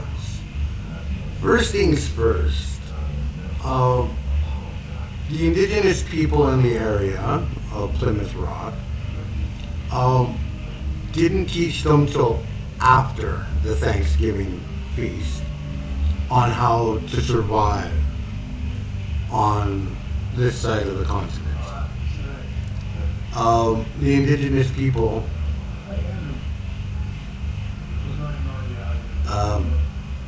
brought the whole food and everything to help them to eat, to feed them, and took pity on them. Hides and whatnot to help keep them warm, everything else. But of course, white people could not be at any time at all like that. Like, what do you mean? We had to rely upon the indigenous people for food and everything. Like, how could that be possible? Now Thanksgiving is commercialized to where it's all about making sure you spend money through capitalism, and never mind the indigenous people. Oh, you see one walking by the street that's down on the street, that's poor and homeless? Oh, horrible, disgusting things. Ugh. I'm not gonna walk, I'm just gonna walk by. Hopefully they don't talk to me. Yeah.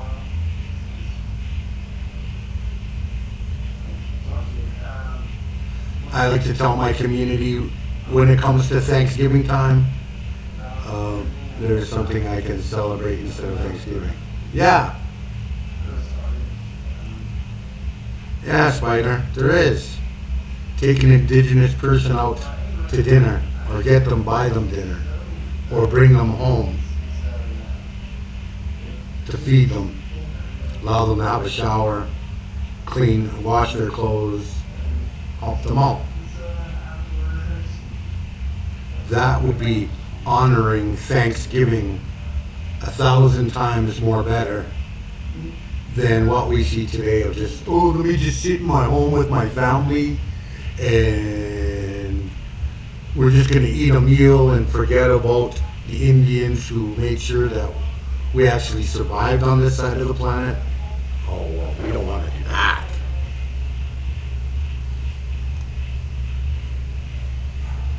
That's what I tell my community. When it comes to Thanksgiving, when was the last time you took an indigenous person and got them something to eat on Thanksgiving? When was the last time you brought one home?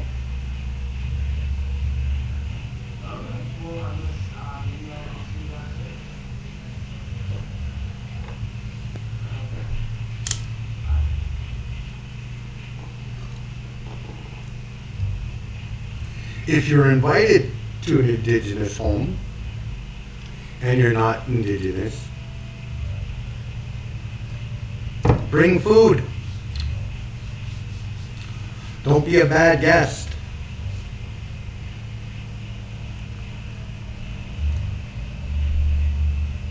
Because remember, non-indigenous people on Turtle Island, y'all are still guests.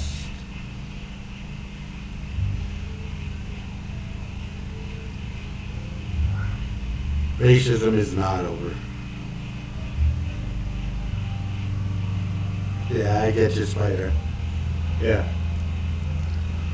When racism is over, like, oh my God, why would they need our help? Yeah, right. Mm-hmm. Yeah. Mm-hmm.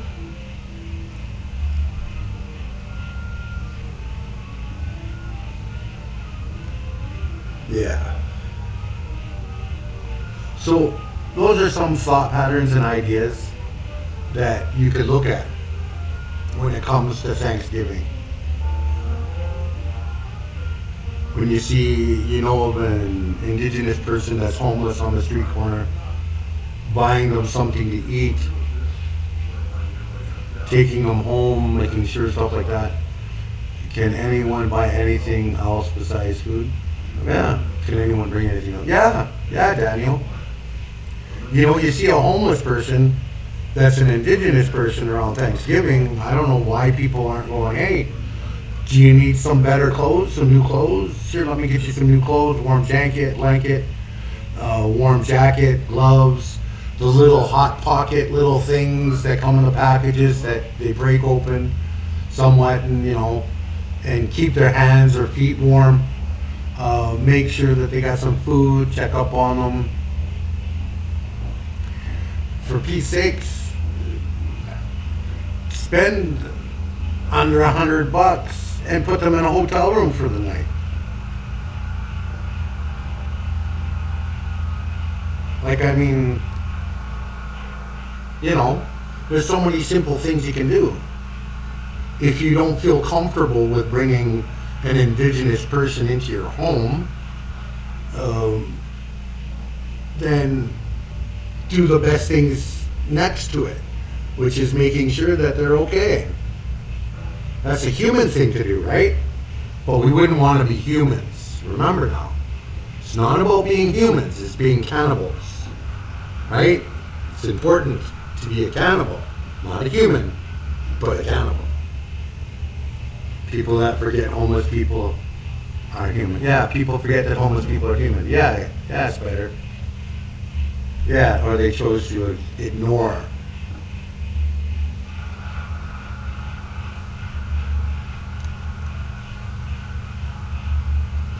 So this is the stuff they literally teach kids. Interesting, isn't it?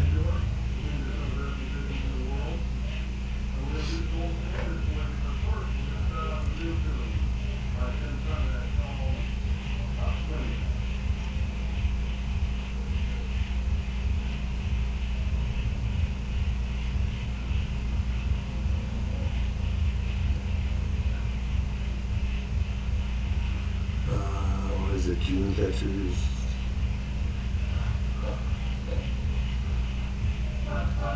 What's the biggest lie we've been sold? Can anyone in my chat answer that?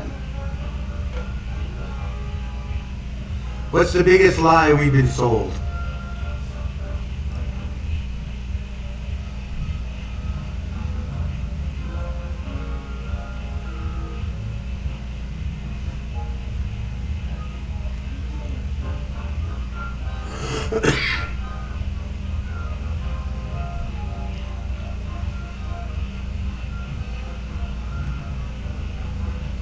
There are so many, yeah. Yeah, Daniel. Yeah. Money, colonialism, and capitalism is the best thing in the world. It is the best thing ever. That we are not worth better. Yeah, Spider. Yeah. There's a lot. That we are unworthy of anything better than what the 1% of the planet tells us we are, or governments tell us we are.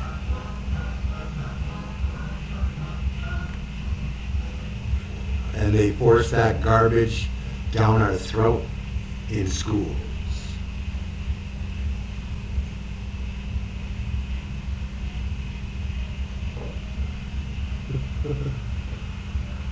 Cool about that.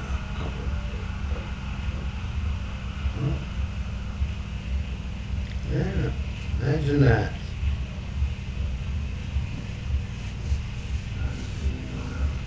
You know, you don't even have to film what you're doing. Just, you know, even every day you walk by a homeless person, you know, shoot them a couple of bucks.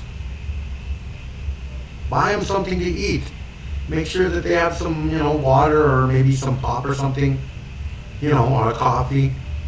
Like, how hard is that? To take a few seconds out of your daily life and do that.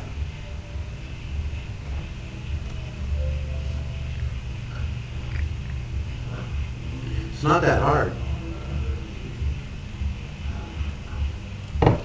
And I mean, considering in the States, people are getting, there's like a whack ton of people that are pretty close to damn near being, what my old social worker / therapist says she couldn't give to homeless people in case they spent it on drugs. Oh my God. Okay. So if you're really that concerned about whether or not it'll be used on drugs, then buy them a meal. Bring them some food. bring them a warm blanket or something, gloves, something. Yeah, a social worker who makes a shit ton of money already as it is, Spider. They're not poor by any means. They make a killing. To sit around and act like they're the social comfort of the planet.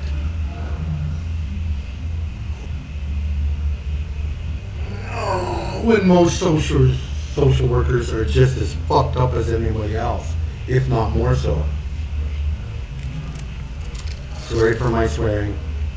I'm trying to cut that down.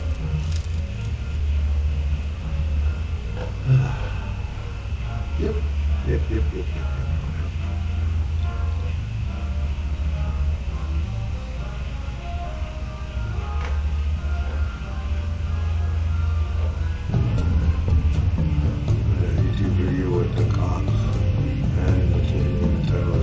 Yeah, I know, Daniel.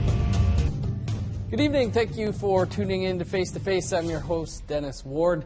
Our guest this week is Daryl LaRue. Daryl is a professor in the Department of Social Justice and Community Studies at St. Mary's University in Halifax, Nova Scotia. Daryl teaches courses in critical race theory, studies on colonialism, multiculturalism, and diversity, among other things.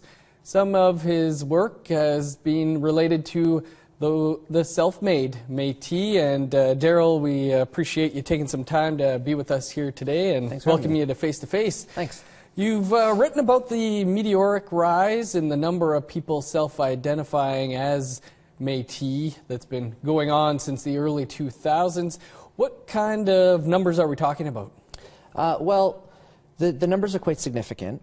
For instance, if we look at Nova Scotia as an example, if we're looking at the census in particular, the increase in the number of individuals who are self-identifying as Métis in Nova Scotia has gone from 830 in 1996 to 23,315 in 2016. And I expect that number will increase even more, given that this movement is sort of just developing right now, this, particularly in Nova Scotia, this Acadian Métis movement.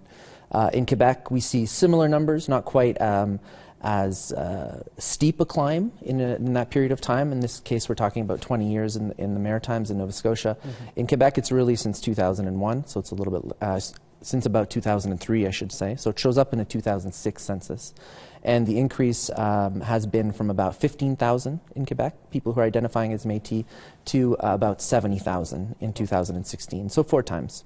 What is it I about don't that think time he's period? native or Métis himself, Daniel, well, but I could be wrong. There are 2 things. I think what happens, and this is in discussing this issue with Mi'kmaq people in particular in Nova Scotia, New Brunswick, what we see is that with the Marshall decision, the Supreme Court Marshall decision in 1999, which is a decision that confirms that the Mi'kmaq have a right to make moderate livelihood in the fisheries. Mm-hmm. And you may remember Alanis Omasmawan's film Is the Crown at War with Us, which documented the really extreme violence and efforts to stop the Mi'kmaq from going on the water to assert those rights.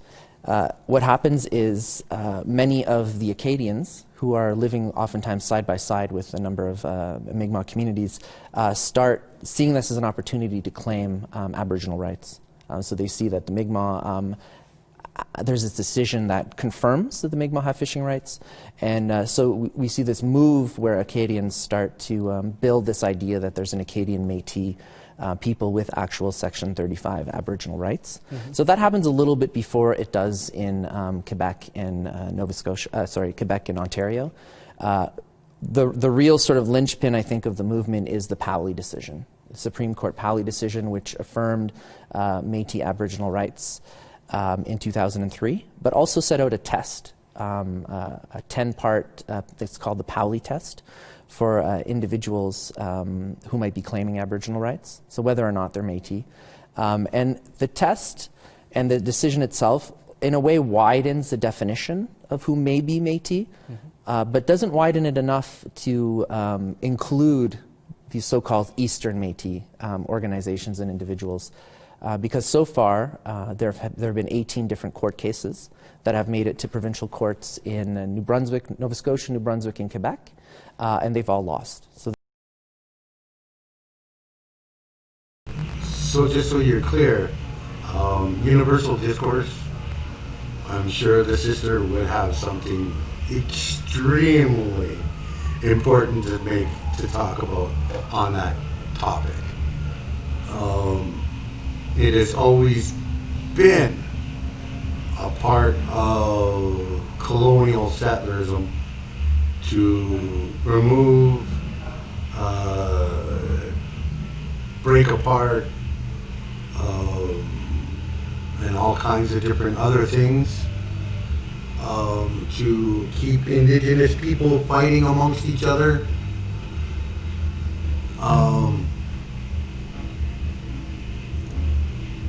And separate each other. And keep separated from each other and fighting each other and all this kind of stuff.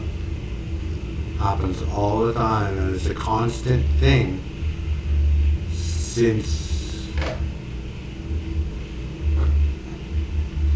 1492. It's been a constant. So just remember that.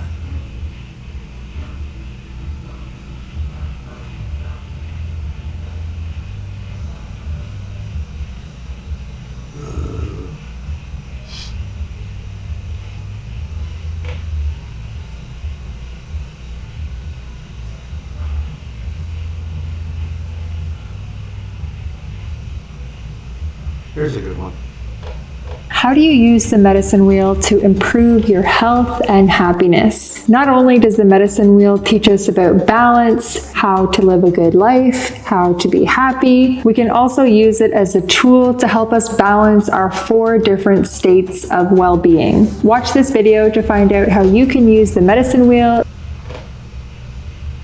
Yeah, Daniel. Yeah. There are tons of white people that will claim all kinds of things to do with Indigenous, and are basically paid to keep the Indigenous population fighting each other, or to deny the existence of that Indigenous person or that one.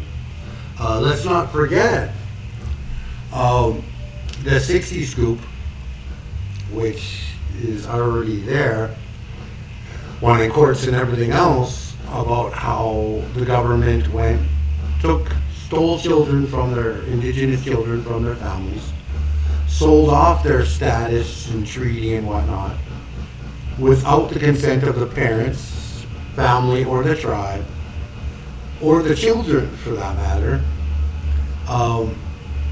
And then sold them to non-Indigenous families and told them not to ever let them learn or understand about their culture or heritage or anything.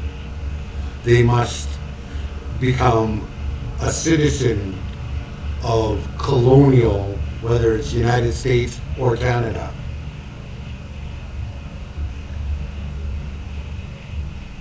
And they keep doing that. Still to this day, it still goes on. Nothing has changed.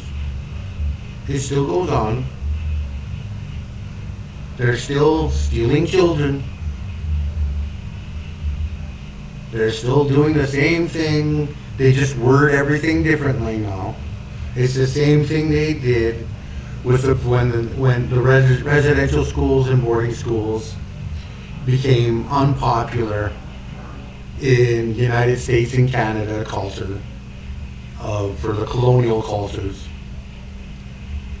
They changed it. They got rid of those, brought in social workers, child and family services, and the foster care system to do the same thing, just worded it all differently, and it's a continuation.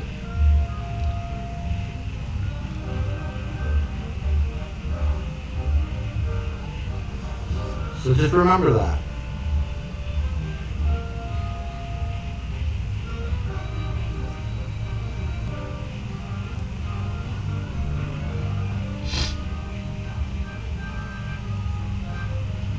Yeah, right. Exactly. See, there are even my own people who are so brainwashed by colonialism and capitalism that they have no understanding of history.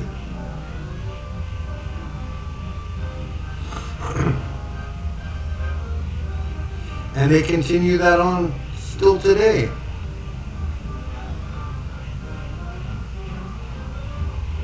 Yeah, Spider, yeah.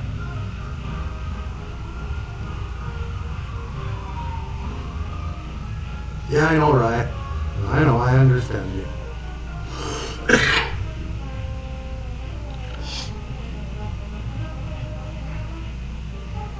See, that's what they do. That's a constant. Well, let's brainwash these people, especially when it's got massive funding and hundreds of years behind it. Yeah, Spider.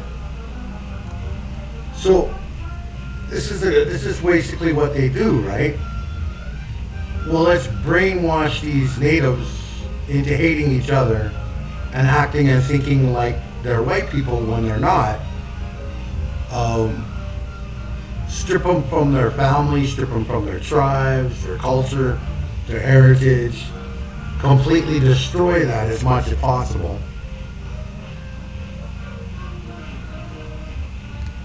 Brainwash them into thinking our way is the only way. And then, bam, you come up with somebody like that. I know we speak colonized language, but it's taken me a long time to deprogram from the propaganda. Yeah, right.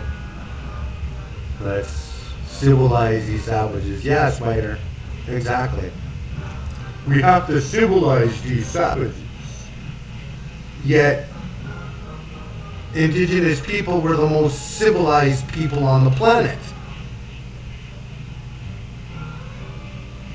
But, you know, I mean, no one could be as civilized as Europeans.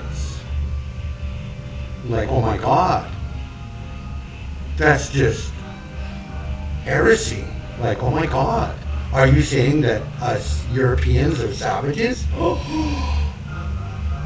Like, don't look at all the atrocities that we caused all over the world. Like, let's sweep that underneath the rug.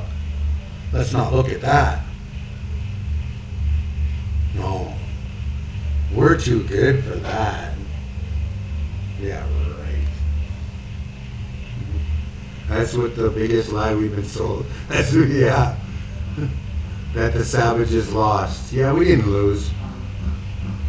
This is a very, very core thing. Okay, you cannot make treaties with conquered people.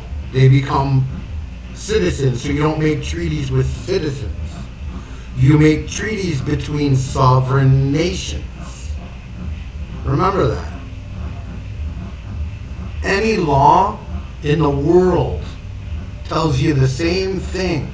You cannot make treaties with conquered people because they're no longer sovereign citizens or a sovereign nation. They're conquered people. They become citizens of the conqueror. So remember that. And they go, oh, well, you know, they lost the war. No, dude, no, the war's still going on. The war has not stopped since 1492. The war is still not stopped.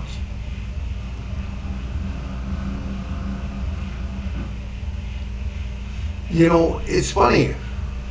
Here, let's see. The United States and Canada could not beat the indigenous people of Turtle Island at war, in war. They could not. They lost. So what did they do? Well, let's almost bring into extinction their food supply.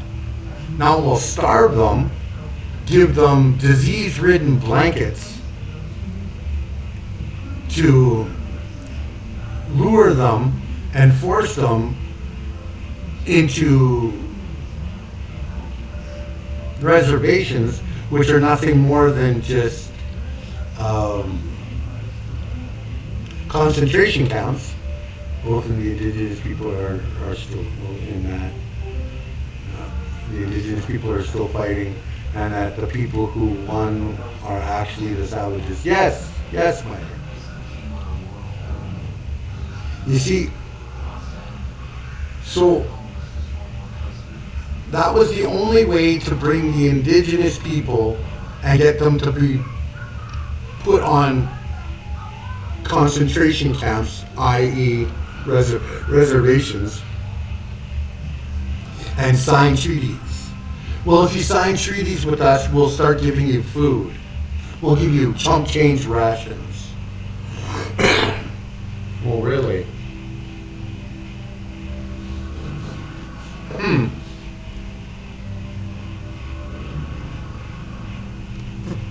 Think about that.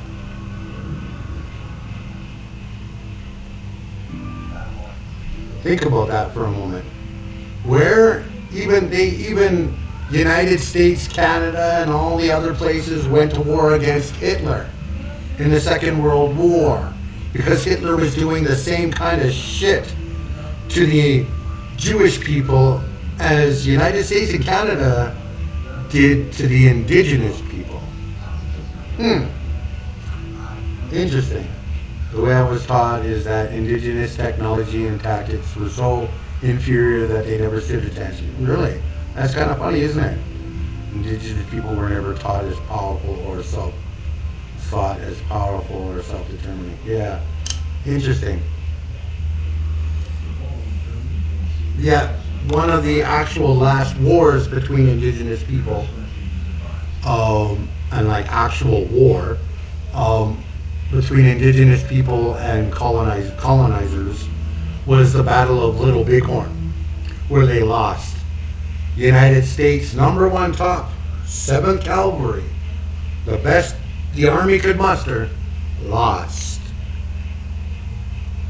But, you know, we're inferior. Yeah, right. More propaganda bullshit.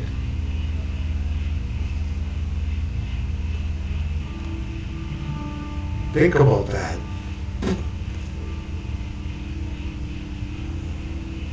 Now, on the other topic, think about that.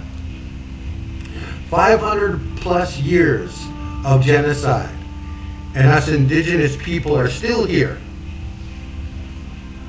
and putting our middle finger up and saying, fuck you.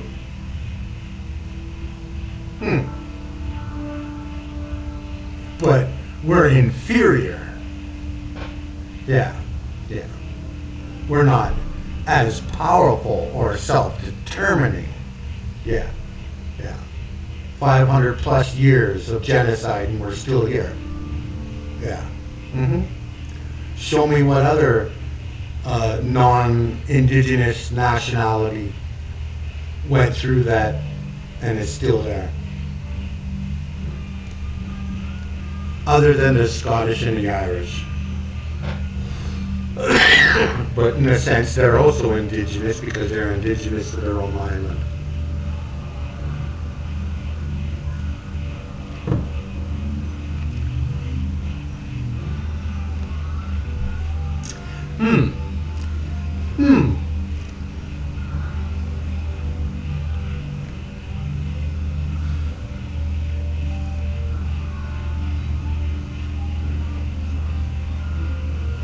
See, and then this is what they use to make you afraid as well of us indigenous people. Well, all the stuff we did to them, you know, if we let them have, you know, their land back and everything, and we honor the treaties like we were supposed to, well, they'll probably do the same thing to us that we did to them. No. Although surely there will be some people that will be facing war crimes. But for the general population, no. No, we're not interested in that. We're not interested in doing that, because Indigenous people have always honored the treaty and kept the treaty, even though what we're looking at is going, okay, well, y'all got new landlords now. So what skill sets do you have to offer? Okay, so you're a plumber, you're a roofer, you're an electrician, you're a computer tech. Hey, well, this is how you're going to pay your rent. I know I was a perspective shift for me in realizing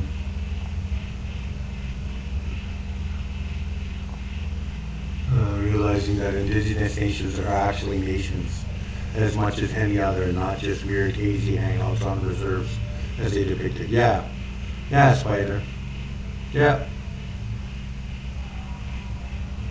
Think about that.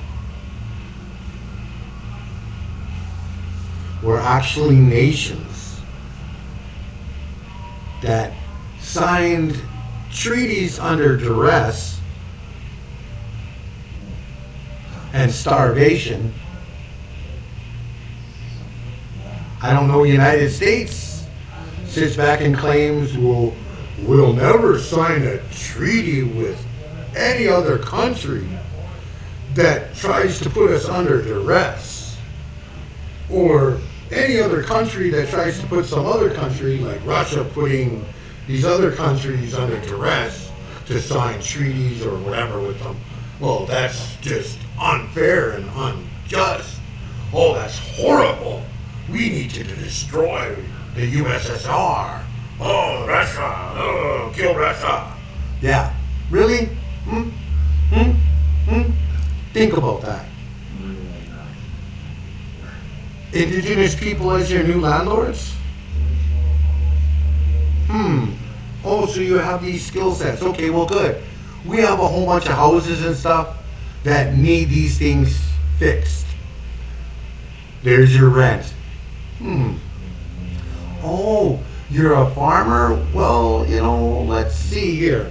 We're going to help you to make sure that these things get out to markets. As well, a percentage of this is going to help to feed the people. Oh, wow. That's horrible concept.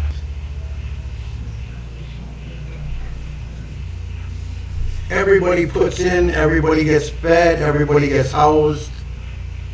Everybody has the same equalization of living conditions. Everybody gets the same ability and the same medical treatment. Wow. That sounds so horrible, doesn't it? It's horrifying. Horrifying. Oh my God. Why would we want to live in a world, in a society like that? Like, oh my God. Only the exploit of the land they own. They don't even own it. And the people that live and rent in the place. Yeah, Daniel. But see, these landlords don't even own it. It's stolen land. It's not theirs to claim. The courts don't even represent the true law. They don't do anything else but exploit more people for their own profit. Yeah, Daniel, exactly. Heaven forbid we should ever live in a world where that doesn't happen. Where that's not happening. Heaven forbid. Where homelessness is gone because no one's homeless anymore. Where starvation doesn't exist because everybody's got food in the house. A roof over their head. Heaven forbid. Exactly.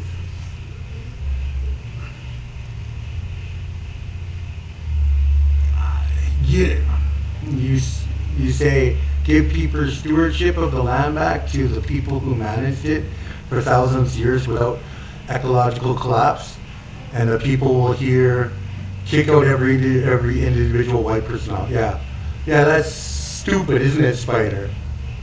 That's why they're afraid of rent strikes. Yeah. Landlords are afraid of rent strikes. When COVID came out, they were the first people to run to the government demanding money to cover that rent loss so that they would be debt-free from the banks for these properties, that they would make sure that they didn't lose a single penny, and still were making profit during COVID. Yet all the while sitting back and saying, well, we can't kick you out right now, but we're going to keep adding this to your debt that you owe us for rent. So not only did the government pay for you to be able to live in that house or that apartment without ever having to worry about the rent. Yeah, Daniel, exactly. So not only did he receive money from the government for that, but yeah, they're gonna reinvent debtor's prison if they get the chance. Yeah, Spider. Ridiculous. I've never heard of anyone seriously saying, yo, kick out the white people. Yeah, exactly, Ray. No indigenous person has ever sat back and said, yo, kick out the white people. No. What you hear instead is, hey, we're your new landlords. Now we're going to show you how to be a right guest, a proper guest. Now we're going to show you how we do things as indigenous people. Wow. So think about that. This isn't about kicking out white people or getting payback to whitey for the things that have been done to us. This is about showing you that us indigenous people are the most caring and forgiving people on the planet. You know, in indigenous culture and way of life, two-spirited people, gay, lesbians, trans, non-binary, binary people were the most accepted people in our society. They were an intricate part of our society. Not like white society that makes you out to be freaks of nature and literally demands that you explain or express or come up with some reasoning as to the reason why your existence should be. That was not ever the case in any indigenous culture on Turtle Island. Think about that. Think about that. Decolonization. Decolonization. Remove colonialism and capitalism out of your head. Completely. Don't hold on. Don't hold on to it.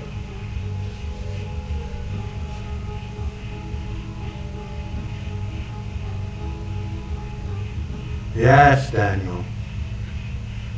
Yes, Daniel. Exactly. So think about that.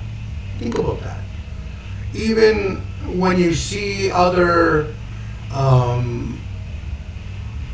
communists and anarchists sitting back and dipping into colonization, point it out and remind them. Say, hey, bro, or hey, sister, yo, bro, you know, step away from that colonization mindset, bro. Get back to decolonizing, remember? Keep that in check. Right? Doesn't that all make sense?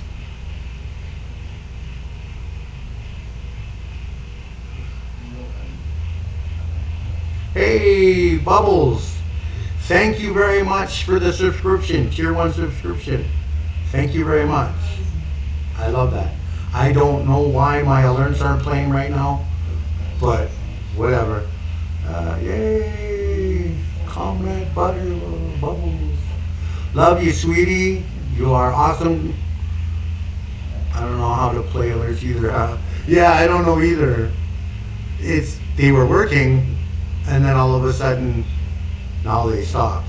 So I don't know. It's weird. Yes, they still think in a colonizer mindset because that's all they know. Yeah, right, exactly. That's all they know. Well, if you're really pushing to decolonize, then decolonize. I recently took a local workshop on decolonizing gender, and it was so refreshing to be part of and share with the same views with other people. Yeah, Daniel. Yeah. Spider, yeah. So, yeah, it's so chill to talk with people who actually get it. Yeah, exactly. Well, I love to be in that workshop. Bubble says, yeah. That's why I'm here. Spider. Well, this is what you're going to learn here. You want to learn where Communism Manifesto and the Anarchist Manifesto, the core belief system and ideas and philosophies behind it actually came from? Right here, Indigenous people.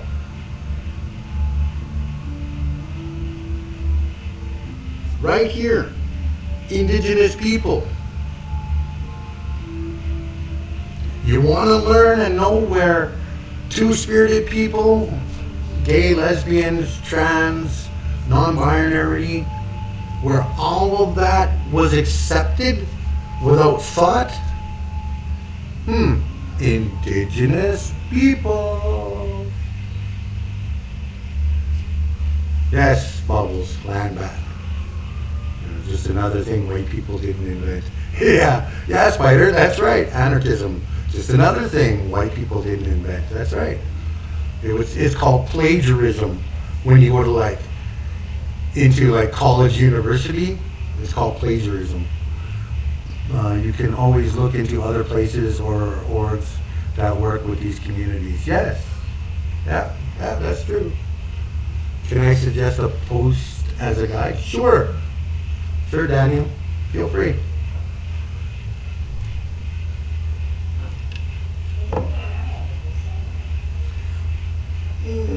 Well, when people say communism has never worked, sure, let's just ignore the oldest purchase during democracy on the planet. Yeah, Spider, right here, indigenous culture, indigenous way of life. The more I learn, the more I realize all people have done is steal and sell it back. Yeah, Bubbles, yeah. But that's okay. There are those of us indigenous people who are more than happy to bring out the truth and share with you. See, we've always been that way. They say, wars. Well, let me put it this way. Wars happen as the very last thing. When every other option was exhausted and didn't go anywhere, then war was the very last on that agenda. Because war equals loss of life, equals loss of people within the tribe or the society, or so loss of life was something that everyone avoided. That was the last thing that you wanted. But, we just really, uneducated, savages, we only, seek a war, yeah, right. You know what I mean? Come on, man. Like, seriously? You're trying to state this myth and fallacy that indigenous people were cavemen-like? So primitive, uneducated, we were cavemen? Really? Wow. The post has references listed as well. When people say that stuff about indigenous cultures, like, oh God, nobody tell them about Europe. Yeah, Spider. No one's educated them about Europe yet. Yeah. They missed that section in school. Yeah.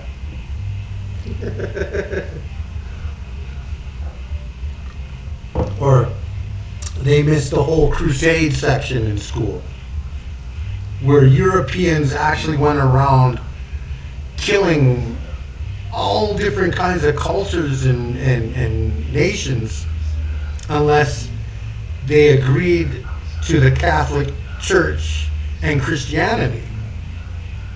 Oh, but we don't want to go into that. We don't want to think about that. Who's barbaric? Who's savages? Really? We were so savage that when Europeans and settlers showed up on our shoreline, and when we found out that they were there, we went out of our way to give them food, hides for blankets, and teach them how to survive on this side of the island. Yeah. We're so savage. Yes. Horribly savage. Yes. Oh my God. Okay, I'm going to get back to this video before I get really into it. To boost your overall health and well-being. I'm Mallory Graham, Anishinaabekwa from tribaltradeco.com. Be sure to subscribe and hit the bell for new videos every week on smudging, the indigenous culture, and native teachings. If you want to know more about spiritual wellness and overall health, then we're here to share the different teachings behind the medicine wheel. Make sure you watch the video to the end, as we have a special bonus for you. We as indigenous people have used the medicine wheel to help pass down teachings. And one of the most important teachings is the 4 states, or states of well-being. If you haven't heard of the medicine wheel teaching, watch this video right here on what is the medicine wheel. The medicine wheel is a circle divided into 4 quadrants. Each quadrant of the medicine wheel represents a different set of attributes, like the 4 seasons, the 4 sacred medicines, the 4 directions. Also, each state or being represents a quadrant on the medicine wheel. Each of the 4 portions make up a whole, and without one, the others cannot be balanced. The first state of being on the medicine wheel is the spiritual state, or spiritual being. The spiritual state is represented on the medicine wheel in the yellow quadrant, which also represents the direction east, which is where we start because of the sun rising in the east. The element earth, the sacred medicine, tobacco, and the season being spring. Your spiritual being can be reflected as a connection to other spirits on Mother Earth as well as in the spirit world. In the indigenous culture, your spiritual being is often referred to with your connection to the Creator. Spiritual energy is thought to trickle down to the other states of being, helping them to remain in balance with a steady flow of energy from the spirit world. Your spiritual being may be connected to the Creator, or whoever it is that you pray to, Mother Earth, the universe, nature, and other spirits as well. Spiritual wellness is all about maintaining a sense of openness to other energies of the universe, which in turn helps us to develop intuition and a sense of spiritual connection. Some things that you can do for improving your spiritual well-being are things like practicing meditation, smudging with intention, or prayer. Also studying openness and curiosity. The second state of being on on the medicine wheel is our physical state or our physical being. The physical being on the medicine wheel is represented in the red quadrant,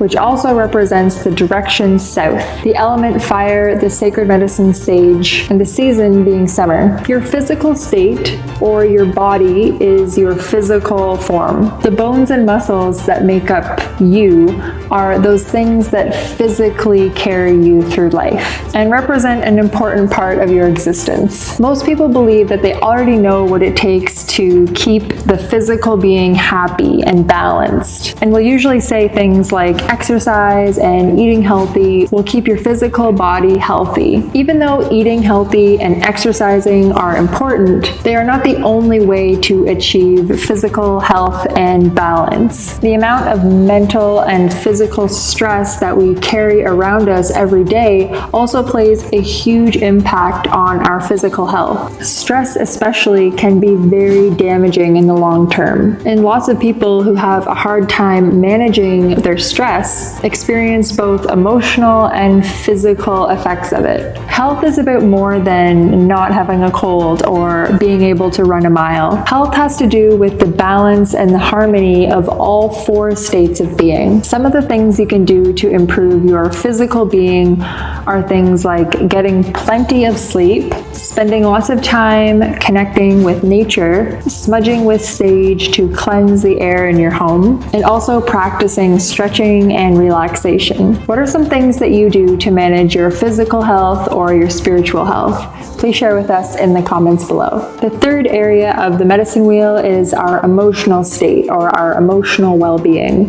The emotional being is represented on the medicine wheel in the black quadrant, which also represents the direction west, the element of water, the sacred medicine sweetgrass, and the fall season. Our emotional state carries our feelings and our emotions and reminds us of our past experiences to help us with our future decisions. Our emotional state stores our feelings, our fears, anxieties, and our triumphs and retrieves them for us when it is most appropriate. In some cases, our emotional state can experience a blockage, maybe because we're storing a painful or traumatic memory, or we have a buildup of negative emotions and negative energy. When this happens, we can experience additional stress and emotional pain, which will likely affect our physical, spiritual, and mental states as well. Even though negative emotions are part of life, too much negative emotions can create an imbalance and can cause us to become emotionally volatile, frustrated, and have anger issues. When our emotions are imbalanced, it affects a person's entire well-being. So it's important to work on these tools.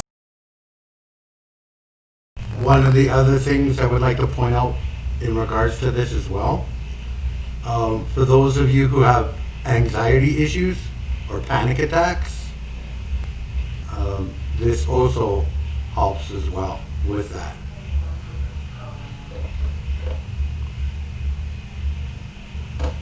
That can help you when you find yourself in moments of imbalance. Some things you can do to improve your emotional well-being or your emotional intelligence are things like self-reflection, try this while smudging with sweetgrass, taking mental notes and journaling gratitude, spending time with your friends and your family and just people in general to form a deeper emotional connection. Now, the fourth state of being on the medicine wheel is the mental state or the mental being. The mental being on the medicine wheel is represented in the white quadrant, which also represents the northern direction, the element of air, the sacred medicine cedar, and the season of winter. Basically, your mental state is your conscious thoughts, but on a deeper level. Your mental being represents your deepest desires and beliefs. In other words, your values. When your mental wellness is balanced, you're able to make decisions and move through the world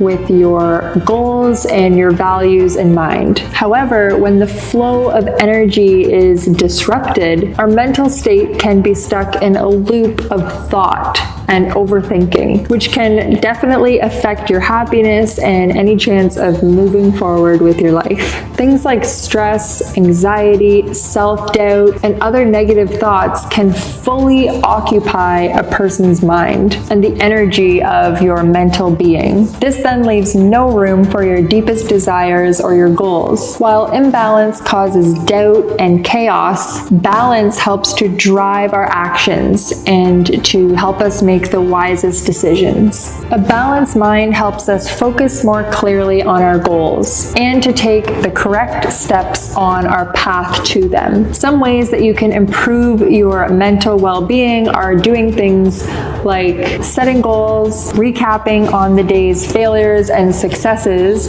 You can try do this while smudging. Expanding your mind through education, reading, writing, traveling, things like that. I hope you guys can really see how the medicine wheel helps us make the connection between the 4 states of being, and to use these tools to help take care of your spiritual, physical, emotional, and mental health. If you can see the connections, please share with us in the comments below. If you like these medicine wheel teachings, download our free printable PDF medicine wheel poster at the link in the description below. Now you know how the medicine wheel teachings can help us improve our overall well-being and understand how the 4 states are so deeply connected. If you like this video, please let us know by hitting the like button. Tell us what you liked about it in the comments. Be sure to subscribe and share it with your friends. Thanks so much for watching, guys. We'll see you next time.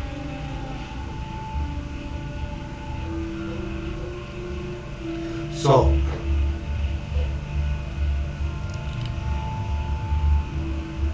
when you have all 4 aspects in balance, you're healthy and productive.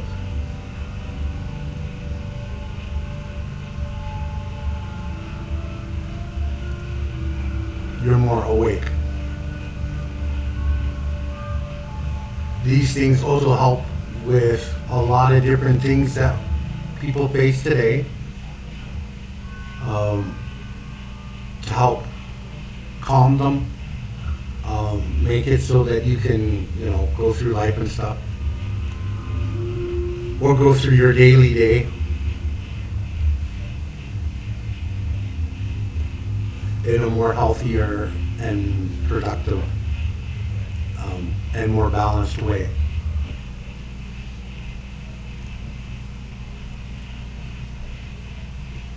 There's a lot to learn. It's, my one elder, before he passed away, used to tell me all the time that he's still learning.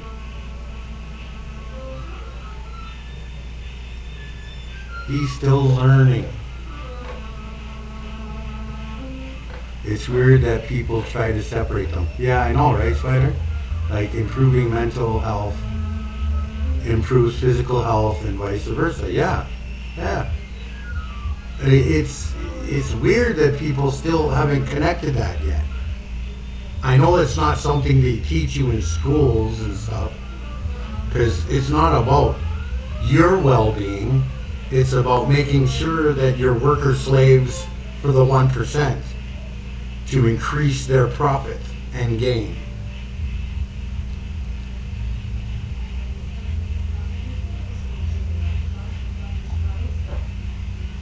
So once again, decolonization.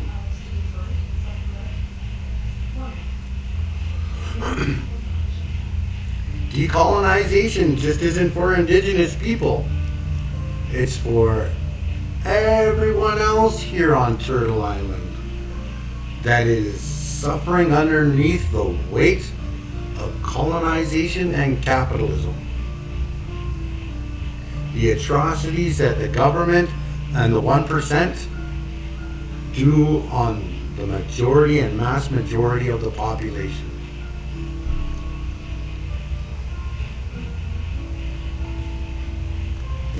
Even the chuds hate the government. But they haven't been able to put together the two of the, they haven't been able to connect that yet. Yeah, my depression usually manifests with either a headache or upset bowel, stomach. Yeah, Yeah, Daniel. Yeah.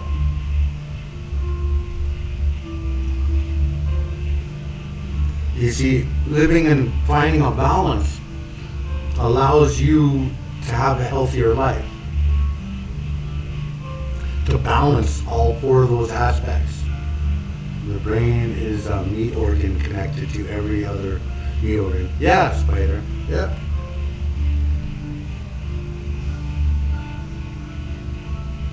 You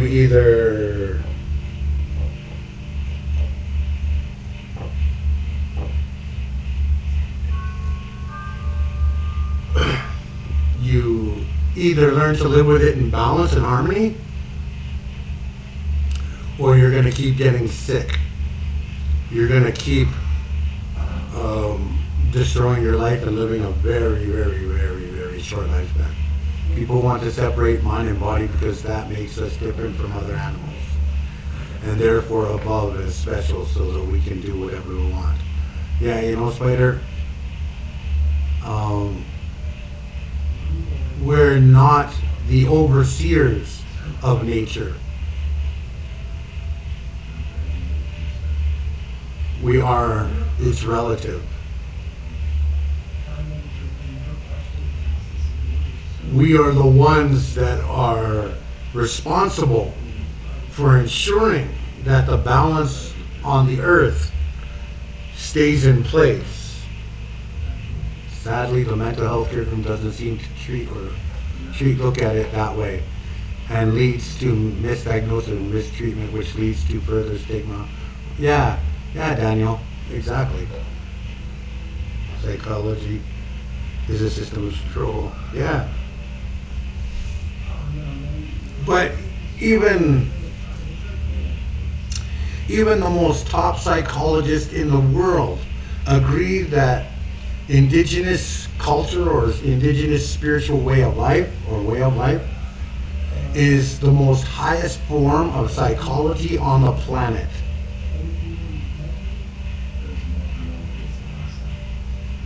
But they won't ever they won't push that as for you to subscribe to it, because then the pharmaceuticals won't make money if they can't get you stuck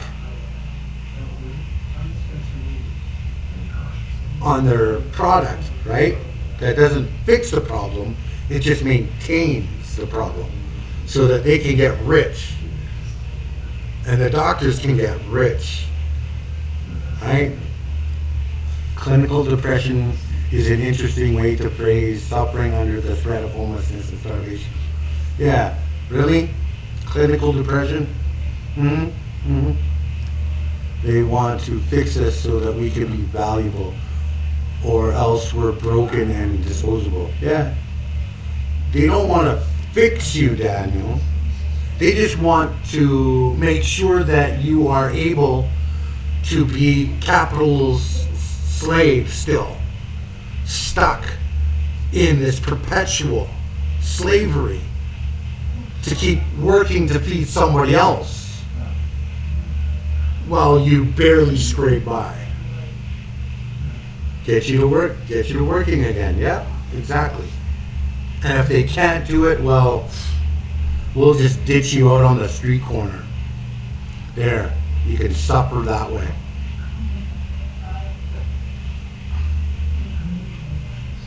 Yeah, right. Although, I find more and more doctors and more psychologists and counselors and stuff are taking an honest look at indigenous spiritual way of life and teachings as a valuable and feasible way of dealing with a lot of these things and helping people to find a healthy balance. Albeit the really up top important ones that actually make the huge change aren't interested in that because they don't get money out of it. They're not going to get kickbacks from the pharmaceutical company if they do that. They're not going to get a big paycheck from the government if they do that. See, it's not about you being well and healing and getting yourself back together. That's not what it's about. It's about fixing you up just enough for you to be back out there working. That's it. It's got nothing to do with your actual well-being and having a healthy, productive life. It's got nothing to do with that. It's got everything to do with fixing you up so that we can put you back out there to work. Yeah, no problem, Daniel.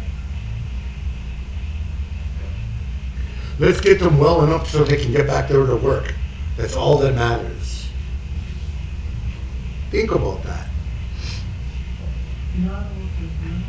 Think about that. So we're gonna do this. Have you ever tried to heal yourself or someone else using smudging? Indigenous smudging is an incredible way to heal and cleanse yourself and others. Watch this video to find out how to heal yourself and how to help heal others using smudging.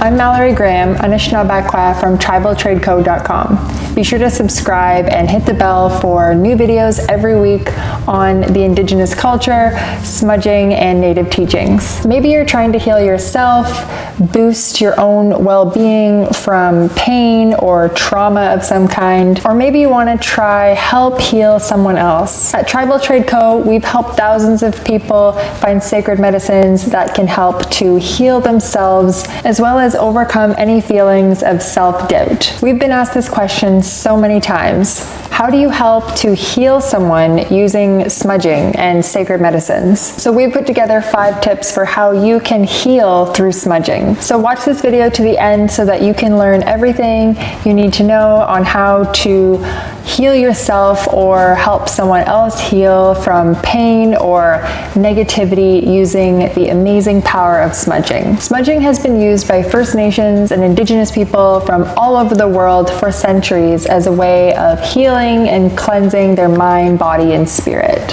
Smudging can be a very powerful tool when used correctly. It can help you move beyond trauma and toward a more peaceful, self-confident future. Your past can help you grow, and when you smudge with the intention of healing, you will find yourself feeling renewed and re-strengthened for the path ahead. So here are 5 tips for how you can heal through smudging. The first tip for how you can heal through smudging is to develop awareness. When you smudge with the intention of overcoming some kind of trauma, the first step is to allow yourself to be aware of the pain that you feel. Being in touch with the trauma that you want to heal from will help your smudging be more targeted. And this will allow you to quickly access the emotions that you want to work on. It's not always comfortable to revisit and rethink of the pain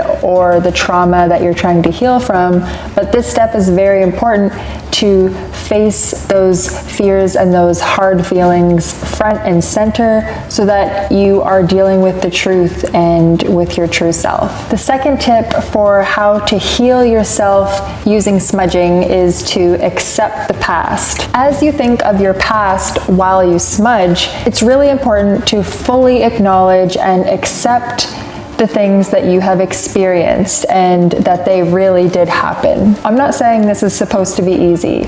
It can be really difficult to fully engage with uncomfortable emotions. But if you can't accept what happened, you won't be able to move past it. An important point here is that acceptance doesn't mean that you are happy about what has occurred, but what it does mean is that you are allowing yourself to put those events behind you so that you can begin the healing process. Some things to help you accept the past are just thinking of them and allowing yourself to feel those feelings that it made you feel, and really recognizing that it is the truth. Sometimes that involves grieving and feeling a lot of negative emotions about it, but that's all part of the healing process. Do you guys have any tips for self-healing? If you do, please share with us in the comments below. Now let's move on to the third tip for how to heal yourself using smudging.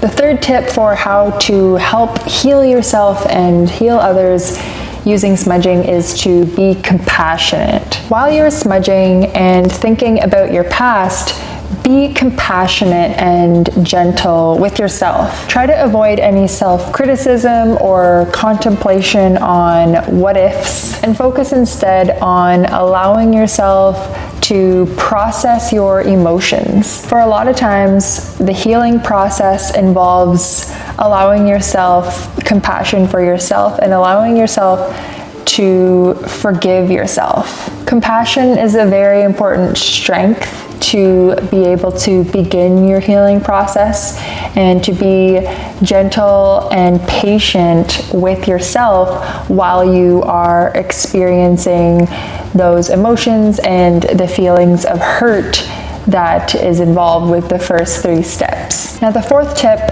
for how to heal yourself or others using smudging is to forgive yourself and to forgive others. Now, whether you feel it consciously or not, it can be really easy to harbor resentment or negative feelings towards yourself or maybe someone who has hurt you. We are, after all, our own worst critics. While you burn your sacred medicines, think of releasing all of that pain that you have been bottling up and holding inside of you. Release the pain from the past and forgive not only yourself, but maybe others who have hurt you. Sometimes we can't allow ourselves to forgive ourselves for being put in a situation to be hurt or to have experienced harm or a traumatic experience. When you're smudging, it's really helpful to forgive yourself and allow yourself to let that pain go that you've experienced and not blame yourself for being hurt in the first place. This can be sometimes really hard to do, but having compassion for another individual who may have hurt you can allow the healing process to go a little more smoothly. Because after all, we are all human beings, and understanding and having love and good feelings for someone who may have hurt you or put you in the situation where you need to heal, it can really be uplifting and allow your spirit to feel all kinds of positivity and love just by giving them love and giving them compassion even though they hurt you. Now, the fifth tip for how to heal yourself using smudging is to carry positivity with you. If you think about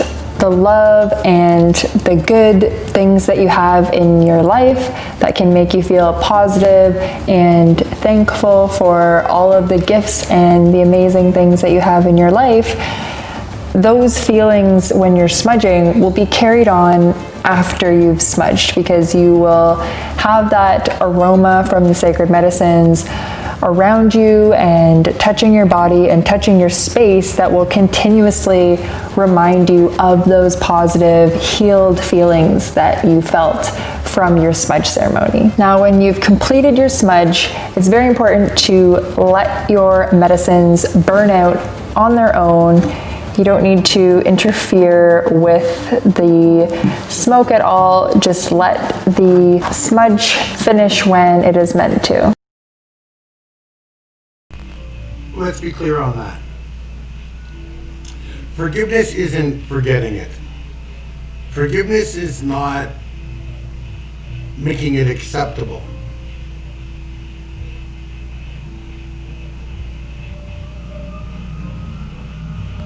When you're forgiving, you're not forgetting what happened. You're not making the actions acceptable. If anything, you're healing yourself, because your healing is more important. and is the important. Right? I'm back. I'm a person that rarely ever forgives, let alone forgets what someone has done. See,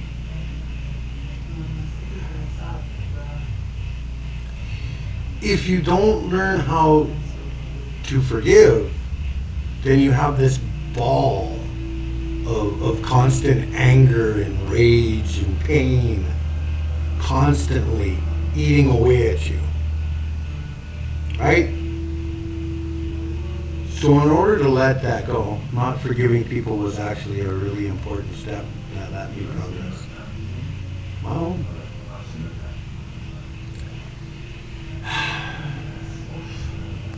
I don't know what to tell you, Spider.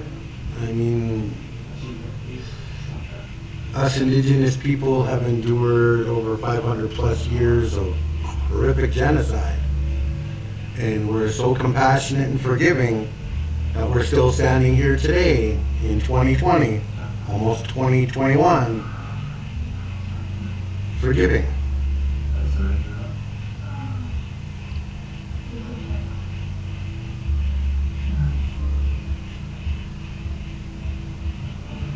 Forgiving is a part of processing and understanding.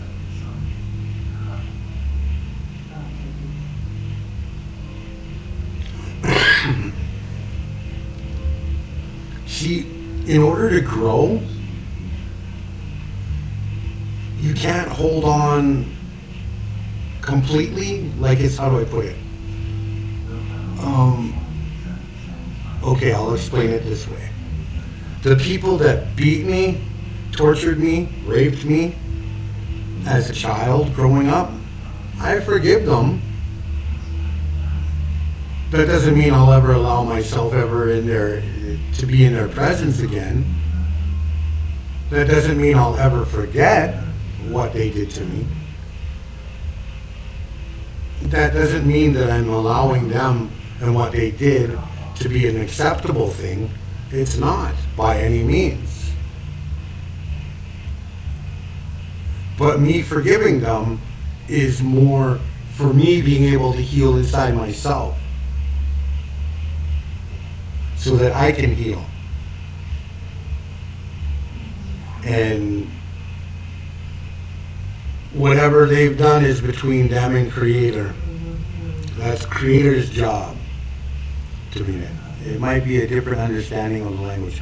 That's quite possible, Spider.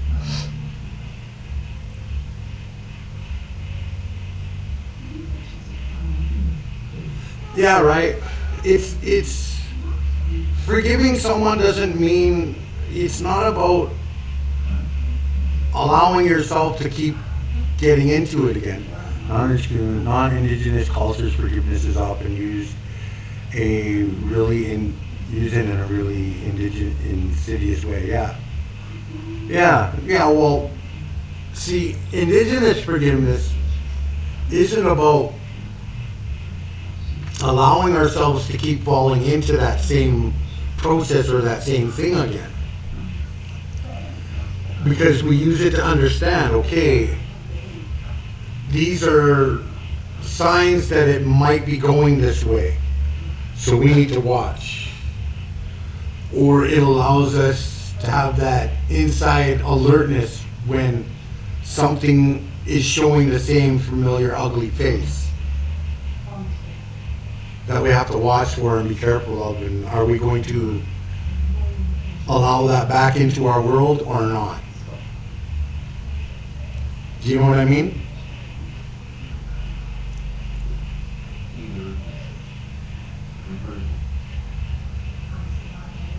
If that makes sense, hopefully.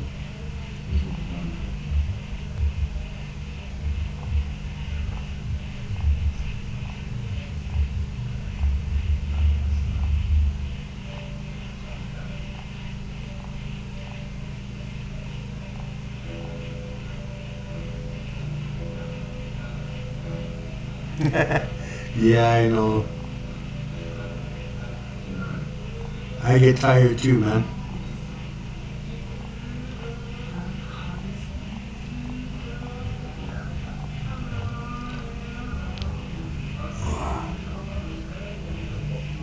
So that's the basic principles behind it. It's not allowing forgiveness to allow you to get yourself back into the same situation.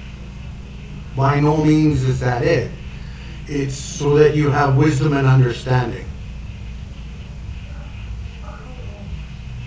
Right? Times those gotta make everything difficult. Yeah. Running on white man's time will give you stomach cancer.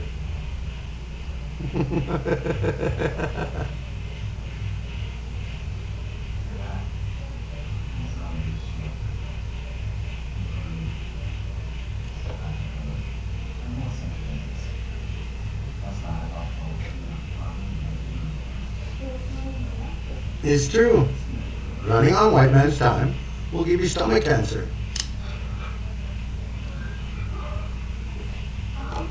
If I forgive a person and we're close, I'll hold them accountable if they ever repeat the mistake or action that they did to me, because I haven't forgotten and won't allow it to hurt me again.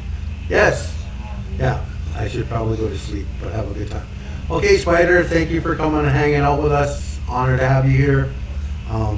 You're always welcome back. Thank you very much. You have yourself a good sleep. And Daniel, yes, you're right in that. That does make a whole lot of sense. It's, if I forgive a person and we're close, I'll hold them accountable if they ever repeat the mistake or action. Yeah.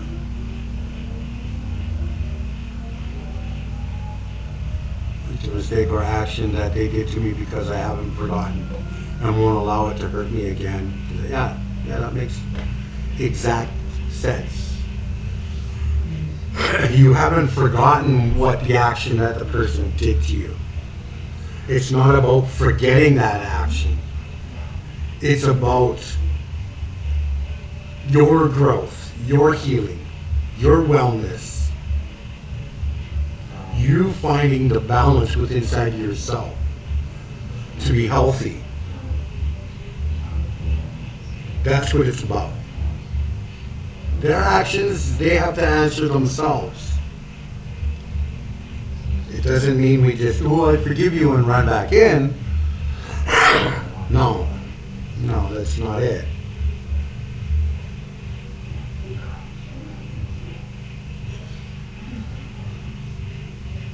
Actually exit out and lost the chat. Oh, welcome back, Rye. It happens.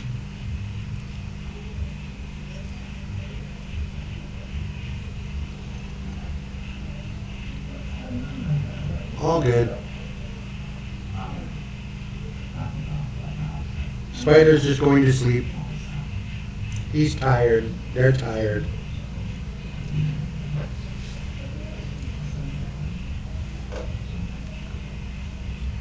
And how long have I been streaming for? Ooh, 5 hours. Wow, almost 5.5 hours. Dang. I've been streaming for a long time today. So, let's see.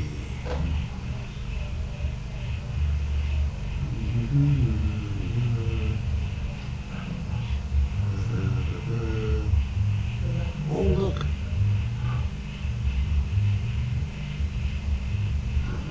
UD is on. Universal Discourse is on. So, I'm going to call it a night for myself. And go take myself a nap as well. I mean, I've been streaming for almost 5.5 hours.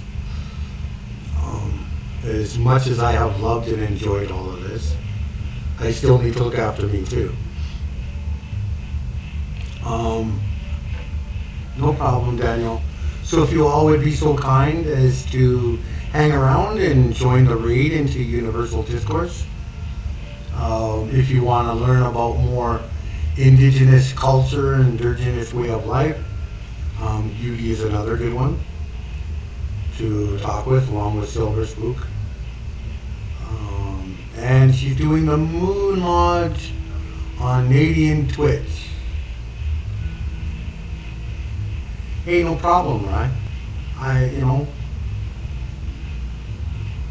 No problem, Stan.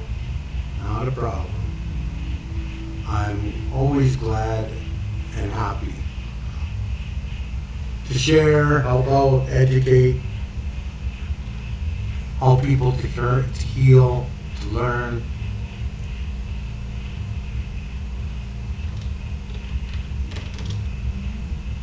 You follow, yeah, right, she's really cool people.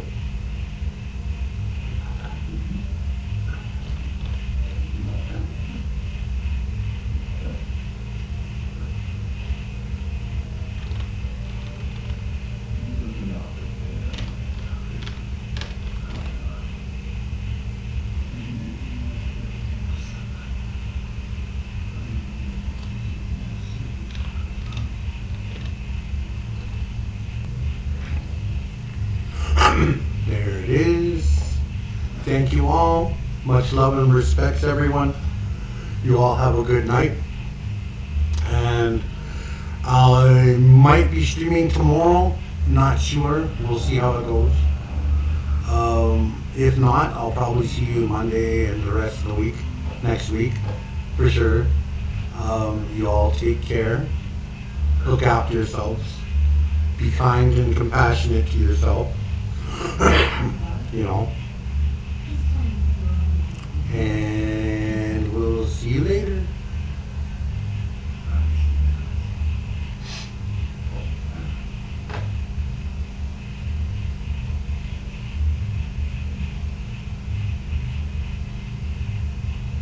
Hey, oh no. Here it comes. Okay. Hey, Lasso leading a war party with 11 coup sticks. Hey. Hey, Sue. I mean, are we fucking surprised? I'm visiting. I was over there.